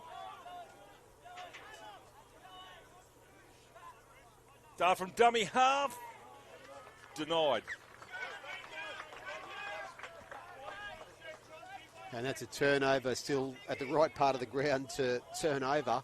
It's a long way out for Padua with 8 minutes to go. But oh, 1, 2, 3, back into the in-goal area. Is he? No, it's close. Padua. Long way to the other end. 8 minutes remaining first half. Trying the 10th minute to Jack Renahan on the back of a Mark Sirison break. Oh, you could hear the collective sigh around the grounds there. What might have been, but they need to play on and play the whistle. you can see that danger of Damon Humphreys. He's a good mover. If he gets to the outside of a man as he did there, and he's got that strike power on his outside as he had there in the likes of Harrison, Vera, I mean, that's real danger for the St Pat's Mackay defence. Coffin again with another carry, the big number 10. Like I said, he's been asked to do a heavy workload. He'll get a break soon enough. Now with Cavill, the number 2. His forward mates out with a run. Well, looking to pass on the inside there is Cookson, but presence of mind to hang on to it. He wasn't quite ready for that ball. There was a Cofton again. Here's with the fullback in Brown, and Brown gives it off now here to Campbell, and Campbell throws a loose pass in the touch. And Padua can breathe a sigh of relief after another onslaught from St Pat's. Jeez, we're looking to the left-hand side. He's going to say that ball was touched there by Padua, so St Pat's Mackay will get a fresh set here. It's not a collective sigh of relief. It's stuck in the big ones. Nate Harding. Dart from dummy half, gets there, no, close. Or is he going to point to the spot? He is going to point to the spot. That's a try there to Darcy McFarlane. We've seen a few dummy half darts in this carnival. It just seems to be a whole bunch of them, and that's one of those that gets a try. I thought initially the referee was going to say held up. He certainly looked that way to start with. But then he looked and saw the ball was on the ground. He put the whistle to his lips to say that was held up, but then noticed the ball had touched the grass. So you feel a bit for Padua there, because that ball being touched before it went over the sideline, that wasn't deliberate. It was just in that rush of play there. And these things happen. But again, this is what St Pat's Mackay did yesterday. They just took advantage of turnovers that went their way in the opposition half, in the opposition 20 in particular. So they've been good enough to do that this week, St Pat's Mackay, and it's a sign of a good team. But Padua is certainly not out of this. Oh, by all means. No, but they've had no footy, no field position either. Mind you, though, St Pat's defence, when they were down, it was solid enough. So once they get down, they've still got some work to do, but definitely not out of it. Yeah, their strike power, certainly with the likes of Humphreys and Chaseling and those centres are quite powerful. So we know they've got the strike power, but this is a game of position and possession, and that's what Padua has been starved off so far, like TCC yesterday.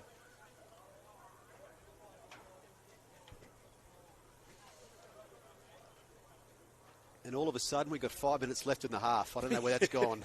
Well, we've had no stoppage. We haven't needed to either. Conversion is successful from McSherry. 10-0. Ideally, Padua, do they go for a short kick-off and try and get some points here before half-time, or they're happy to send it deep and go to the sheds only down 10-0 and reset themselves? Yeah, they've still got half an hour to go, and, you know, they came back last year against Ignatius Park College in the overcast, dreary winter's day in Townsville and really were defeated by an 8-point try in the end last year. And how often do we see those? So they've got the ticker. That's a great carry. And they've got the cool heads. They've got some very experienced players in this team who've gone right the way through since grade 5 together at Padua. They were down 10-0 to St Brennan's yesterday, weren't they, in the semi? Yeah, I think it was about 8-0, and they made their way back and were too strong at the end. The 40-metre line has been... There's a carry there by Nate Harding, and we mentioned these 21-player squads, and players like Nate Harding are the players you want in that group, because they really lose nothing when they come on the field and they help you to get through, you know, a brutal... Yeah, they get through 6 games in these few days. Last tackle.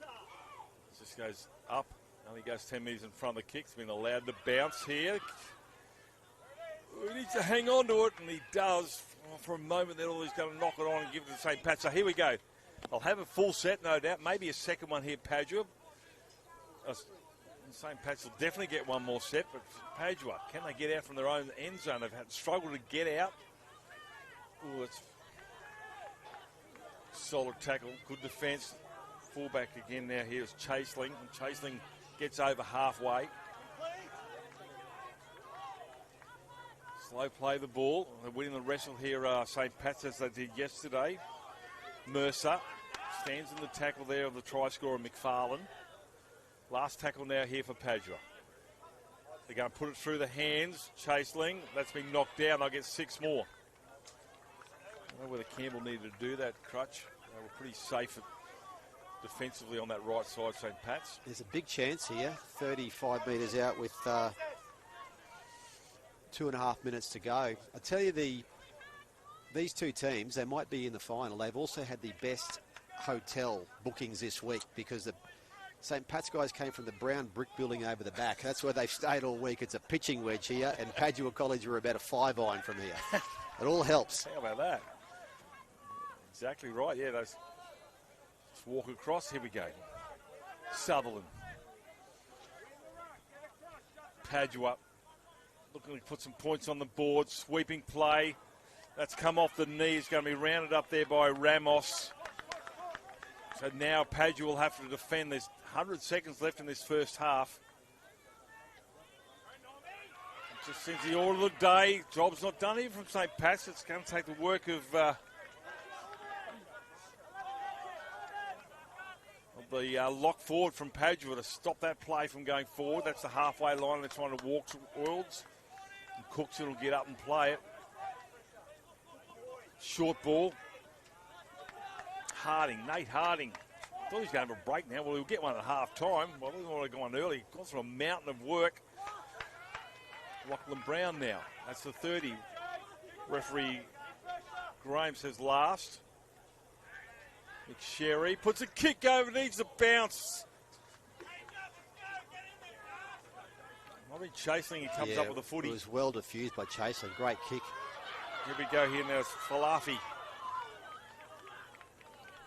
Falafi rolls over in the tackle of 2 or 3 defenders. One of those there is Thurston. Blindside. They keep going that left-hand side. I think there's an opportunity. They go without the footy.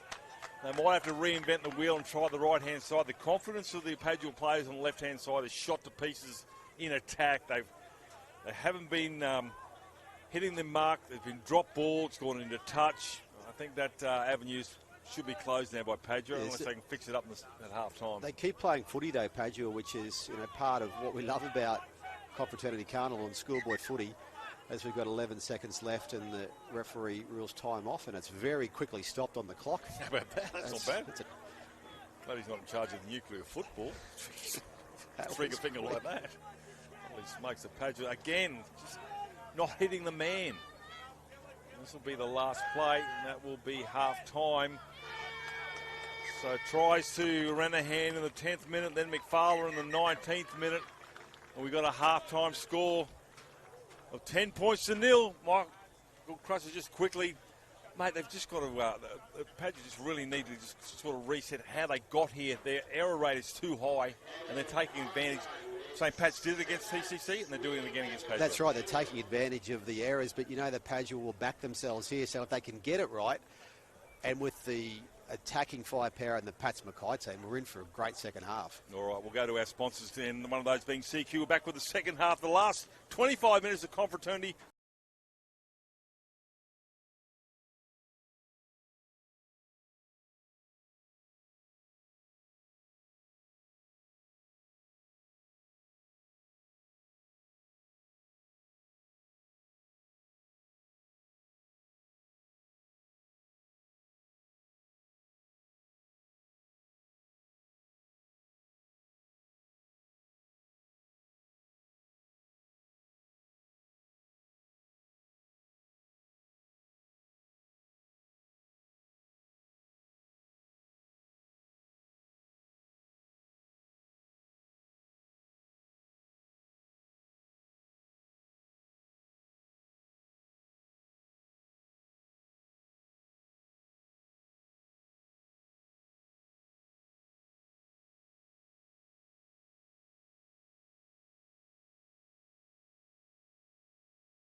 25 minutes remaining for Confraternity 2025. 10-0 St Pat's Mackay, finalists 2 years ago in Mackay. And then obviously Padua College getting beaten last year. So a long drought to be broken. 20 years and 23 years, I think you said, Crutch. Yeah, last Padua 2005. And the last one for St Pat's Mackay. Hard to believe because when they won in 2003, they'd won 8 of the last 16. In that time, I think they've made one final, and that was in 2022, where if you look back on the team list in 2022, it included Jackson Purdue now playing for the North Queensland Cowboys. So things can happen quickly at Confro. Xavier Coates went from Confraternity Carnival to the NRL in less than 12 months. Jamal Shibasaki played in that 22 final for Ignatius Park College as well. He's played NRL since then too. So things move fast for these talented young players, and we look forward to seeing where this cohort goes. Hayden Graham, the referee, gets things underway for the last time here, 2025, thanks to CQ University, former Origin greats, Struddies and the NRL for their sponsorship of this wonderful carnival. And Padua College, the halftime hooter couldn't come quick enough. They're at 6s and 7s. So it was almost like it was their first game of the carnival. Just a little bit disjointed, whereas St Pat's exploited every error that they coughed up. And St Pat's would rather have just kept rolling along, but they've had to have a break.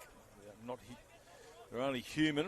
So let's see what happens here in this this second half and final half as Jared Chaseling with the carry. Puts it aerial. Just taken nicely at the back here. Oh, there's almost a breakthrough there by Lachlan Brown. Yeah, so it's all for Padua to be. I think Padua can play better.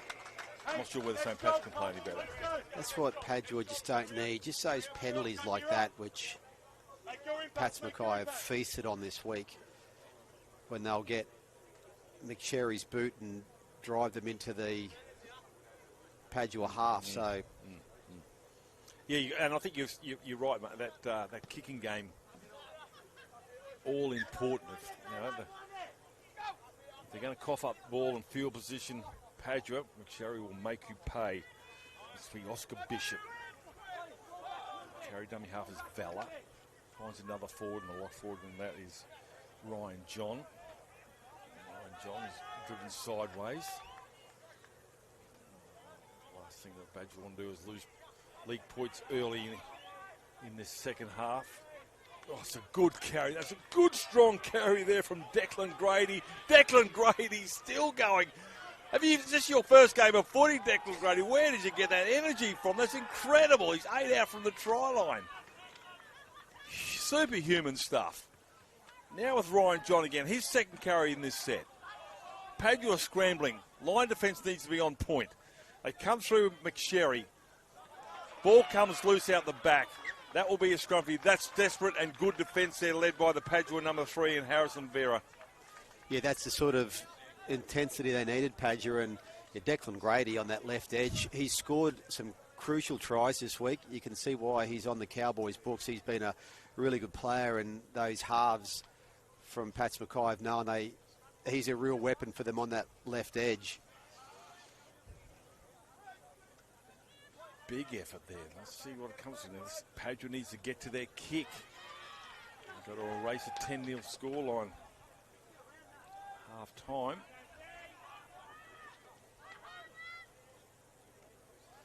Good carries. Yes, line speed from St Pat's Mackay is still impressive. They're meeting Padua. And there's some pretty decent contact in some of these tackles as well. Yeah, Ryan John in that one. Early kick too. Looking for a 40-20. Looking for a 40-20. Is it going to get there? He's going to have to get it quickly. Gets it on the 20 and be tackled.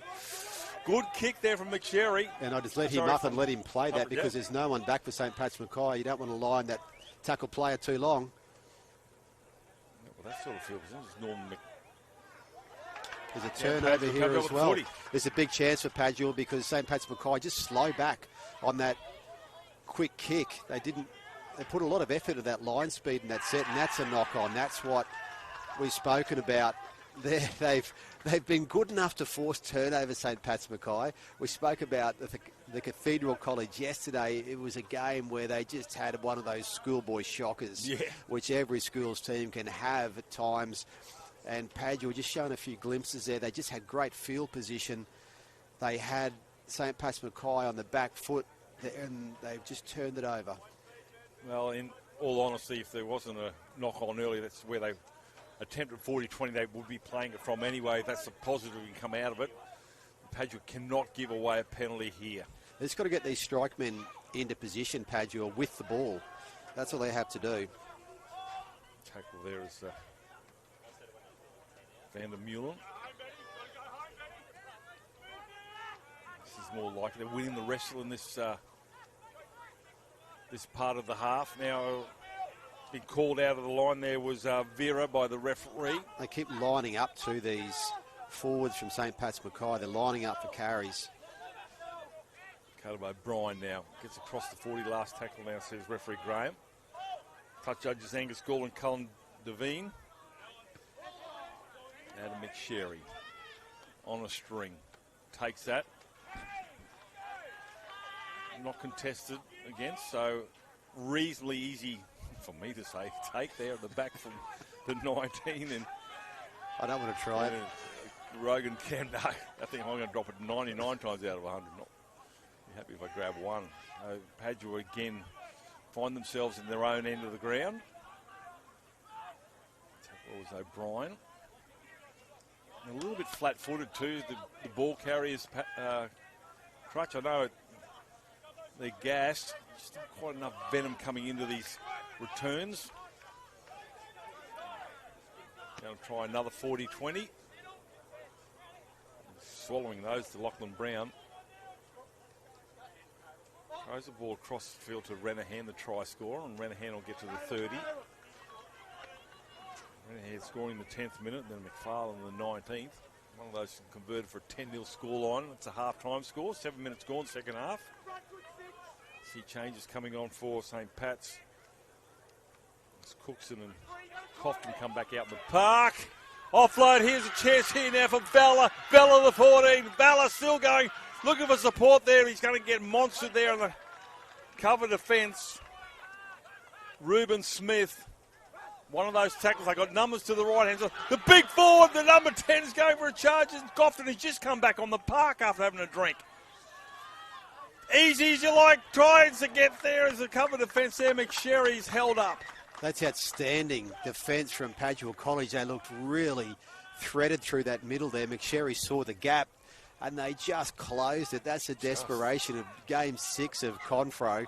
That's the stuff that can really turn games. Back the other way. Cookson now. He's the other player who's just come back on with Cofton. There'll be a changeover. We saw it in yesterday's Girls' Shield final, the way that the Cathedral College defended their line when they were under siege, 2 consecutive sets, and they went length of the field and scored again from the restart set. So maybe Padua can take some inspiration from that save there. But this St Pat's Mackay defence in the Padua half's been excellent. Line speed's been great, and they've been really meeting them and forcing them back. Harrison Vera stands in the tackle. Ooh, that's a good step here. Chasing's really in the style of those fullbacks like Tedesco and so forth, who really come through the middle and take on the tired middle forwards. He plays a lot of that game there. He's an impressive player. Puts a little kick over the top here. It's going to be taken to the back there by Ramos, and Ramos will throw it back into Brown, and Brown will take the tackle 15 out from his own try. I think he's spot on. That's a fair call, Michael Crutch, to get those Warrior guys to head towards those big forwards of Cofton and also Grady. Yeah, it's certainly the game plan of some of those elite fullbacks that we've seen, the chaos they can cause through the middle there at different times. And Padua will be looking for any gaps they can get through, but it's been a... that's late in the tackle count too. Hey, big steady. Oi, heads up. 10-0. Heads up, let's go. 16 and a half remaining. We're really seeing both teams here work their substitutions quickly. You know, this is such an important part of the game. 16 minutes left. Harry Walsh is looking to turn to the party. We'll have to wait his time. to the sideline. It's a confident nudge. Well, that's a big kick. That's probably the biggest kick of the carnival. Straight into the sponsors' tent. Yeah. Wake them up. Getting close to the action. Knocked over a couple of smashed avocado bickies. It's a forward pass from the restart. Well, there's a luck change. There's a luck change for Padua College. That was very Padua-like what St Pat's just did then. Well, they just got to take advantage of it the same way that St Pat's Mackay have been cashing in all week on unexpected turnovers. They've still got to get down to the other end of the field, but they've got a platform here. They've got strike power, but they've got a good defensive system to work against too. That's the 40, so just going sideways from where the scrum was packed. Damon, run the ball! Straight through, yeah. Calling for a run the ball. That's pretty easy from the sidelines. Humphreys. And I think you're right. He throws it back inside. Presence of mind, the touchline was lurking. Take the tackle. That's good work there from Vera, who's going to touch for all money. Get the ball back inside. Sutherland, I think you're right about Humphreys. Probably doesn't need to overplay his hand. He needs to be there, but there's other options because he's a targeted man. This is better stuff here. A support play coming from Padua. Needs to hang on to it. Last tackle now. They're 28 metres out from the try line. Padua on the last. Humphreys puts a high kick into the sun. Coming through now is chasing. He's knocked that on. And that will be a scrum feed, you think, to Padua. 10 out. That's a great kick into the sun, but the chase was what caused the ball to come unstuck. The chase was crucial, and when you get to the last 15 minutes of a Confraternity Carnival, this is when you've got to do those little things. You've got to chase, you've got to push up in support of your teammates with the ball. You leave it all out there right now with 15 minutes left, and that was Chaseling really getting after that high kick. Now, this is a massive chance now for Padua. You think Damon Humphreys will play a big role potentially in this attacking set. They're taking the line on here at times with their short passing game. See how they go. First play, Chaseling. They're waiting for him. They pull him down 12 short. It's almost like a racehorse. You win your first maiden and you can go on and start winning something. If they get their first try under the belt here through Mercer, they go towards the uprights. Padua could be a completely different unit when they get St Pat's congregating in the in goal there. A crash ball roll over the defences there from St Pat's. Held up. They go back 10. How was the defence there that was so well read? It was a good play too from the two Bulldogs contracted players, Humphreys to Nate Clark. Almost comes off, but another example of the goal line defence. Under the wing, he puts it, Jack Mercer. They numbered out nicely here, St Pat's. It's a slow play, the ball, not ideal. Humphreys goes himself, Humphreys, spinning and turning, trying to get across there. There's 1,000 bodies there. Referee's going to point to the spot. Humphreys has come up for the try, and the try that Padua needed to get them back into this contest. Well, we heard someone it sounded someone near the Padua bench yell out very clearly before Damon, run the ball. And that's what he did right then. He ran the ball, took on that line. The defence was there. He somehow got the ball down. I have no idea how he got that ball down. There was St Pat's Mackay defenders all around him. But we've got a game here, 12 and a half minutes to go. And you'd think it's going to be 10-6 here with Padua just going to those guys who are crucial to them. That's strike power, Humphreys, Clark, who's playing on that edge, and he knows him well. And he's still got his other strike weapons. And St Pat's Mackay, this is going to be a tight one. They haven't had that tight one in a bit. They didn't have the tight game yesterday. They had a tight game certainly on Tuesday when it went on a count back when they drew with Ignatius Park College. So both teams here are going to have to dig deep. Strikes it. Waits away now. He missed the kick right in front on day one, did Humphreys. And Peter Elmore was up me, and we were both talking about how easy this conversion was, and he's hooked that one as well. And you can hear the hush around the ground as if to say, is this humanly possible for your number 6? He's probably kicked sideline conversion after sideline conversion, can miss one right in front. So, but we've seen a bit of that this week. We've seen some kicks that you think would be pretty easy just to slot. We've seen them miss, but that's because it's Confraternity Carnival. Nothing's guaranteed in this carnival when it takes so much energy to get through the week. So let's see what Padua can do here now as that ball bounces from McSherry's restart. As I said, let's see if that breeds confidence and continuity into Padua, getting that 0 off the scoreboard. It's almost like that breeze has stopped completely now. It seems to be hardly anything as well. So not favouring any team in particular. And it's actually quite warm in the sun. It was freezing this morning. It was about 5 degrees, but it's warm in the sun right now. You certainly don't need a jumper in the sun. It's too warm for that. Having a great game, Nate Clark there with another carry. 2 10s come together. George Crofton, the tackler. That's a halfway line. Again, for Chaseling. Good metres here from the fullback. Still going as Chaseling. He's waltzing his way towards the 20-metre line. No right to get that far with 3 players on top of him. Last tackle here for Padua. Now they're starting to get into it. Now they've got their mojo back. Crash ball. Try time into the corner. Does he get there? No. Close. Much better from Padua. Vera will get up and turn that ball over for St Pat's to run it out. That's a great run by Chase. It's a Dylan Edwards Penrith run there on the second last play. Just get that fullback to go forward and get back in position for the kick. But he was almost in position to finish off a movement there. That was the type of spark they need, Padua. And now they've got St Pat's Mackay coming out of their own end after a couple of tackles. Well, Padua need to be not guilty of the first half stuff where they were giving relieving penalties. And they were usually deep in the tackle count. It's almost Iggy Parks, TCC like yesterday. Penalties when you're deep in the tackle count can really hurt you. Middle of the park here, this is a good contest. A tackle coming there through from Harry Walsh. And not before they get the offload, and the way they go through here was Harding, and Harding gets across the halfway line. He pops the ball now here to McFarlane, and McFarlane, he keeps the ball alive here. Are these guys behind by 20 points? What's going on here? As you see, Harding with the footy again. That's keeping the football alive. There was 4 offloads in the 1 tackle there. Chalk up those stats. Last tackle now, Toby. Puts that high. Do they challenge the kicker? It's knocked back. He's offside.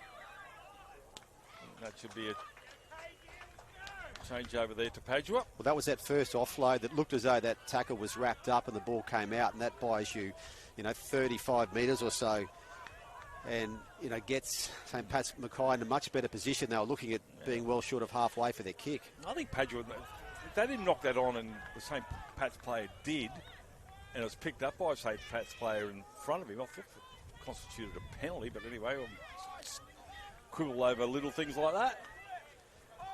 But anyway, Padua now. Let's see if they cause some more havoc through the middle with their wiry member. This first up is going to be Harry Walsh. And Walsh, he's had a great game, the big number 10.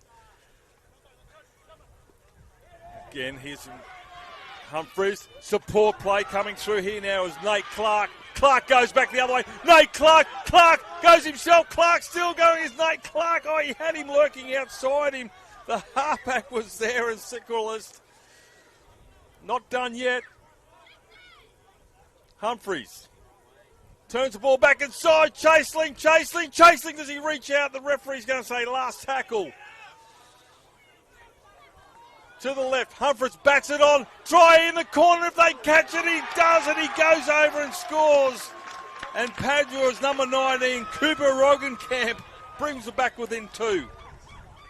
We mentioned the Padua strike men, and we mentioned how important they would be, and they were involved in that play there. Damon Humphreys, Nate Clark, Harrison Vera, and of course Jared Chaseling, all involved in that passage of play that gets them back within 2 points, and that was a really good try. This momentum's changed in this game now. We've got 7 minutes left, and the dominance of St Pat's Mackay from the first half has turned around, and now it's Padua running back past halfway to get themselves set for the restart with the energy here. So we've got a very interesting last 7 minutes coming up here, and a Damon Humphreys kick from only a metre or so in from the left touchline to level this game.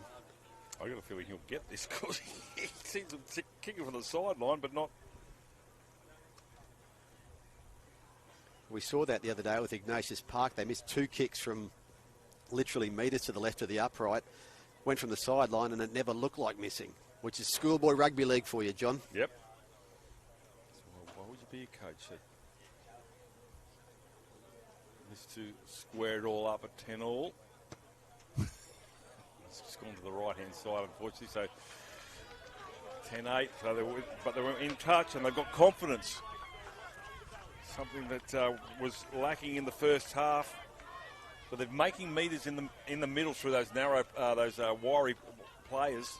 Yeah, and we mentioned in the first half it wasn't quite coming off, but you knew if it did, Padua would be scoring tries, and Damon Humphries just there running past Scott Maguire, one of the runners for Padua, and with Scott Maguire, a Confo graduate, former coach and a long-time Brisbane Rugby League playmaker. He's done all this before, Scott Maguire, so they've got experienced heads on this field, and of course so St Pat's Mackay. There's a lot of history at both schools, and now we've got 5.5 minutes to go in a Confro Shield final with two points separating them. Well, the other thing I liked about support play has been outstanding in the middle of the park here. There's a gangland tackle there, looking for a penalty. Humphries has had support play. Talk about Nate Clark. This is the time you've got to push up. You don't want to see one-out runners here. That Padua had support then. You push up and look for any half little gap. There we go again, over halfway. 5 minutes remaining. Confraternity 2025. The last tackle here now, 40 metres out, back to the left. Chasers are coming through. One of those is Rockhampton. That's allowed to bounce. Oh, was it touch? No, it's going to be St Pat's will play it on there, just in front of their 10-metre line. Toby will get up and play it. You think with only 5 minutes to go, we might see that type of kick again back there. They've been pouring through Padua. Almost came off again for them there. And I think you find chasing was called out by the referee as being offside, which kept him out of that play. Ramos with a good carry, gets almost to the halfway line. Pats now, just need not panic, just do what they've been doing all game. It's now with Lachlan Brown. And Lachlan Brown, the fullback, that's a quick play the ball, easy as you like. It's a dummy half run here from Jack Valla, and Valla steps out of one tackle, not the second one. There's nothing fancy here. They just keep making metres down the middle. Last tackle now. Let's see what McSherry does. Puts a kick up high. Where are the chasers? Allowed to catch that one. Hit. He did have a foot off the ground.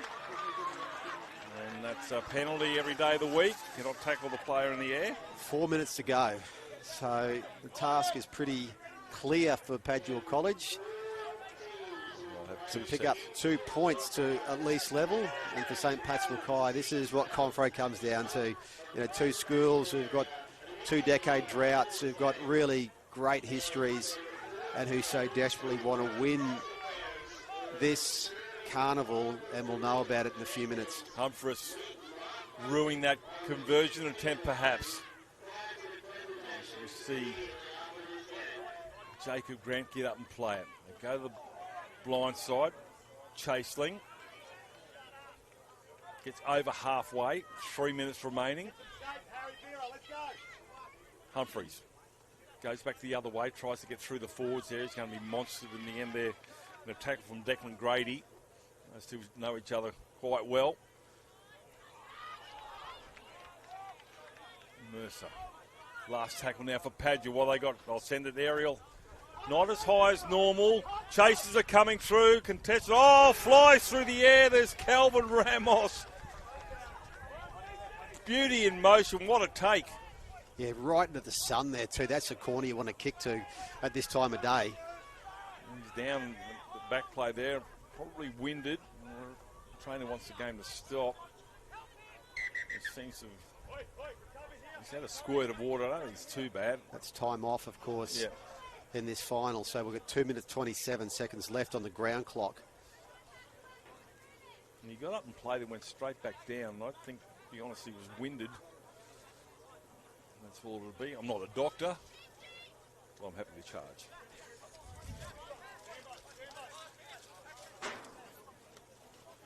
Another malpractice suit coming my way. Here we go with the St Pat's OM. 2:27 on the clock. A little breather here in defence too for Padua to set their line. So, while you're watching on the live stream, we'll keep you updated with the clock. They aren't quite in sync. Whether it comes to that or not, St Pat's to work it out. Tackle there was Vera. Kicking early. Looking for a 40-20. So Padua, 2 minutes remaining on the clock. This is their last set. And Chaseling will get almost to the 40. Takes a tackle there of Norman Campbell. Through the middle, Thomas O'Regan. No way through there. Lying all over his Declan Grady. One out, he stuck with Jack Mercer. Here's a chance here for the back rower. Try time coming. No. Defence is there. 90 seconds remaining. Slow play the ball. Humphreys. Goes to nobody. Has to be tidied up the back there by Rockhampton. His try scorer. Humphreys steps off the left. There's no way through there. Campbell stops him again. 1 minute remaining. Crossfield kick. Taken by Falafi. Turns it back inside of the man who made the initial break there. Footy's being kept alive here. Chaseling. Still going towards the line there. Now it's Nate Clark. And that's a changeover. And you would think all St Pat's have to do is run it out. 40 seconds left. They just threw everything there at the St Pat's Mackay defence. They were backpedaling Padua with the ball. Then they were on the front foot again. And they threw everything. It was a Humphreys flick pass. The ball stuck, but the St Pat's Mackay defence just up to it. Managed to snuff it out. It's interesting in that set there, Damon Humphreys had 2 plays where he was a dummy half. And he got back out into that line. So this is 37.9 seconds left on the ground clock. Someone's going to have to go in and jolt that ball free or force a turnover. And St Pat's Mackay that close to breaking the drought. As I said, they just need to run it out. It'll be one out stuff. They're all in a bunch here, St Pat's. Everyone wants to have a carry and a flat carry. Humphreys tries to put a shot on. Ineffective. Now another forward. O'Brien will get up and play it. Blindside. 10 seconds left. Sherry. One more tackle. Just needs to play the footy.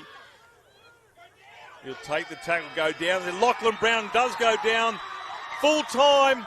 They've repelled the onslaught from Padua. They led 10-0 and they've come away victorious. St Pat's Mackay win it after a long drought. They've won it 10 points to 8 in an absolute thriller. Oh, congratulations to both teams. That was just an epic finish to this wonderful week. And the drought's over for St Pat's Mackay. They were the Confro powerhouse for well over a decade. They won 8 titles in 16 years. And they just hadn't managed to get back there until today. They scored 2 tries. Padua, they were gallant in defeat. They've only played league this year, this week. They come up against one of the best footy schools in North Queensland, and they have shaken the life out of this game. But it's a fitting end to Confro number 45. We say every time these carnivals just create these memories that we look back on in the years to come and think that certainly wasn't 5 years ago. Didn't feel like it. They just march on, but every time they leave us with memories that we treasure. They add another layer of history to this great carnival, and congratulations to all teams this week, all 72 teams from Mount Isa to Cairns to Roma to all sorts of places around Queensland, and the finale was a show. There you go, ladies and gentlemen. Well done to the organisers of the Cathedral College, Central Queensland University, Fogs, Struddies and the NRL. Thank you for their sponsorship. The staff, the Queensland Independent Schools, Secondary Schools Rugby League Committee. Well done to everybody involved in that. Well done to everybody behind the scene, the volunteers, the referees, the ball boys, the canteen operators, the bus drivers, the dentists, the physios, you name it. Yeah, wonderful, wonderful stuff. And well done to you, John Devine. You've called every game on Field One this week. I don't know how you do it, but you put so much energy and passion into calling Confro games. Well done to you. It's been another fantastic week. Makes it easy when it's great footy like that. Thank you for your time. The presentations are coming up. On behalf of myself, John Devine, Michael Crutcher, and all the commentators we've had up here, Carney, Norris and Co. Thank you for your time. We'll see you next year. Where are we next year, Crutch? We'll be in Brisbane at Marist College Ashgrove. It's a date. Put in your calendar. Bye for now and enjoy and safe travel home to everybody.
Australian sports, with our origin rates, the Carnival Club, National Rugby League, the Confraternity Carnival Queensland, Catholic School Parents Queensland, the North Queensland Cowboys, Brisbane Broncos, the Dolphins, and the Gold Coast Titans.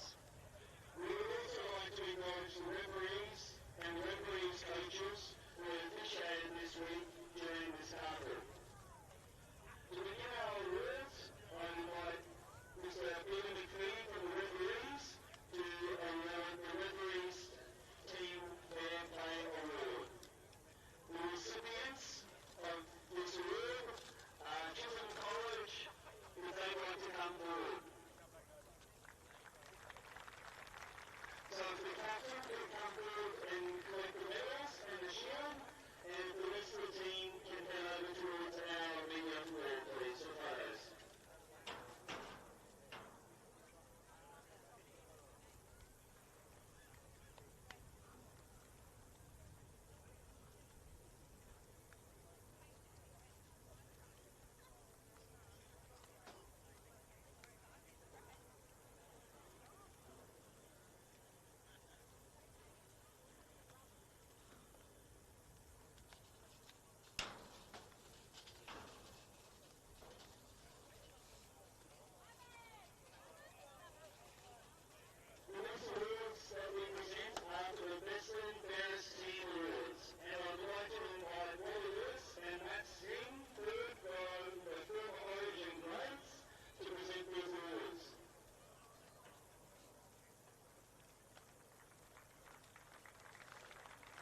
Edmonds College, Kathleen Frey.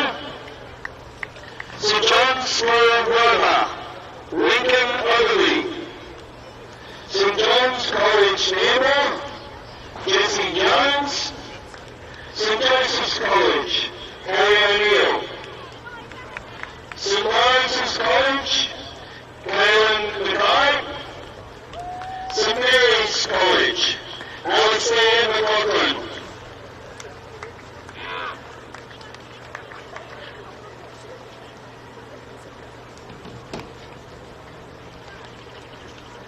St Mary's College, Cairns, Jack Daniels. St Michael's College, Zane Bird. St Patrick's College, Eden, Eli Bunn. St Patrick's College, Mackay, Josh Toby. St Patrick's College, Shepard, Harrison Blake. St Peter Claver College, Clinton Smith. St Teresa's Abigail, Jared Dow.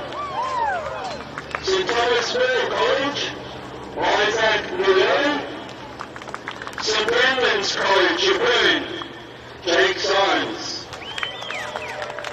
Cathedral College, Ricky Saley. Rockhampton Grammar School, Willow Panatoya. Trinity College, Beenleigh, Nate Osakura. Unity College, Thomas Borough. Willow College, Jeff Tupper. And Xavier College, Blake Tomerick. A round of applause for all our best and fairest awards.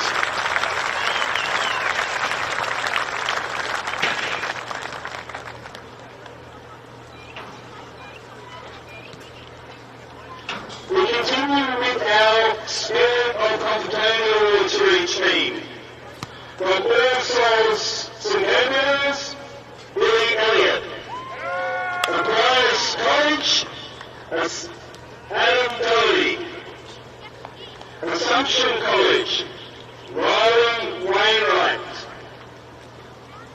Wacky Thornburg College, Riley Cushion.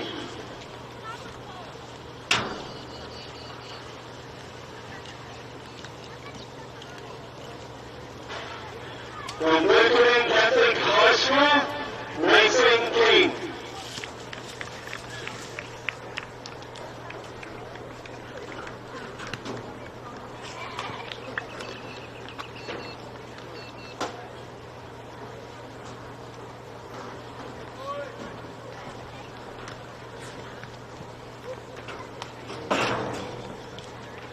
From Chanel College, Dallas Rocket. Chisholm Catholic College, Riley Lyman. From Clairvaux McKillop College, Luke Jordan. Columbia, Callum Barshart. Emmaus College, Yaboomba, Josiah Doodle. Emmaus College, Rockhampton, Talani Pangalu. Faith Wilbering College, Playlands, Jacob Leneman. Gilroy Santa Maria College, Connor Mason. Good Counsel College, Zion Hunt. Good Samaritan Catholic College, Ashton Smith. Good Shepherd Catholic College, Sam Ruhamari. Holy Spirit College, Finn G. Ignatius Park College, Cooper Fletcher. Iona Cooper Benvenuti.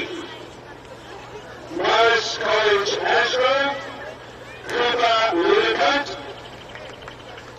Morris College, Emerald, Eric Fernando. Marymount College, Hayden Riddle.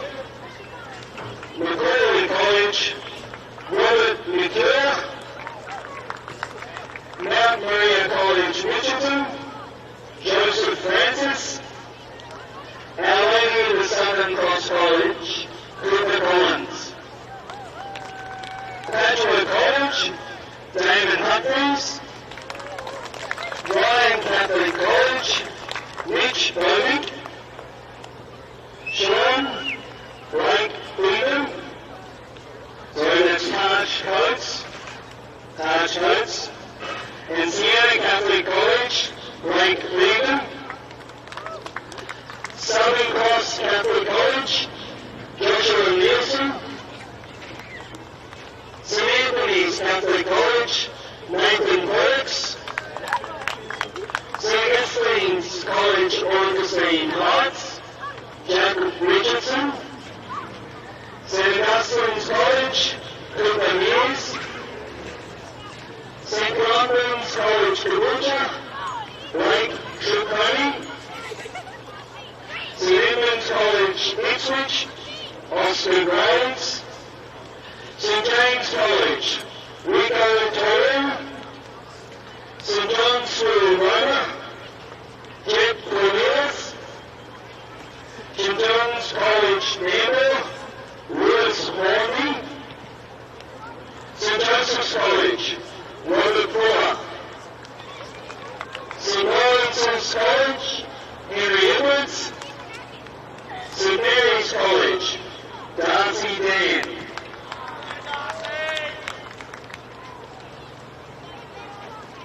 St Mary's Catholic College, Cairns, Riley Reinhardt. St Michael's College, Nate Harper.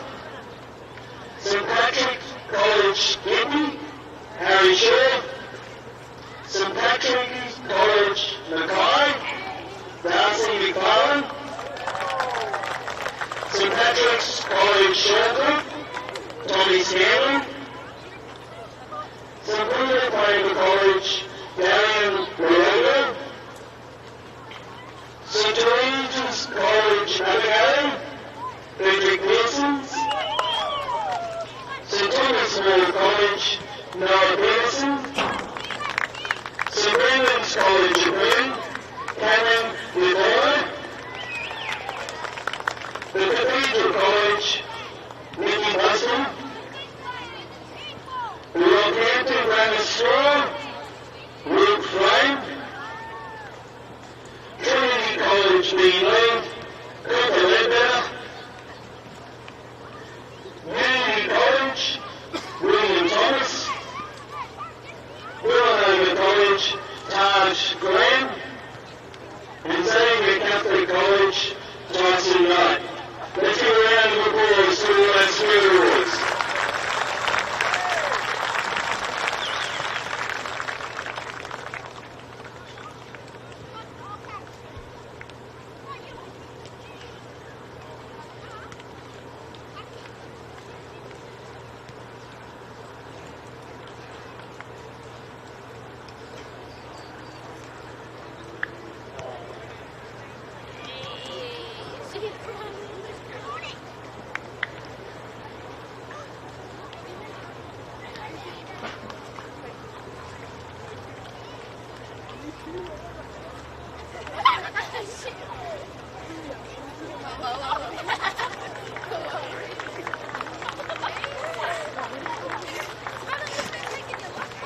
Our next award is the Spirit of Confraternity, and we're going to invite Matt McConnell, representing the Confraternity Brothers Clubs, to come forward to present this award.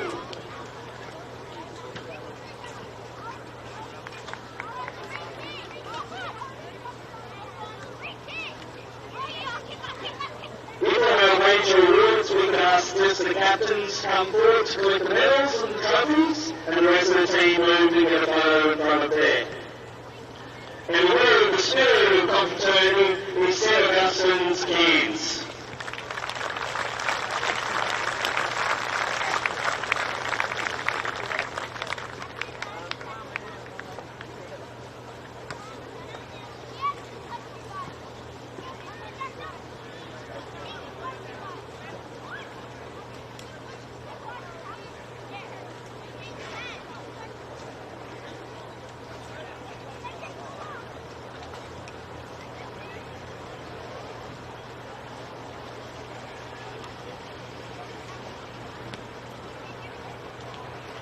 Round of applause for St Augustine.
We continue with our awards in presenting our divisional runner-ups and winners.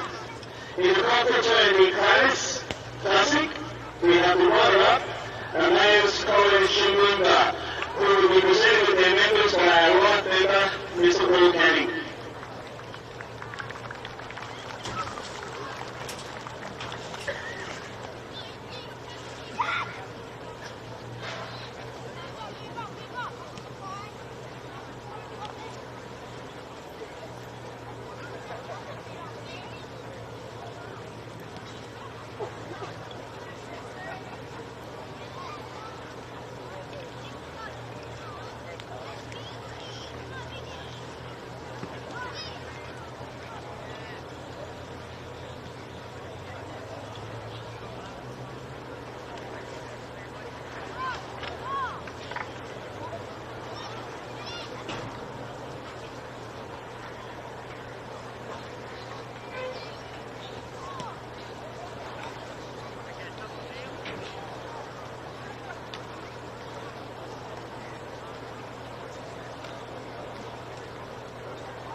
Announcing the winners of the Confraternity Classic, Trinity College Beenleigh. Unfortunately, they already had to depart, so we'll continue with our awards. Thank you, Mr. Canning.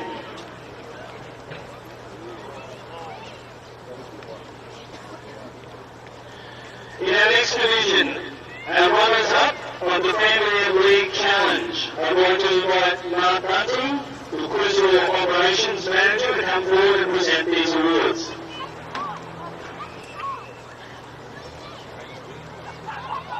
Our runners-up in the Family League Challenge, St John's School, Roma.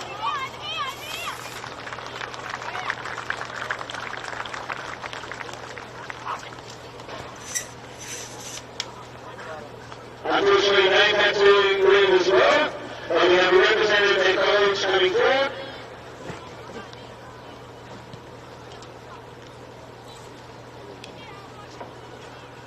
And the winners of the Family League Challenge, St Mary's College Cairns.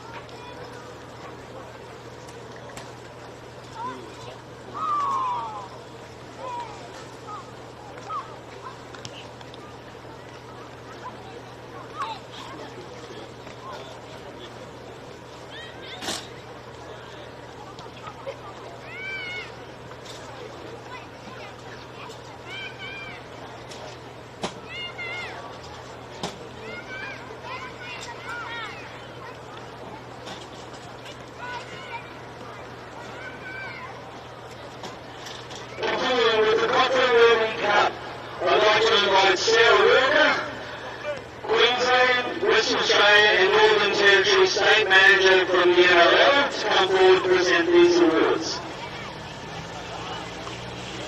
Our runners-up, the Forley College Home Desert.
Bryan Catholic College.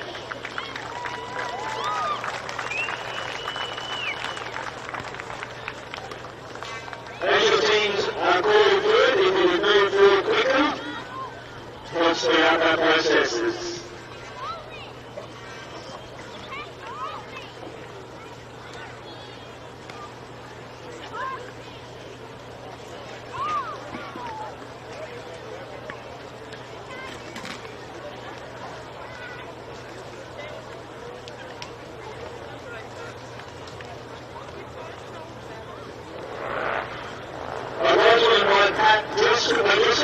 TCC sponsor, to come forward and present the awards for the Confraternity Bowl.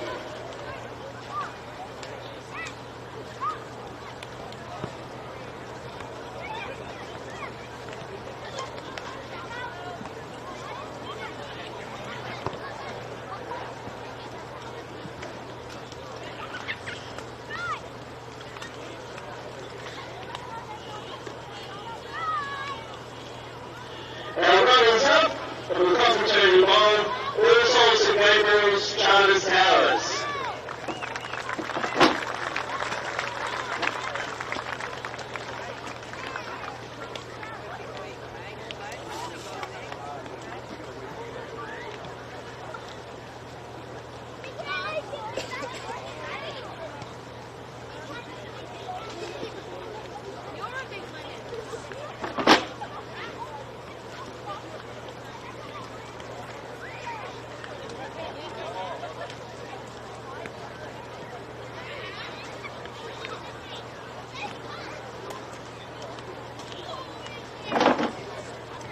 And our winners of the Confraternity Bowl, St Edmonds College, Ipswich.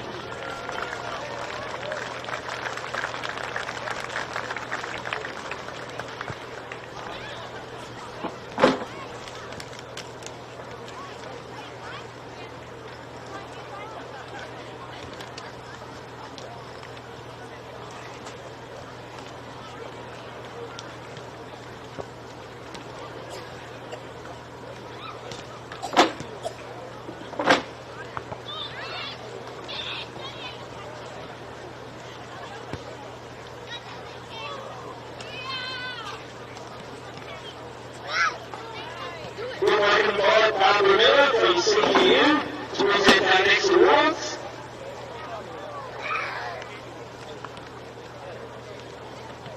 Our runners up in the Neil Welshing Point, Villanova College.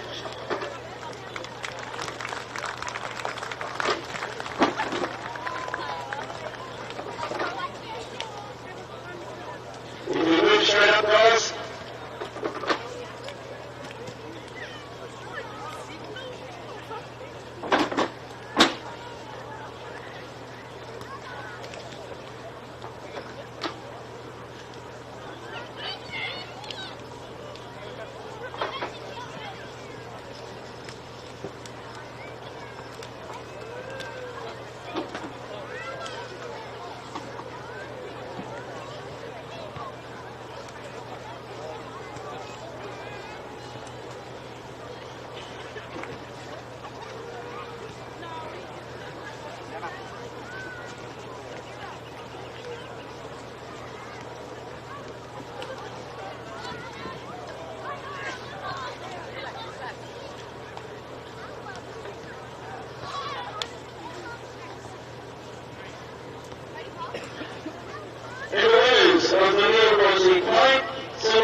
to invite Mr. Michael McCusker, Executive Director, Catholic Education, Rockhampton, to come forward and present the Bob Linder Trophy Awards.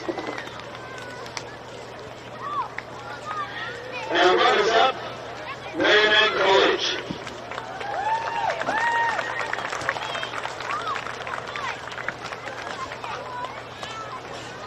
If the captain can come straight through, the whole team to the venue area.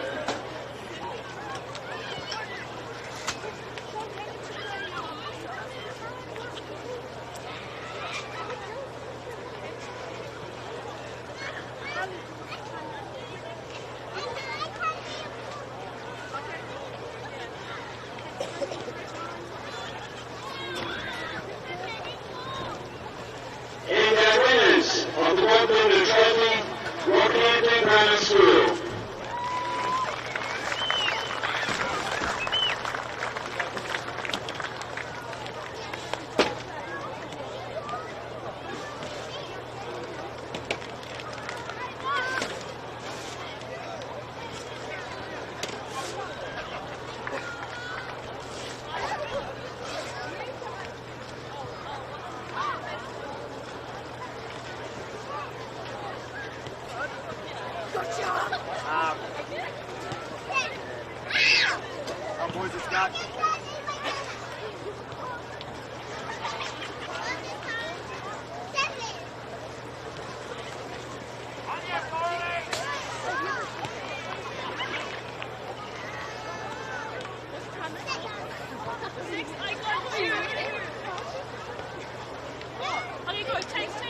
To present the Confraternity Carnival Awards, I'd like to invite Mr. Peter Elmer, President of Britain, to come forward. Our runners-up of the Confraternity Carnival, Edgeworth College.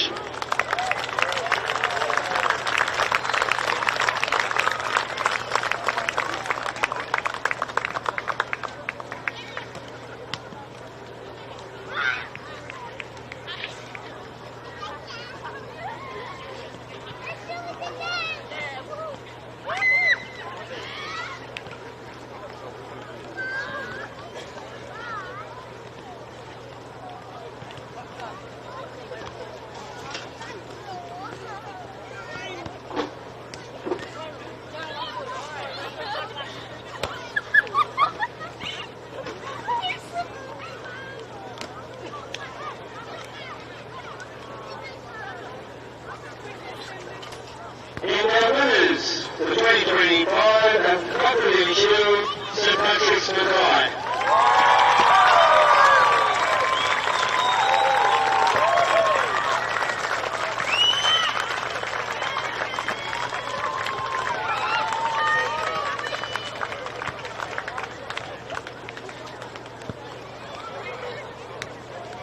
With the representatives from St Augustine's camps, would come forward, please. You see Mr. Martin at the table.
Wilson, Trinity College, Beenleigh.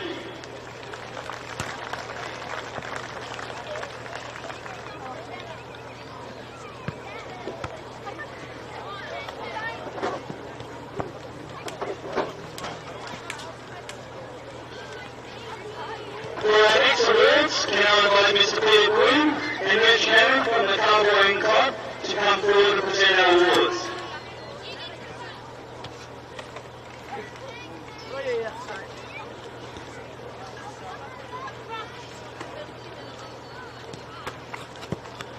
The player with the most potential, Brisbane Broncos Award, Ben Walker, St Augustine's College Cairns.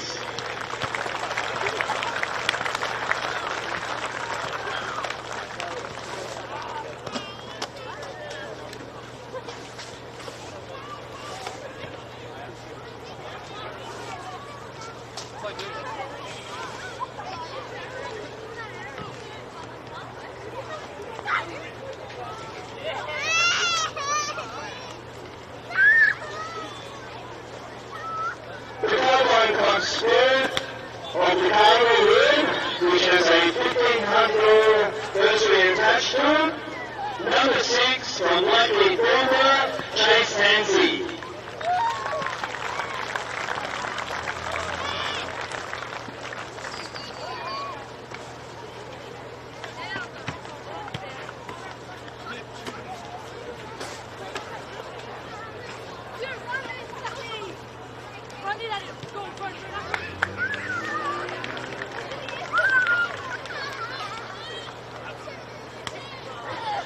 Our player of the Carnival, the Royal Williamson Trophy, Don Elroy Mill. From Patrick College, number 6, Damien Humphreys.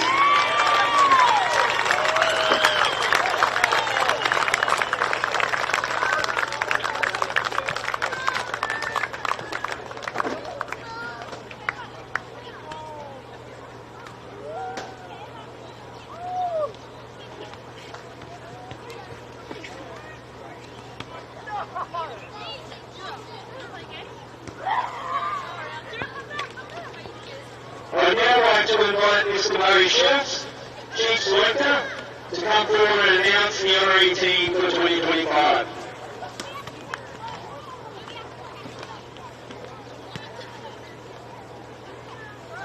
The 2004 honorary Queensland team.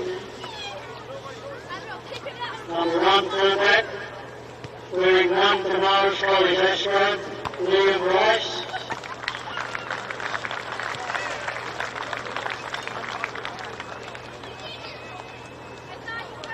Number 2 winger, wearing 1 for Marymount, Sterling Wilkinson.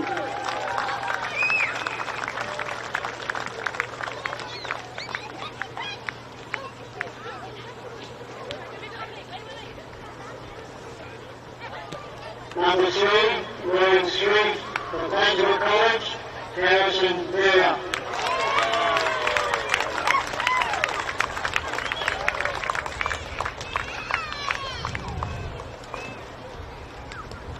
Number 4,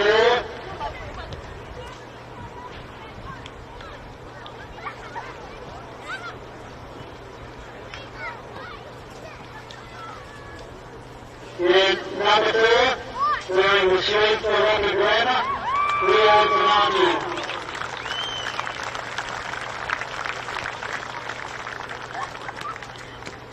Number 5 wing, wearing number 4 for Ignatius Park, Simon Durant.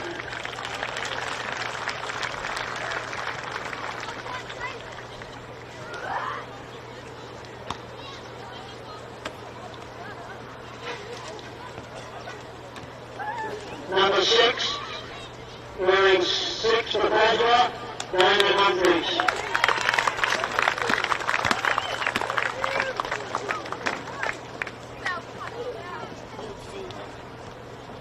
Number 7, wearing 7 for St Pat's, Nicole, Hannibal Sherry.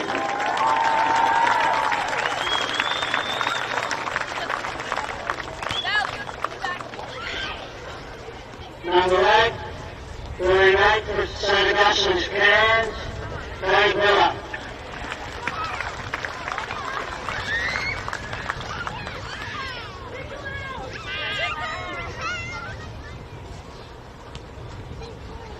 Number 9, wearing number 9 for St Pat's Mackay, Darcy McCarty.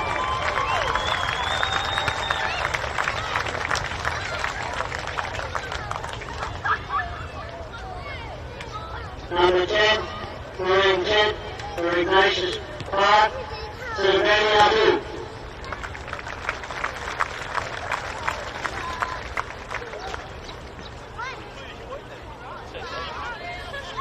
Number 11, wearing number 12 for National College, Matt Clark.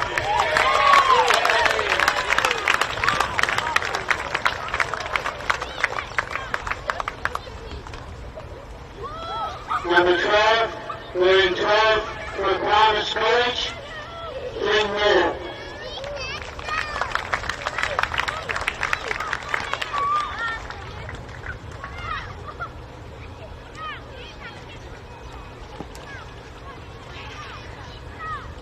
Number 13, wearing the 13 for the Cathedral College, Alekishio Sahawi.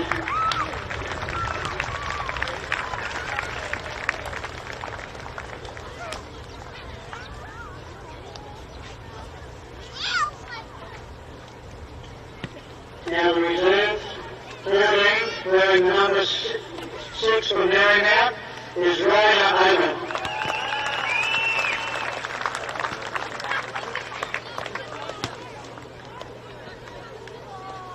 Number 15, wearing the 7 for St Brendan's College, Rocky Anderson.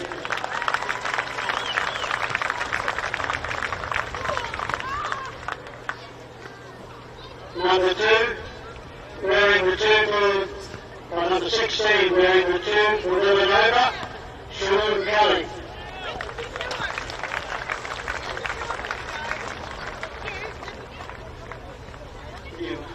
Number 17, wearing the 10 for the Cathedral College, Zach Bateman.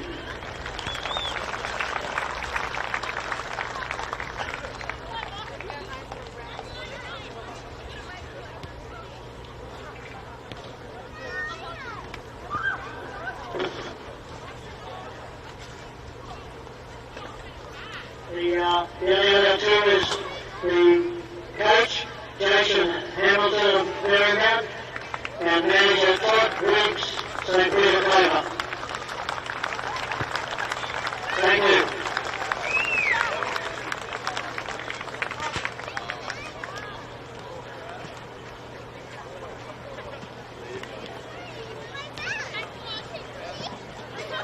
Ladies and gentlemen, let's congratulate our Federal 2025 Honorary side.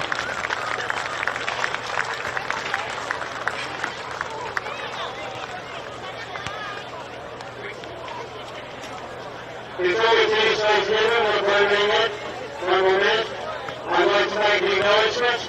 During the week we had our life membership of one of our long-time selectors, Mr. Greg Renner. So Greg, if you're here, could you please come forward, please, to receive your medal for being our life member for 2025.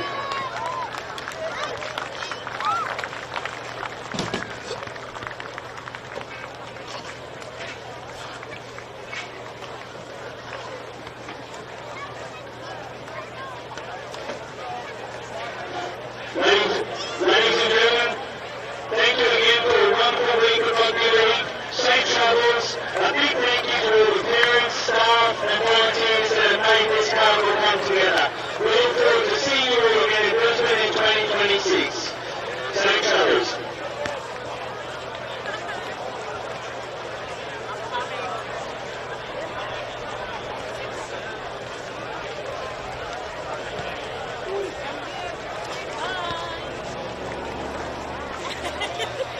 Bye, everybody. See you 2020.